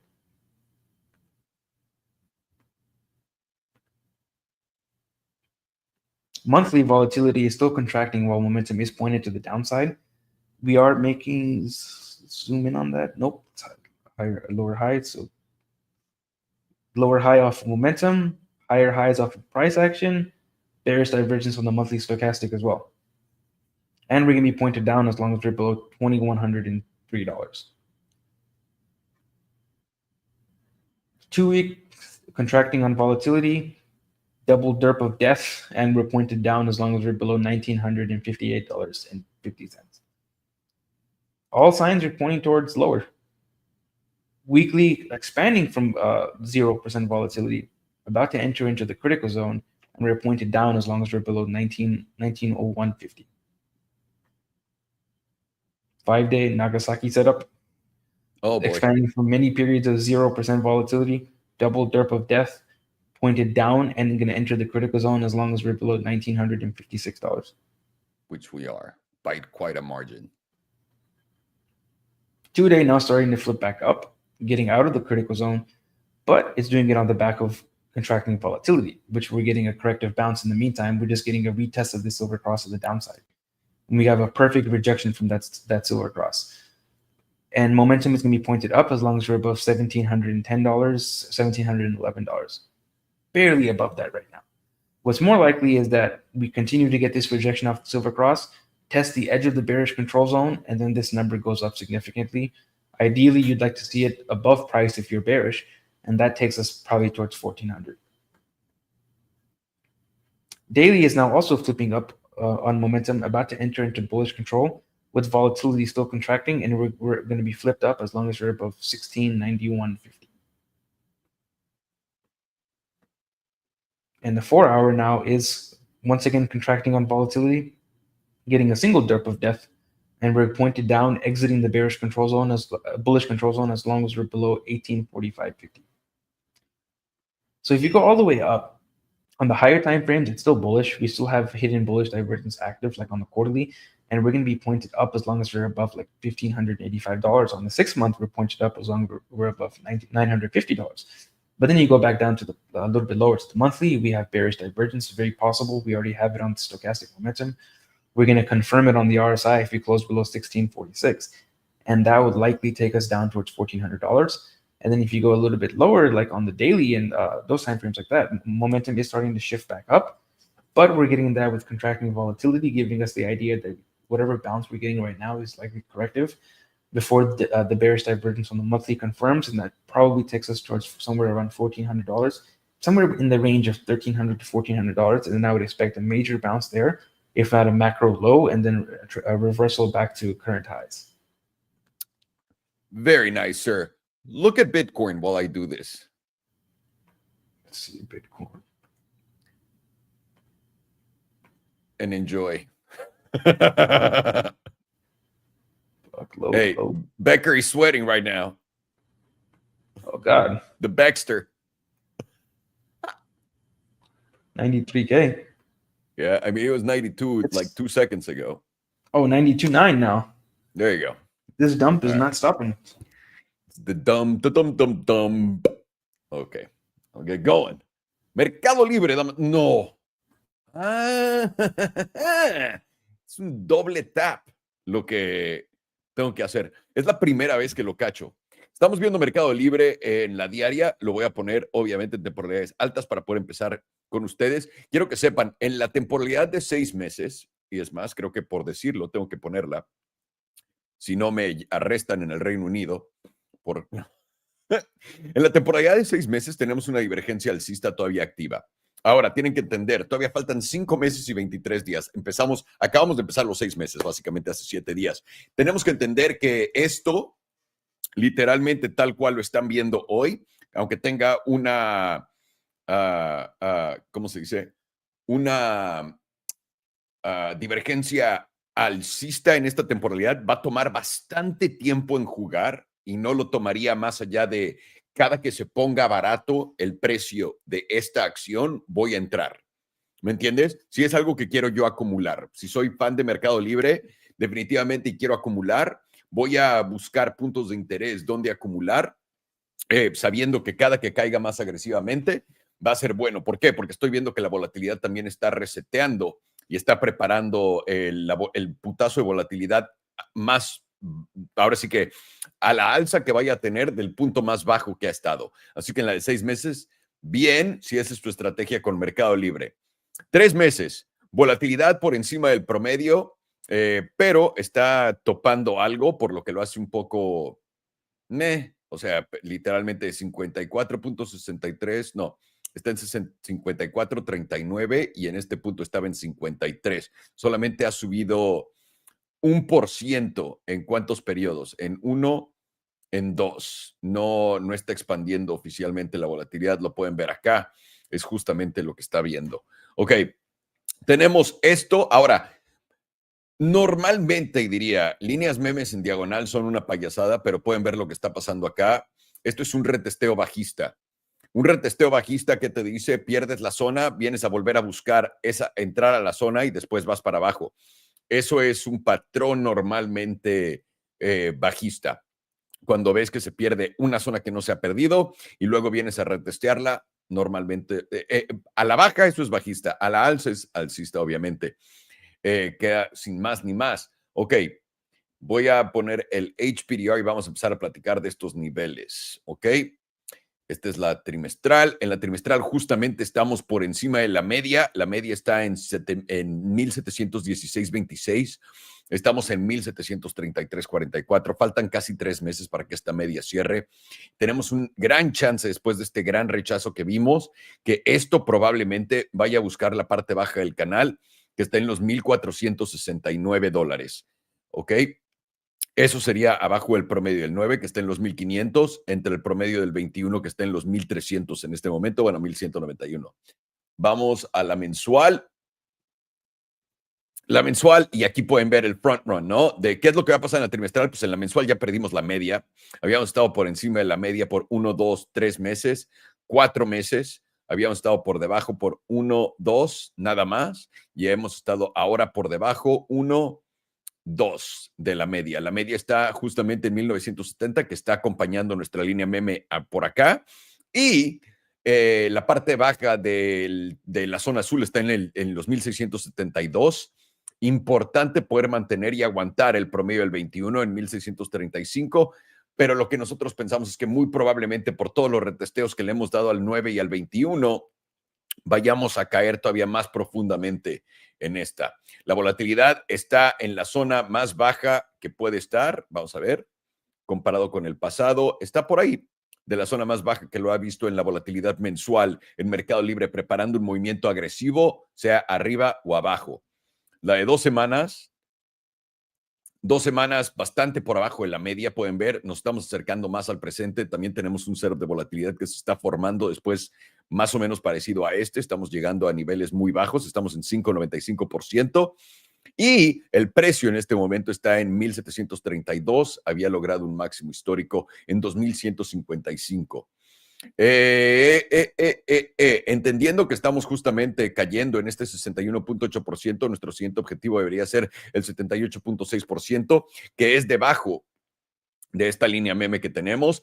Y la coincidencia de esto es, si perdemos esta línea meme, muy probablemente una divergencia bajista se active en temporalidad, no me acuerdo si es la mensual o la semanal, y eso nos da un objetivo por acá de, bueno, muy abajo en realidad, abajo en los 600, pero ese objetivo todavía no tiene sentido. Tendríamos que esperar a ver un poco más. Lo que pienso es que tranquilamente podríamos venir a los 900 eventualmente, y la zona más baja, la que yo creo que definitivamente vamos a entrar, son los 1,270. Eso soy yo, obviamente, puede estar completamente equivocado, pero tiene cara a Mercado Libre de que eso es lo que está haciendo, pasando, y sobre todo cuando estás viendo que la volatilidad está reseteando para hacer un movimiento potente, todavía no te dice que es a la alza, ¿no? Así que atentos. Acá tenemos un poco de lo mismo.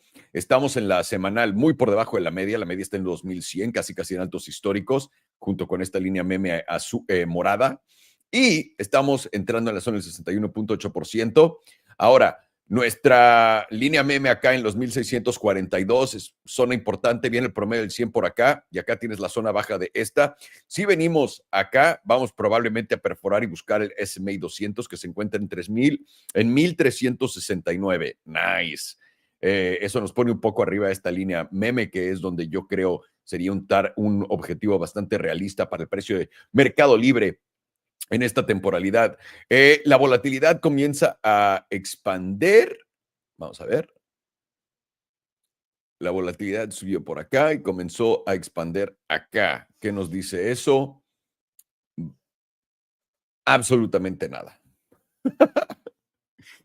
¿Dónde está esa vela? Es una vela verde. Ok. No nos dice absolutamente nada este cero. ¿Qué hay, Vini? El jefe Vini. Los voy a llevar a la diaria para acabarles la fiesta. Podemos ver que la volatilidad está contrayendo. Vamos al precio.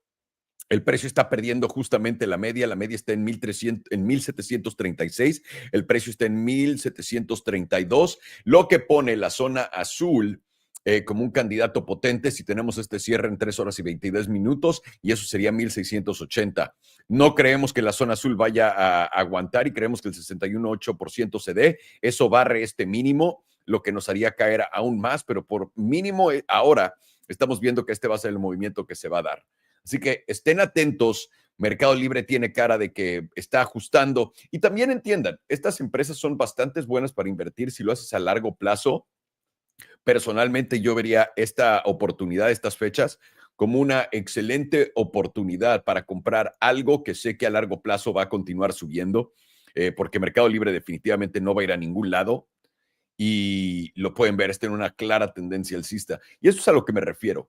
No me molesta si me das esto, luego esto, o sea, esta zona de confluencia por acá en los $1,000 no te hace que todo se vaya al nepe. Con que nunca pierdas los $600, esto va a continuar en fiesta grande. Y esto me recuerda a la tabla de Tesla cuando tocó acá en los $90 y acá en los $140. Así que esto para mí sería el escenario más realista. Podemos ver justamente el subidongo con el rechazo y nuestro promedio del 100 validando por ahí de los $1,000, que probablemente por acá no puede que no caiga en los 1,000, pero puede que nos encontremos con esta línea acá en los 1,100, por ejemplo, 1,200, que es lo que creemos nuestros objetivos más bajos serían para Mercado Libre realistas.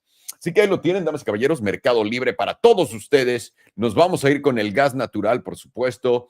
UNG, vamos a ver. UNG. UNG, it's an ETF for natural gas. So if you think, oh, it only looks bad and there's not enough, please feel free to go into nat gas. I'm going to be right back. I need to make sure I offered my house to 3 people, and I think the 3 people have to be evacuated. So I just need to make 3 phone calls. All right, no worries. Don't fuck this up. I'll be right back. I'll try. Thank you. All right, so I will start. Let me delete this Fibonacci thing. I think I'm gonna do the monthly. Don't want to do the quarterly. I'll do the quarterly actually. So yeah, like was mentioned, because this is an ETF down only, it is getting a little bit of a bounce right now because it's bouncing. It's came down to the quarterly median, and medians right now it's $15.99, about $16. So it's getting a little bit of a bounce. I don't want to say it's going to be a reversal because the trend is to the downside, and we are kind of rejecting getting deviating and rejecting getting out of the into the positive territory on momentum on the HPDR. While we're getting this bounce, volatility is contracting, basically all the way down to 0% now. It's at 6% on volatility. On the volatility, if we lose this median, volatility is likely going to start expanding to the downside. And our first target is probably going to be somewhere around the 61.8%. But usually, like, this thing likes to go to the 88.3%. So the 61.8% right now would be about $10.55. 88.3% is much lower, at somewhere around $7. And because the trend is to the downside, trend is your friend, and likely that's what's going to happen. We do have 2 months and 24 days to go, which is kind of a long time. And the bears only have to bring it down by 60 cents for us to close below that median. Doesn't seem like very much, considering trend is heavily to the downside. Monthly right now is kind of finding a major resistance right around this top 38.2%, which is our last lower high as well. On the monthly is a rejection of the top 38.2%. Over here as well, rejection of the top 38.2% right before it massively broke down. So as long as we're still projecting this 38.2%, it's much more likely that quarterly is going to close below the median. And if we close below this 38.2% on the monthly, this is going to be a hanging man candle because we're getting it after it move up. That likely brings us to the bottom 38.2%. And if we look at our volatility is at extreme lows right now, or it's expanding from extreme lows, expanding from about like 15%, while momentum is starting to shift down. Makes it much more likely we'll close below that 38.2%. And with volatility expanding from extreme lows, likely brings us somewhere around the 61.8 to maybe the 88.3. And that's at a minimum right now, a target of somewhere around $10.55. At worst, like not worst case scenario, but a worse scenario than that would be somewhere around like $7.80 to $8. 2 week right now is also getting to very extreme levels on momentum on this bounce to the upside that we had. We went all the way towards the 88.3% and still made a lower high, and didn't even bounce that much. Like, sure, it's a decent percentage bounce, but it was nowhere near what we needed to reverse this trend. Because this, like the ETF thing, it's probably just down only. And now we're at 86% on our momentum, 86% on volatility. From here, we likely end up getting a mean reversion, and mean reversion right now is to the downside. Once we get that, it's not going to be a mean reversion anymore, and it's just going to be a continuation of trend.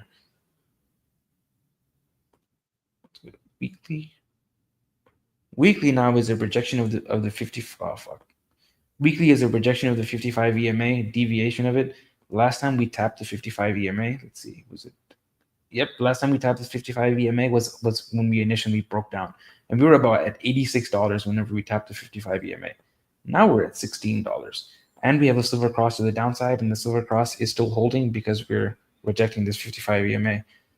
While momentum is starting to shift down and volatility is still more or less to the upside. Momentum is still going to be to the upside as long as we're above the moving average. But if we close as we are right now with this hanging man candle, momentum is likely to shift down, but volatility still shifted up. Likely brings us somewhere around this 78.6, which right now is at just over $10 at like $11.10. Probably lower towards the 88.3 because that's where we find our bottom every single time before. And 88.3 is at also that same $10.50, $10.55 now. 5-day contracting on volatility, momentum, while volatility is still contracting as well. If we lose this 5 EMA though, then volatility is going to start expanding with momentum to the downside. Just a little bit of hopium that we're still holding the 5 EMA. 5 EMA is at $15.95. We got 3 hours and 15 minutes to go. If we do maintain this 5 EMA on this closure, it's not saying that we're still going to go up from here, that we're going to break these highs. It's just that we're going to likely retest this wick if we close red like this, and then at that point, if we do lose the 5 EMA, probably dump towards 1055. If we hold the 5 EMA, then we probably get another test of this 55 EMA somewhere around $18. But that's probably the most hopium that I can see to the upside right now is somewhere around $18.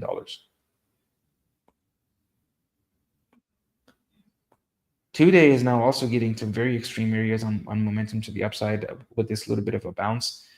Volatility is at pretty extreme areas.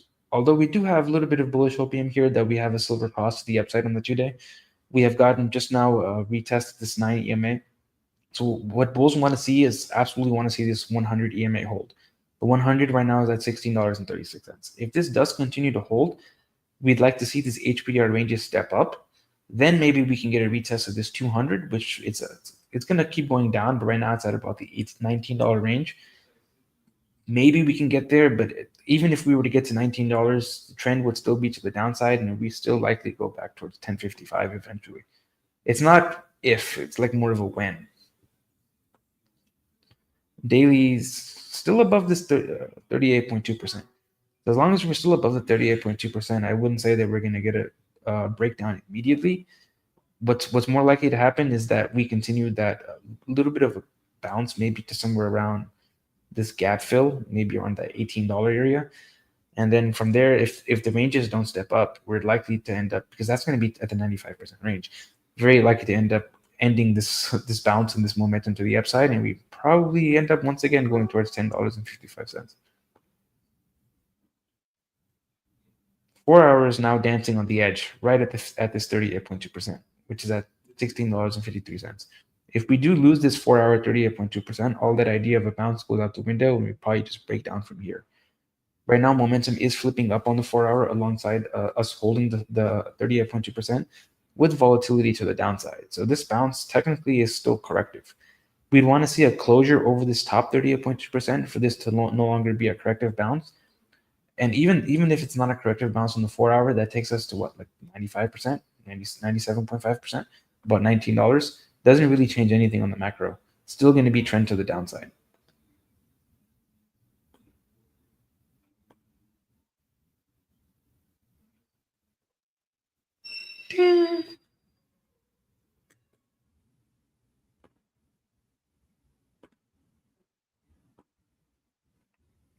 Six-month has hidden bearish divergence active. Still going to be active as long as we're above this major high, which right now is at $138. That is a lot higher than we are right now. I'm just curious. Let's see with a number. It's about 683% from where we are right now. That's the only way to invalidate this hidden bearish divergence, to get a 683% move. And the next target off of that hidden bearish divergence is going to be the critical zone and the simple moving average. Right now, it doesn't even tell you what that number is because it's so low, it's impossible to see. 3-month also has active hidden bearish divergence as long as we're below, what number is this? $138 once again. Our next target is going to be the bearish critical zone. Doesn't even tell you what that is because it's too low. Monthly, a little bit of opium. Monthly has a couple of drives of bullish divergence. To invalidate it, you would have to close below, what number is this? $12.90. As long as you're above $12.90, the bullish divergence is still active, and I can see us going towards the 21 EMA, which right now the 21 sits at, and this is going to move down right around that low $20 zone. What would be ideal is if this moves down to somewhere around $19 to make another lower high, which goes along our HPDR. And then from there, very likely you'd end up breaking down after hitting that 21 EMA off of this silver cross. That would also fill the gap that we had on the other time frame. 2 week has also a regular bullish divergence. We are kind of holding this 21 EMA for now after closing above it. we're still, no, that's not a close above it. It's actually close below it. Let me make sure. Yeah, we closed below it. So right now we are still holding it. If we lose this 21 EMA though, probably not going to see that bounce towards $19. Probably just going to break down from here. But if we do hold this 21 EMA, then likely we see that bounce towards $19, maybe $20. And I would still expect it to break down from there. This is why it's so hard to trade UNG unless you're grabbing nat gas in itself, like at a really pivotal point where whether it's to the upside or to the downside, and then going to UNG, because otherwise it always looks like it's going down. Yeah, this thing is just down only. Can you like do people trade like UNG? Like how do they trade this? So what I did personally, what I did, and I took 30-40%, was I waited for nat gas to get into a point where it was so low, like literally the lowest lows that it got, and I just started buying it. And then you just wait for the pop. The pop's going to be huge. That's normally how you do it. Same with the VIX. The VIX is harder though, because it happens overnight, out of nowhere. Whereas in this one, you can see the trend. But this is why I'm not holding this, even though I caught it at the bottom. I'm not going to just continue to hold my position in UNG, because no matter how much natural gas goes up, this is just an ETF that continues to produce more ETFs. And, you know, there's... Is that why it's down only? Yeah, that's why. 5-day, no, bearish divergence is invalidated off that one. So the 3-day, a little bit of hopium. We do have some hidden bullish divergence off of this small higher low here. It's still going to be active as long as we're above $15.46 on a closing basis. And our next target off of that is going to be the critical zone, which this is going to change a little bit. Not too much though, but right now that number is at $21.35. Would like to see somewhere around $19 to make an ideal, or $20 to make an ideal lower high. And then macro trend continues and lower. Very easy with these ones because you just got to say lower. 2-day has confirmed bearish divergence in play. The way to invalidate it is if we close above $17.62. If we do, then the bearish divergence is invalidated, and we probably go back and retest this 200 again, around $19.70, $20. If we don't invalidate it, though, then we would target the middle zone of the RSI, and right now that middle zone sits at $13.81. Beautiful. Daily also has bearish divergence active as long as we're below $16.72. As long as we're below there, the bearish divergence is active, and that would target us the middle zone of the RSI. Right now, the middle zone is at $14.46. And the 4 hour is about to put in a fresh drive of hidden bullish divergence right here.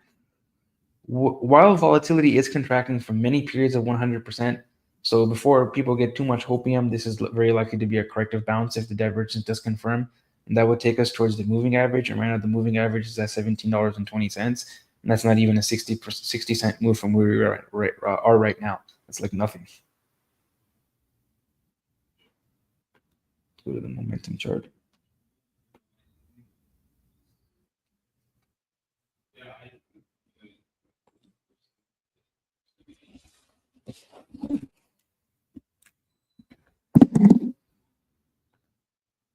Ding.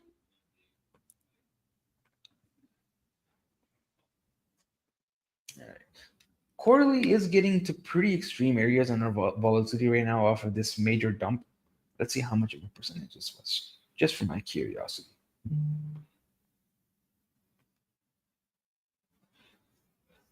$87, 88, 88.8% to the downside. Wow. This is like a crypto bear market. We are starting to flip up on momentum, and it makes sense because we're getting to such extreme levels on volatility that a mean reversion bounce is due anytime now, and we're going to be flipped up as long as we're above $15.31. What's going to be significant resistance though is this 9 EMA, and right now the 9 EMA sits at about, and it's going to shift down. It's going to take time for this to actually hit it. Right now it's at about $22, $23.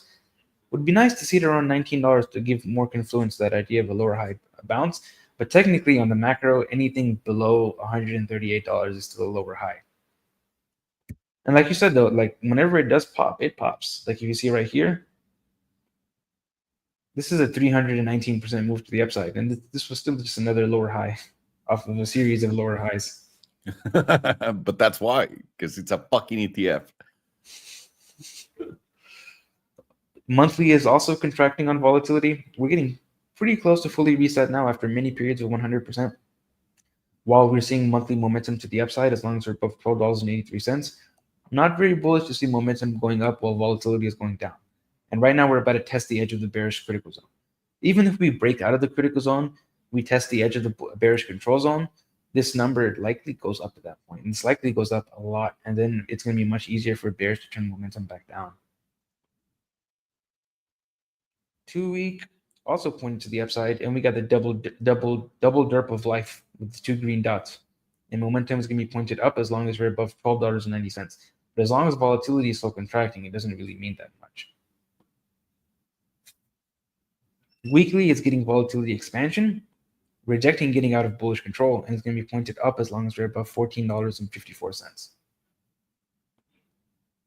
Same thing with the 5-day. Or we got a triple dot of life.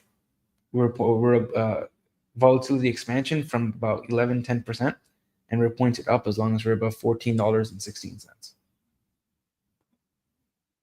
2-day, oh, not a good sign. Volatility expansion from about 15%, rejecting the critical zone and pointed down as long as we're below 19.28.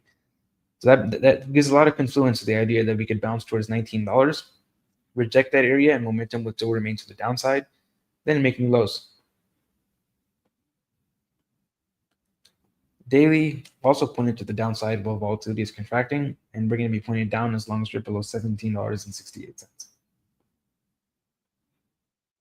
And 4-hour is contracting on volatility for many periods of 100%, while momentum is pointed up as long as we're above $15.83. So if you go all the way up, like towards the higher time frames, like the 3-month, it's in a very, very heavy downtrend. Monthly is in a very heavy downtrend. Momentum is starting to flip back up, though, because we're getting to very extreme areas on our volatility, which gives a bias towards the idea that we probably bounced for somewhere around like maybe $19, possibly $20. But I would look from there for the trend to take back control on the macro, make some hidden bearish divergence, and then continue downwards towards our RSI target of somewhere around $13.80, $14. Maybe get a little bit of a bounce there, put in another lower high, and then probably towards like $10.55. Always so bearish on UNG, my friend. But I mean, it is what it is, right? There's nothing we can do. Just keep fucking Perma-bear going UNG. down. Perma motherfucking bear. Thank you so much, dude. Greatly appreciate it.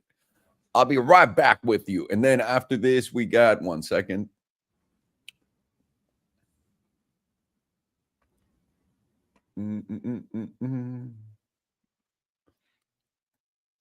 Ooh, Coinbase. Coinbase. The base of the coins. You got to measure it from the base. Exactly. Everybody knows that. Otherwise, it's cheating. Okay. Adios, UNG. Say it again. Adios, UNG. Adiós. Ok, UNG es un ETF del gas natural.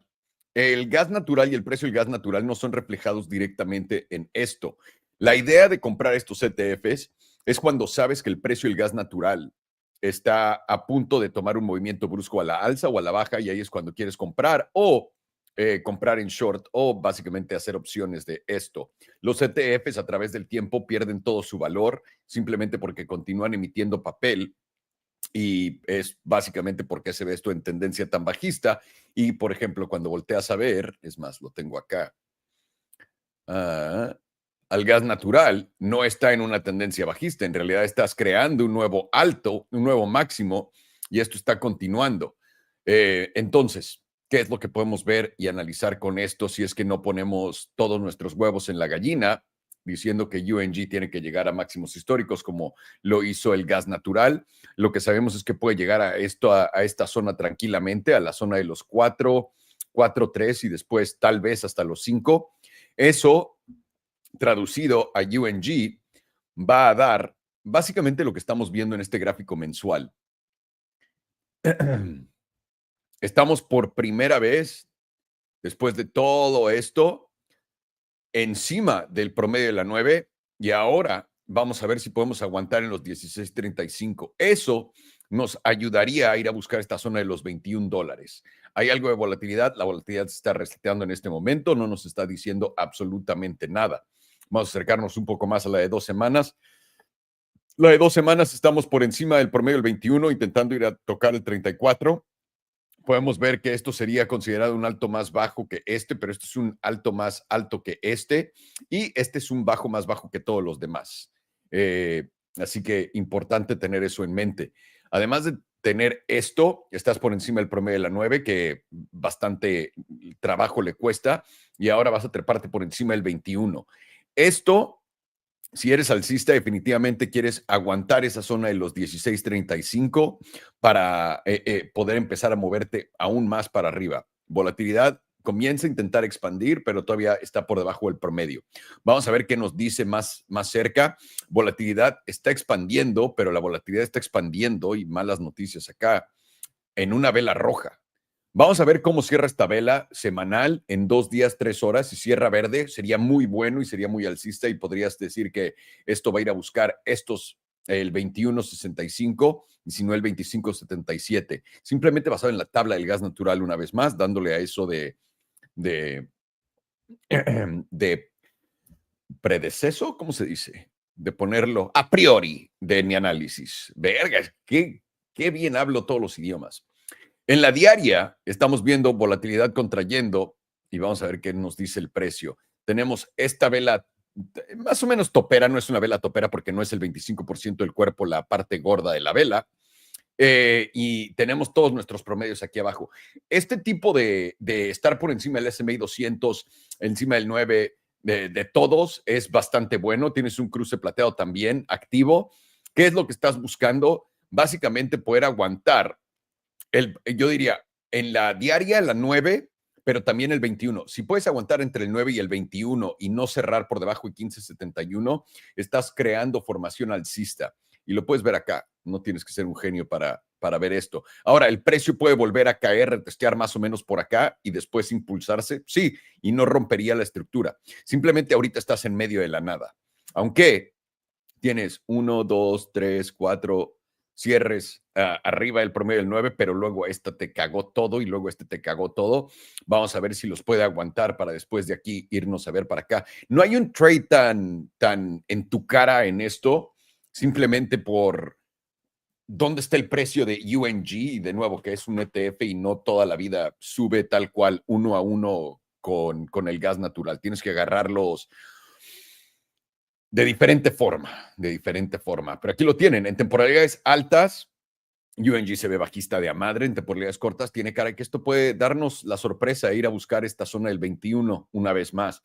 Pero, ¿qué tendríamos que esperar para esa confirmación? Definitivamente nuestro cierre semanal, que sea un cierre positivo, porque este cierre semanal positivo nos diría que hay volatilidad apoyando esto a la alza. Si esto cierra negativo en 2 días y 3 horas, el cruce sería, la volatilidad estaría validando a la baja, y eso sería bastante bajista si me preguntas a mí.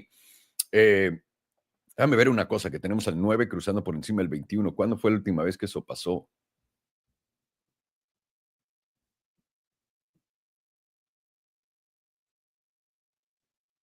En este zampompazo.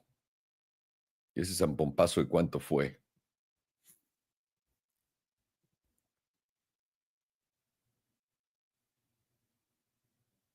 Voy a agarrarlo de acá. De 100% casi.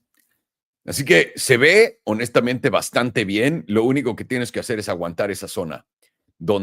Y yo diría que tu confirmación a la alza puede retomar el promedio del 55. No tienes ningún cierre por encima de él, que está en 18.33. El precio está en 16.90 en este momento, solamente básicamente $1.20. Cerrar por encima de eso te daría confirmaciones a la alza y es donde yo tendría el ojo bien pelado para UNG. Vamos a ver Coinbase, señores. Coinbase, como de que no, oye, que Coinbase ha estado Nos está engañando. De repente quiere subir, de repente quiere bajar, de repente no quiere hacer nada. Vamos a ver qué exactamente está haciendo Coin. Alrighty, sir. Brian's bald. We got to start with that. Brian's bald. That's very bullish. And white. Very bullish, if you ask me. Yeah, you combining white with bald? Sheesh. And is he Jewish? Because if he's Jewish, he's got the I'm not trifecta sure. going. He might as well be what's that dude's name? Fuck. The guy who has every one of those jobs. The porn star. Johnny you might as well be Johnny Sins. I'm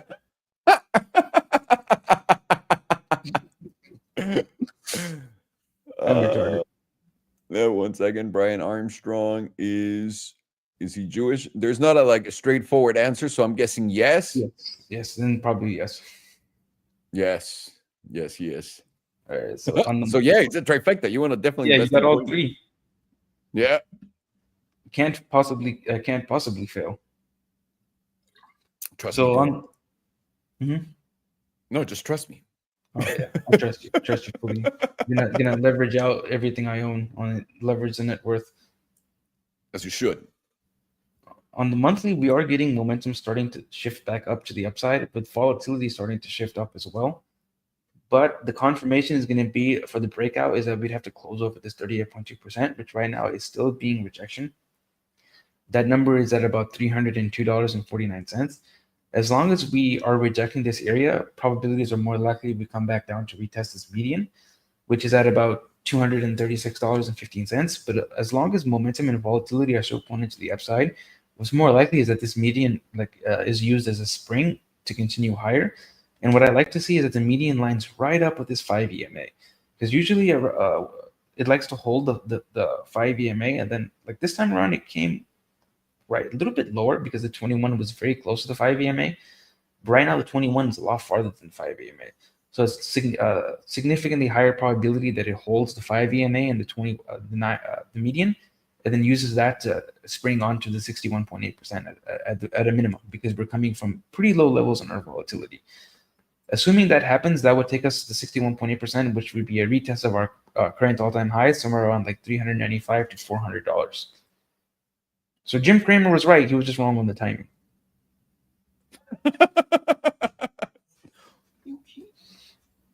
2 week right now is getting a little bit of a breakdown. We are breaking back into 38.2%. It's not closed just yet. We got 9 days and 3 hours to go. But if we close below that 38.2%, it's going to take us towards the median, which right now lines perfectly up with this 21 EMA.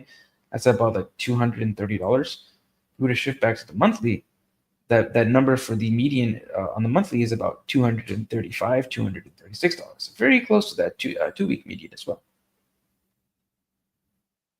Weekly now is bouncing right off the bottom of the 38.2%, with momentum shifted to the downside, very close to breaking into bearish control.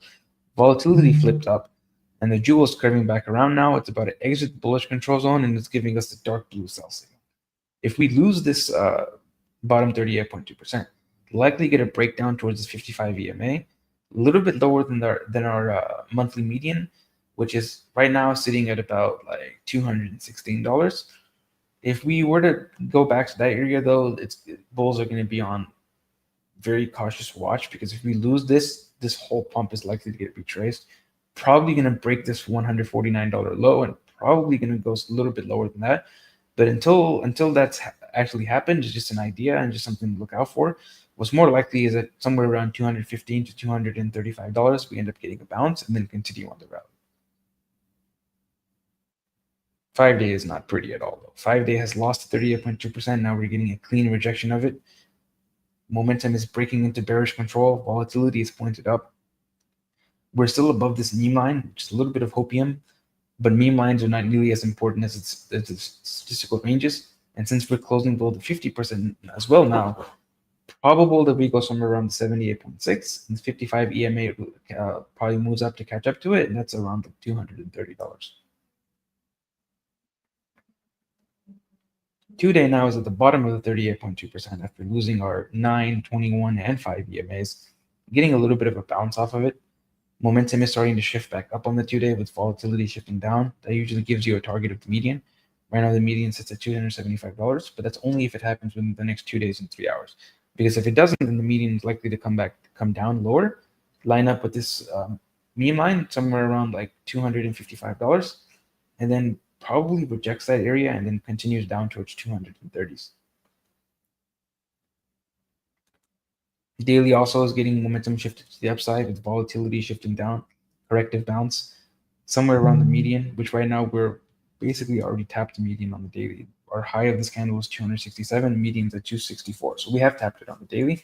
We have fulfilled the conditions for that momentum upside, volatility down. And if we lose this meme line and this 100 EMA right now at $251, probably go towards this, very likely go towards this 200, which is also at $230. 4 hour is currently getting a bounce off the median, with volatility now shifting down, deviating the bullish control. Just about to get a full volatility reset. Momentum reset, and volatility is at 15%. Jewel is now starting to curve back over, giving us the white neutral, rejecting getting into the bullish control zone. We want to see as a confirmation of the breakdown for momentum to shift into negative territory and volatility to shift up, as we want to lose the median. Median right now is at $255.68. Damn, just 1 more cent and it would have been perfect. If we lose that, then we're likely coming to 230 at the 200 SMA.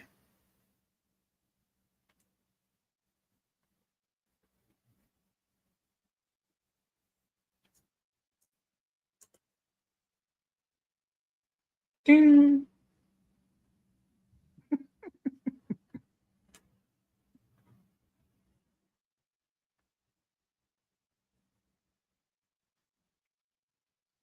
Oops, just some bearish divergence right there. Higher highs on the price action, lower highs on RSI. The first target, and the way to confirm it is you'd have to close below $246.37. That confirms on the monthly, your first target is going to be the middle zone of the RSI. That's a very scary number.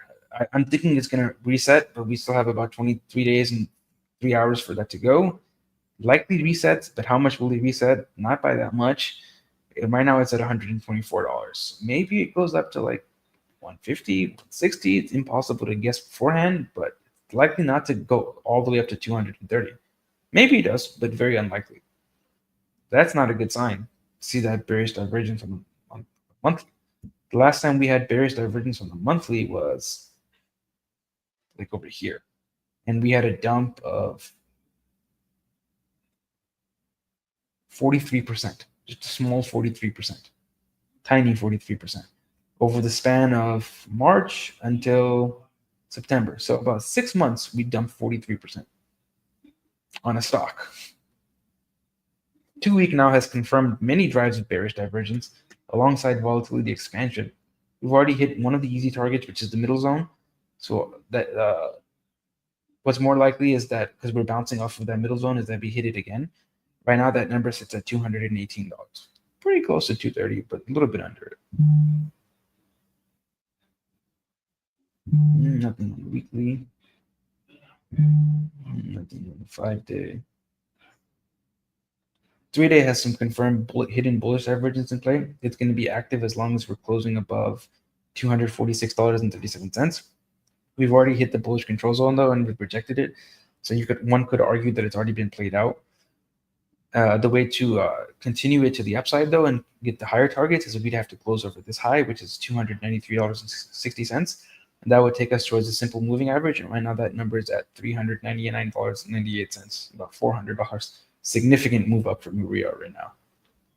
That's a big if though. Only if we close above $293.60, which right now probabilities are that we don't. 2-day also has that confirmed hidden bullish divergence in play off of this low right here. We're getting some volatility expansion. Our first target is going to be, assuming we close over $293.60. Our target would be the middle zone of the RSI, which right now that number sits at about $310. It's much easier to invalidate this hidden bullish divergence than it is for continuation, because to invalidate it, you would have to close below 246, whereas to keep it to the upside, you'd have to close above 293.60. Oof. Daily, nothing.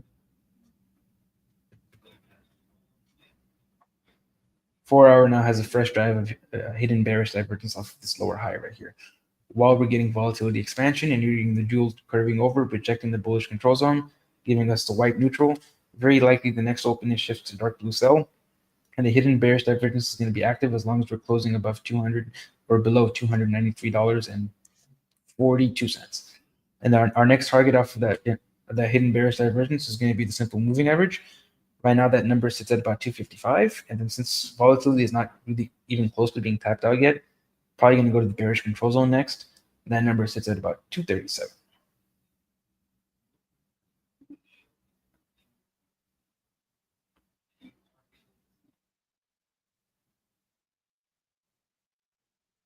Kind of lines up, this breakdown kind of lines up with that 5-day Bitcoin setup playing out to the downside.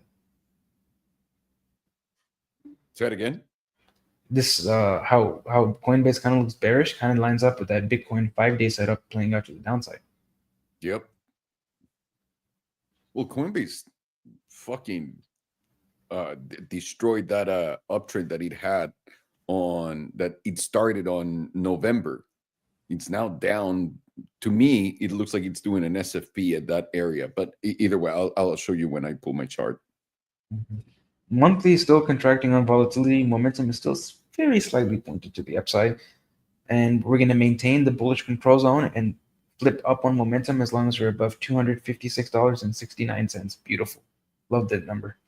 But if we close below that, very bad. Probably end up testing the bearish control zone. Can't tell what number that is right now because it won't tell you. But that's going to be all you need to know is down from here in a lot. 2-week, still expanding on volatility. We got a touch and go of the 15%. Just below that extreme areas on volatility and started expanding. We're starting to flip down though. We're going to reject getting into the critical zone, and we're going to flip down as long as we're below $281.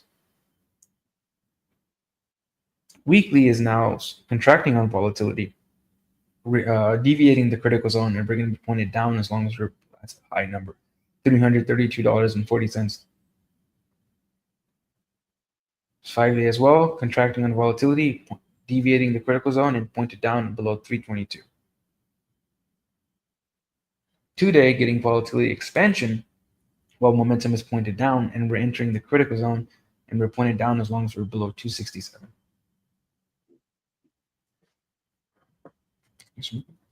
Daily is now contracting on volatility, just about to get a full reset on volatility.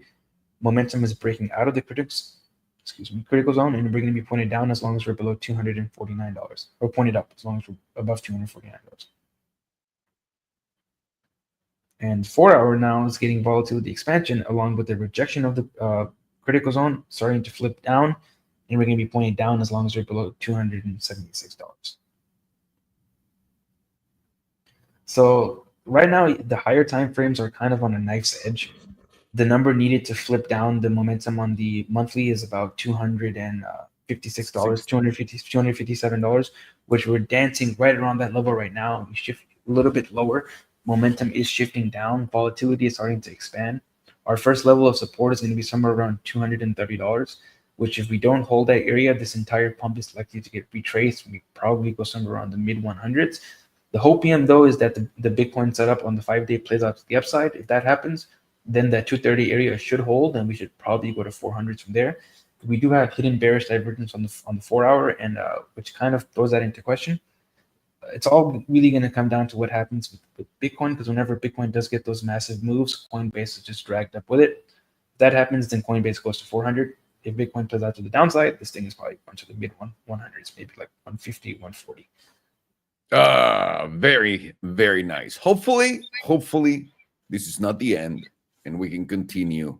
But I gotta say, what the fuck is gonna happen now with bond yields and all that stuff? I'm still like on this. I know you guys are on a separate note, but I'm still on we topped already, or we were close to that top, like local. I'm not saying the end of everything, but locally. There has to be something. I think the local top is in as well. Not the macro top, but the local top. Yeah, I think so.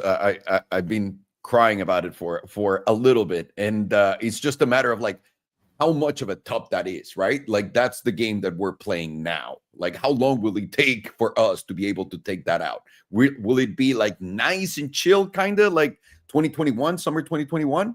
That was fun, right? Like, yeah, Bitcoin went to 30, 29s, 27s, whatever. But eventually we got back up to $69,000, made a new high. Or are we just going to go and straight up just suffer this just style 2022? And that's what that was, right? Like that's basically what we're gauging at this point on the market. Yeah, because now we're dancing with a 5-day setup on Bitcoin, which could very likely play out to the downside. We got possible bearish divergence in the monthly. It's not looking pretty. Yeah, it's not looking pretty. A lot of noise. But last time that the Fed raised or lowered interest rates and the market did the opposite, didn't end well. So let's see how this goes, everyone. Okay. Tenemos Coinbase por acá. Oh, this is what I wanted to show you. This is why, to me, Coinbase is kind of like doing an SFP, if you will.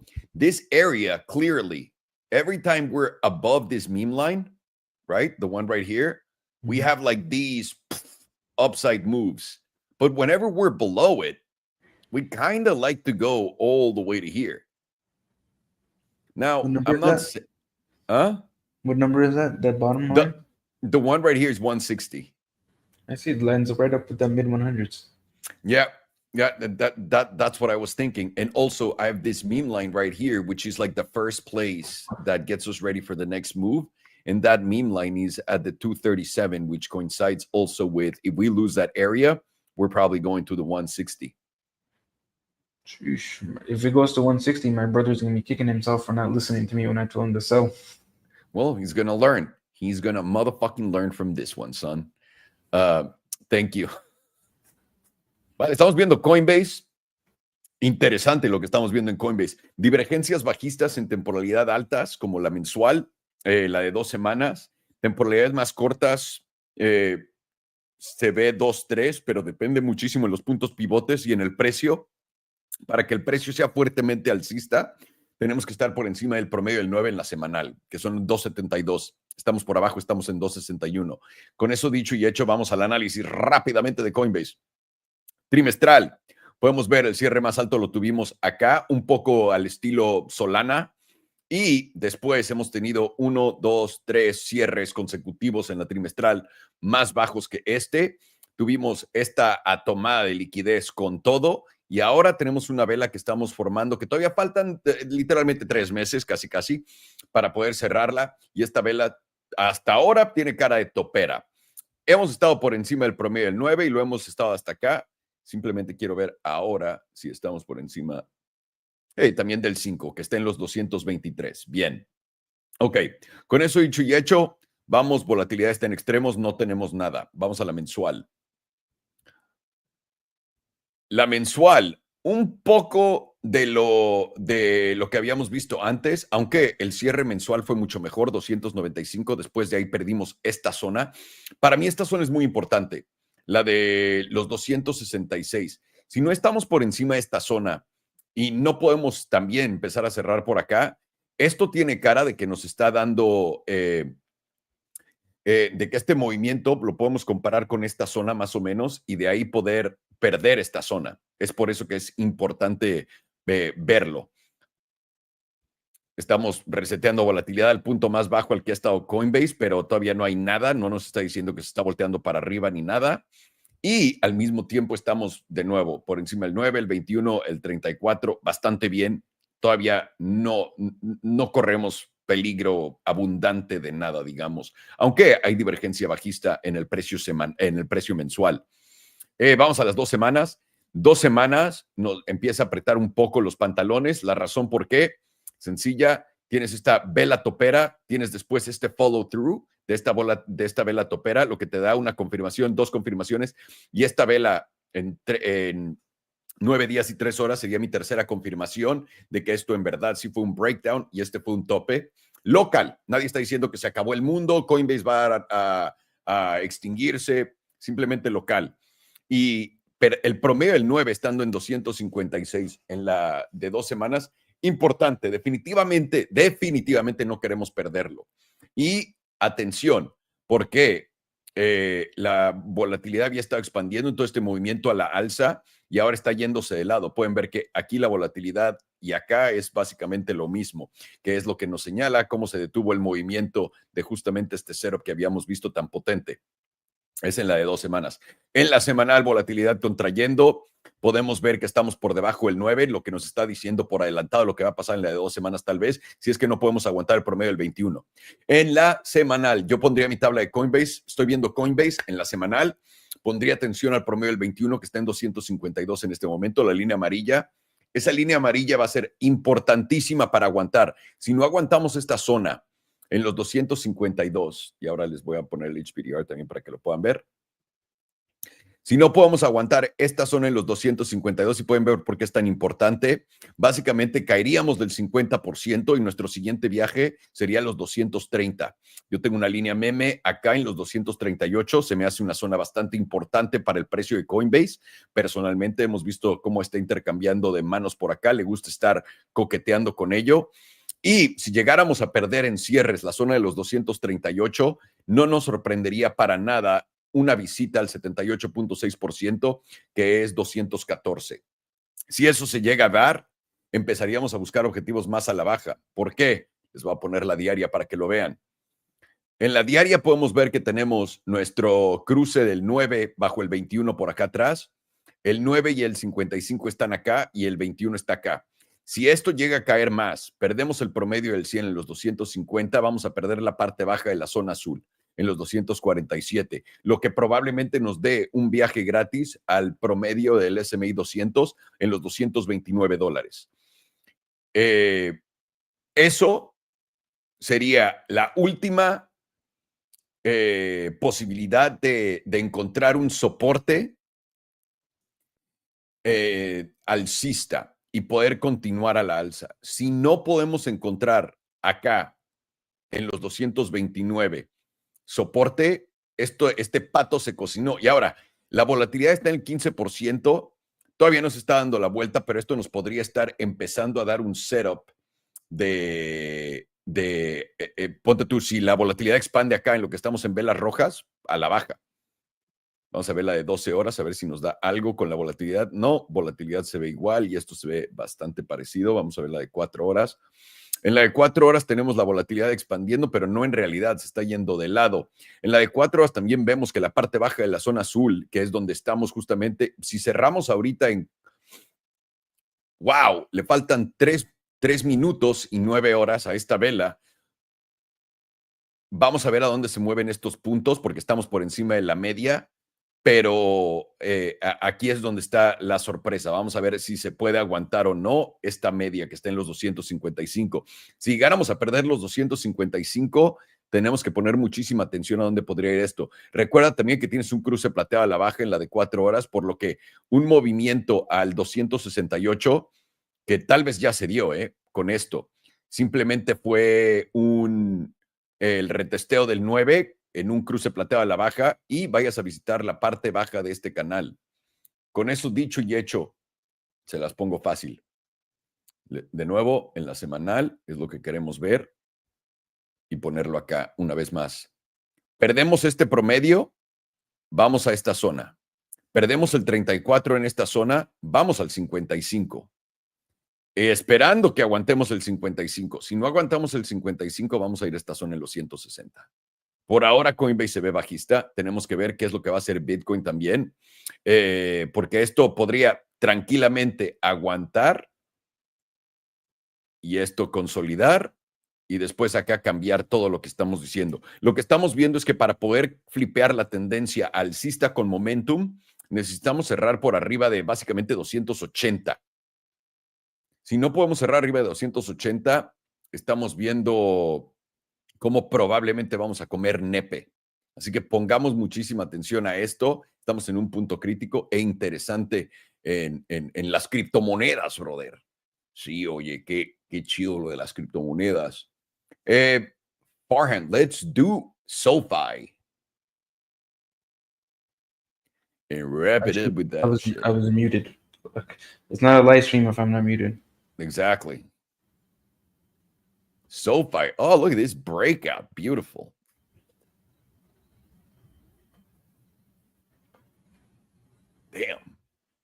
That is a beautiful breakout. One of the most beautiful breakouts I've ever seen. I've seen lots of breakouts, lots of beautiful ones, lots of bad ones. This is a pretty good one. Okay, sorry. I wish I could do the Distracted. Trump voice. My own voices. Here you go. I wish I could do it too. You could do it way better than I can. I'm going to continue practicing. That's my only promise to you and Alex. So on the 2 week, we are getting a rejection. Wow, we went all the way up to the 100%. Yeah. Crazy. That's wild. We're still holding the 5 EMA. Interesting. So it's still technically bullish as long as we're holding the 5 EMA. And we have to make a higher low after such a massive move to the upside. We're getting a silver cross as well. So if we do go lower, I would be looking for a retest of this line, which is right now at $13.52. And even that would just be another higher low, retest of the silver cross, while the ranges step up. And then from there, we probably see another move to the upside. And it's natural to see this because we went to the 100% on both momentum and volatility. Now we're just getting a reset of volatility and momentum. Weekly is just below the median right now. Median's at 1492. We're at 1462. Close below the median. Probabilities are that we'd also close below the 9 EMA. That would send us to the 21, which right now the 21 is sitting right around $12.80. Where was that? Monthly. That 9 EMA is just about, when it moves up, probably about like $12. Here as well, it's at $13.40.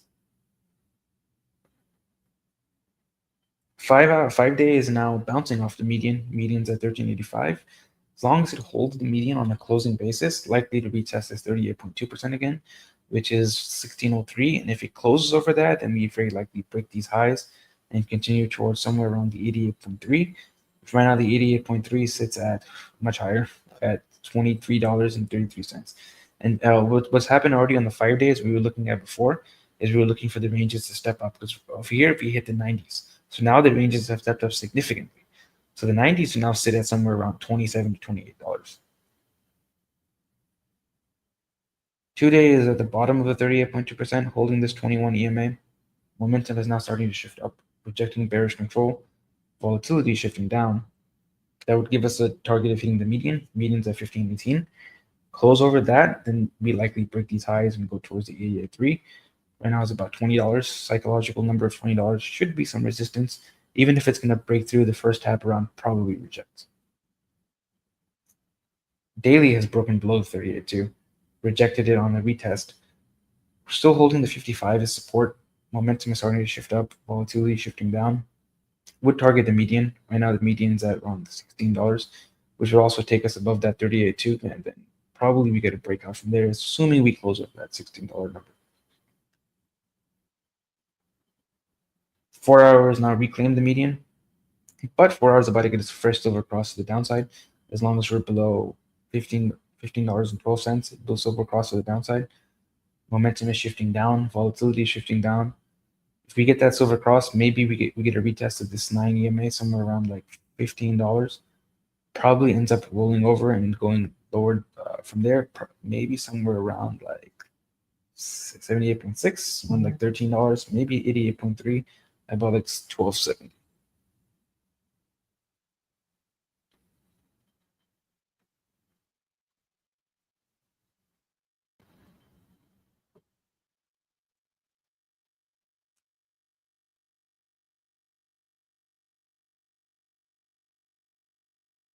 Ding. Bling! Hey, at least I have the ding and not the smoke detector in the background. The ding. Maybe it's a bad sign that I don't have a smoke detector. I don't think I have one. Because I know it would be making noises if it did. By the way, Yeah, it's Mexico. There's not. I don't wanna Let's face just that say shit. that. Let's just say that regulation for building is not as strict. I'm way too lazy to replace that battery. Everyone is. I only do it because my wife won't fucking shut up about it. The moment she tells me, I'm like, I'm changing it because I know she will not relent. Oh, probably the same if my girlfriend ever moves in. Yeah. Oh, Probably. When she moves in. Exactly. I'm sorry, babe. I didn't mean that. You're going to get murdered. Get ready. 3-day has bearish divergence active as long as we're closing below $15.48. Our continuation target from there, especially because we're coming from very low volatility, probably somewhere around the middle zone. And that would be confirmation is if we close below 13.75. Middle zone right now sits at $11.89. This number is going to reset, but probably not that much, probably somewhere around like 12s. And then from there, I would look for a high probability bounce because the trend is still to the upside. If you lose that number, then probably going to break down, probably going to retrace this entire pump and go below $10.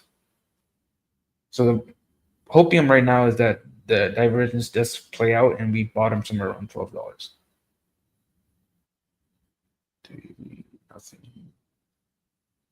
Nothing.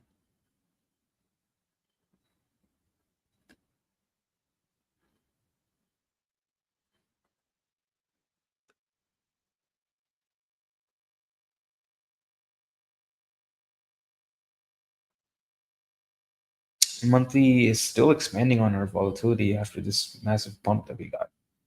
Doesn't seem like much because it's lower than this, but that's about 186% to the upside. Calm 186%. Fuck, why is my going away?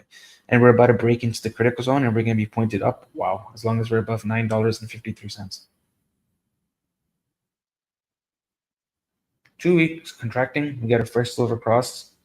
Would expect to see a retest of the 9 EMA with the contracting volatility. Momentum is pointed down with contracting volatility, pointed down as long as we're below 16.15. Weekly also pointed down with contracting volatility, and we're going to be down below 1680. 5-day contracting volatility down below 1660. 2-day expanding now with the momentum down. Derp of death pointed down below 1604. Daily still contracting, but getting close to expansion and pointed down below 1480.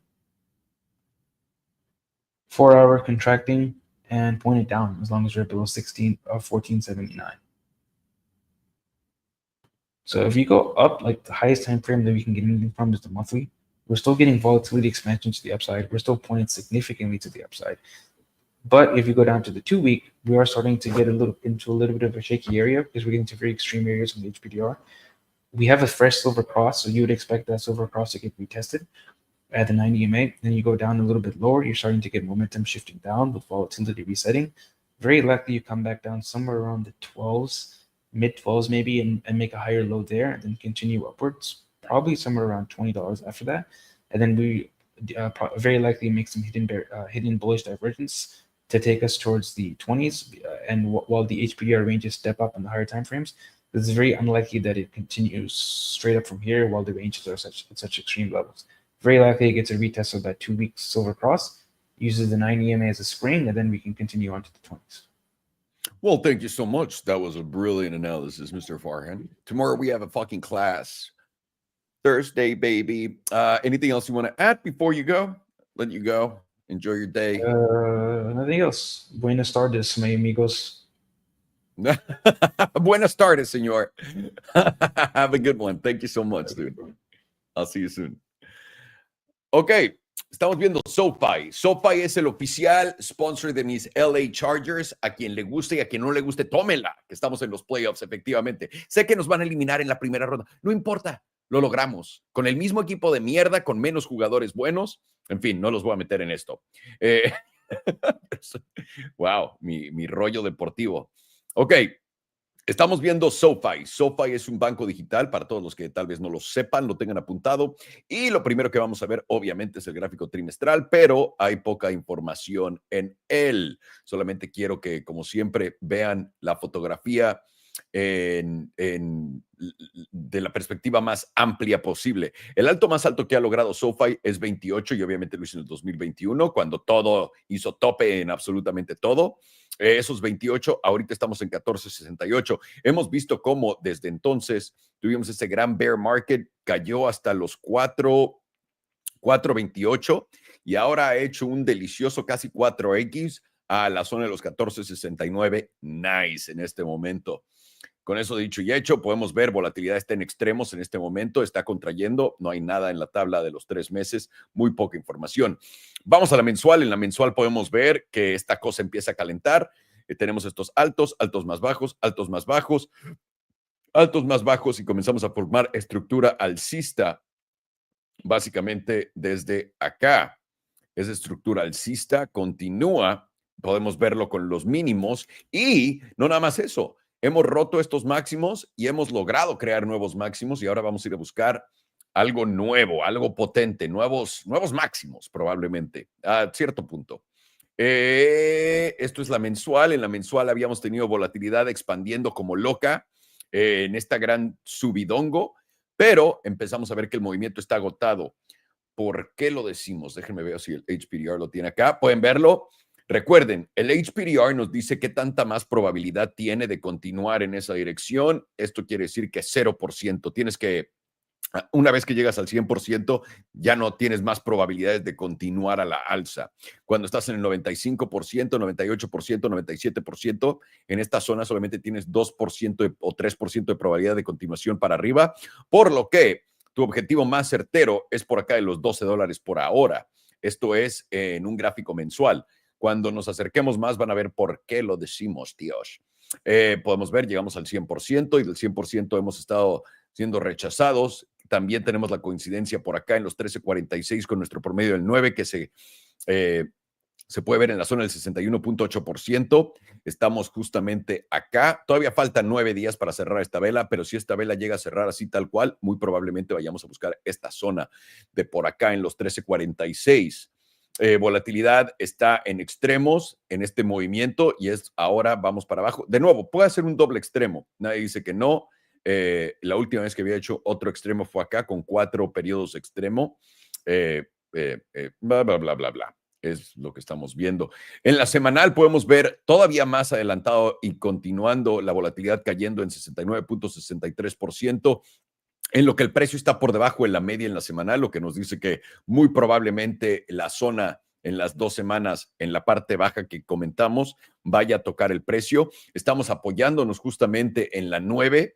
Si perdemos la 9 y aparte la media en los 14.96, vamos a tener un viaje gratuito a los 13.81. Es un número bastante cercano al que habíamos platicado. Bueno, 13.78 en realidad. Eso es en la semanal. En la diaria podemos ver que segundo. En la diaria podemos ver que perdimos la zona azul, estuvimos en la zona azul perfectamente, tenemos nuestra media en los 16.05, ahora estamos por primera vez flipeando el promedio del 21 por encima del 9, estamos cayendo por debajo del 34, lo habíamos vuelto a superar, pero nos dio un SFP por acá y ahora estamos justamente entre el 50% y el 61.8%, lo que nos da como objetivo esta zona de los 14 primero con el EMA 55 y después los 13 una vez más 79 con el 78.6%.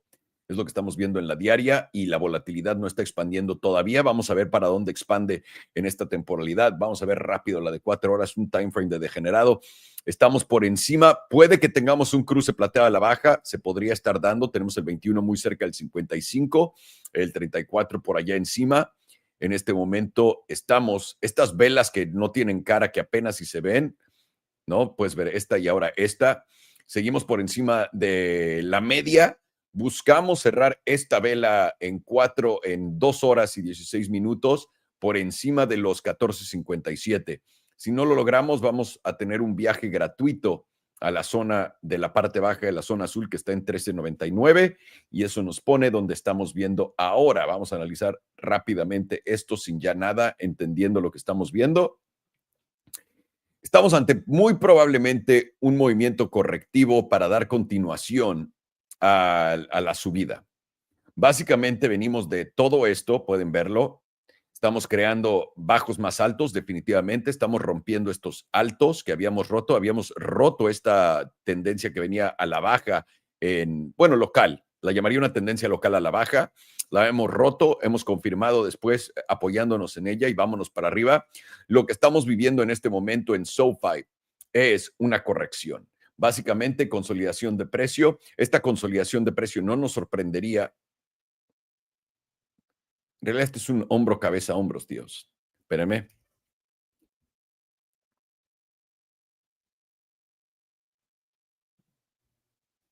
Así. Hombro, cabeza, hombro. Y ahora, si rompemos esto a la baja, qué tonto soy. Si rompemos esta estructura a la baja, nuestro objetivo sería, digamos que la rompemos acá. La línea amarilla, exactamente. Personalmente, yo creo que hay una alta probabilidad de venir a crear soporte, a formar soporte donde habíamos creado este máximo. Entonces, no me sorprendería para nada ver al precio hacer esto, caer, intentar volver a retestear, caer por acá. Tal vez no tanto, tienes el promedio del 100 justo acá, igual y te agarra en los 12 porque es lo que tiene cara de, pero yo tengo mi línea puesta acá en los 11.71. Primera oportunidad de entrada 12.36 y la segunda sería en los 11.70 y cachos.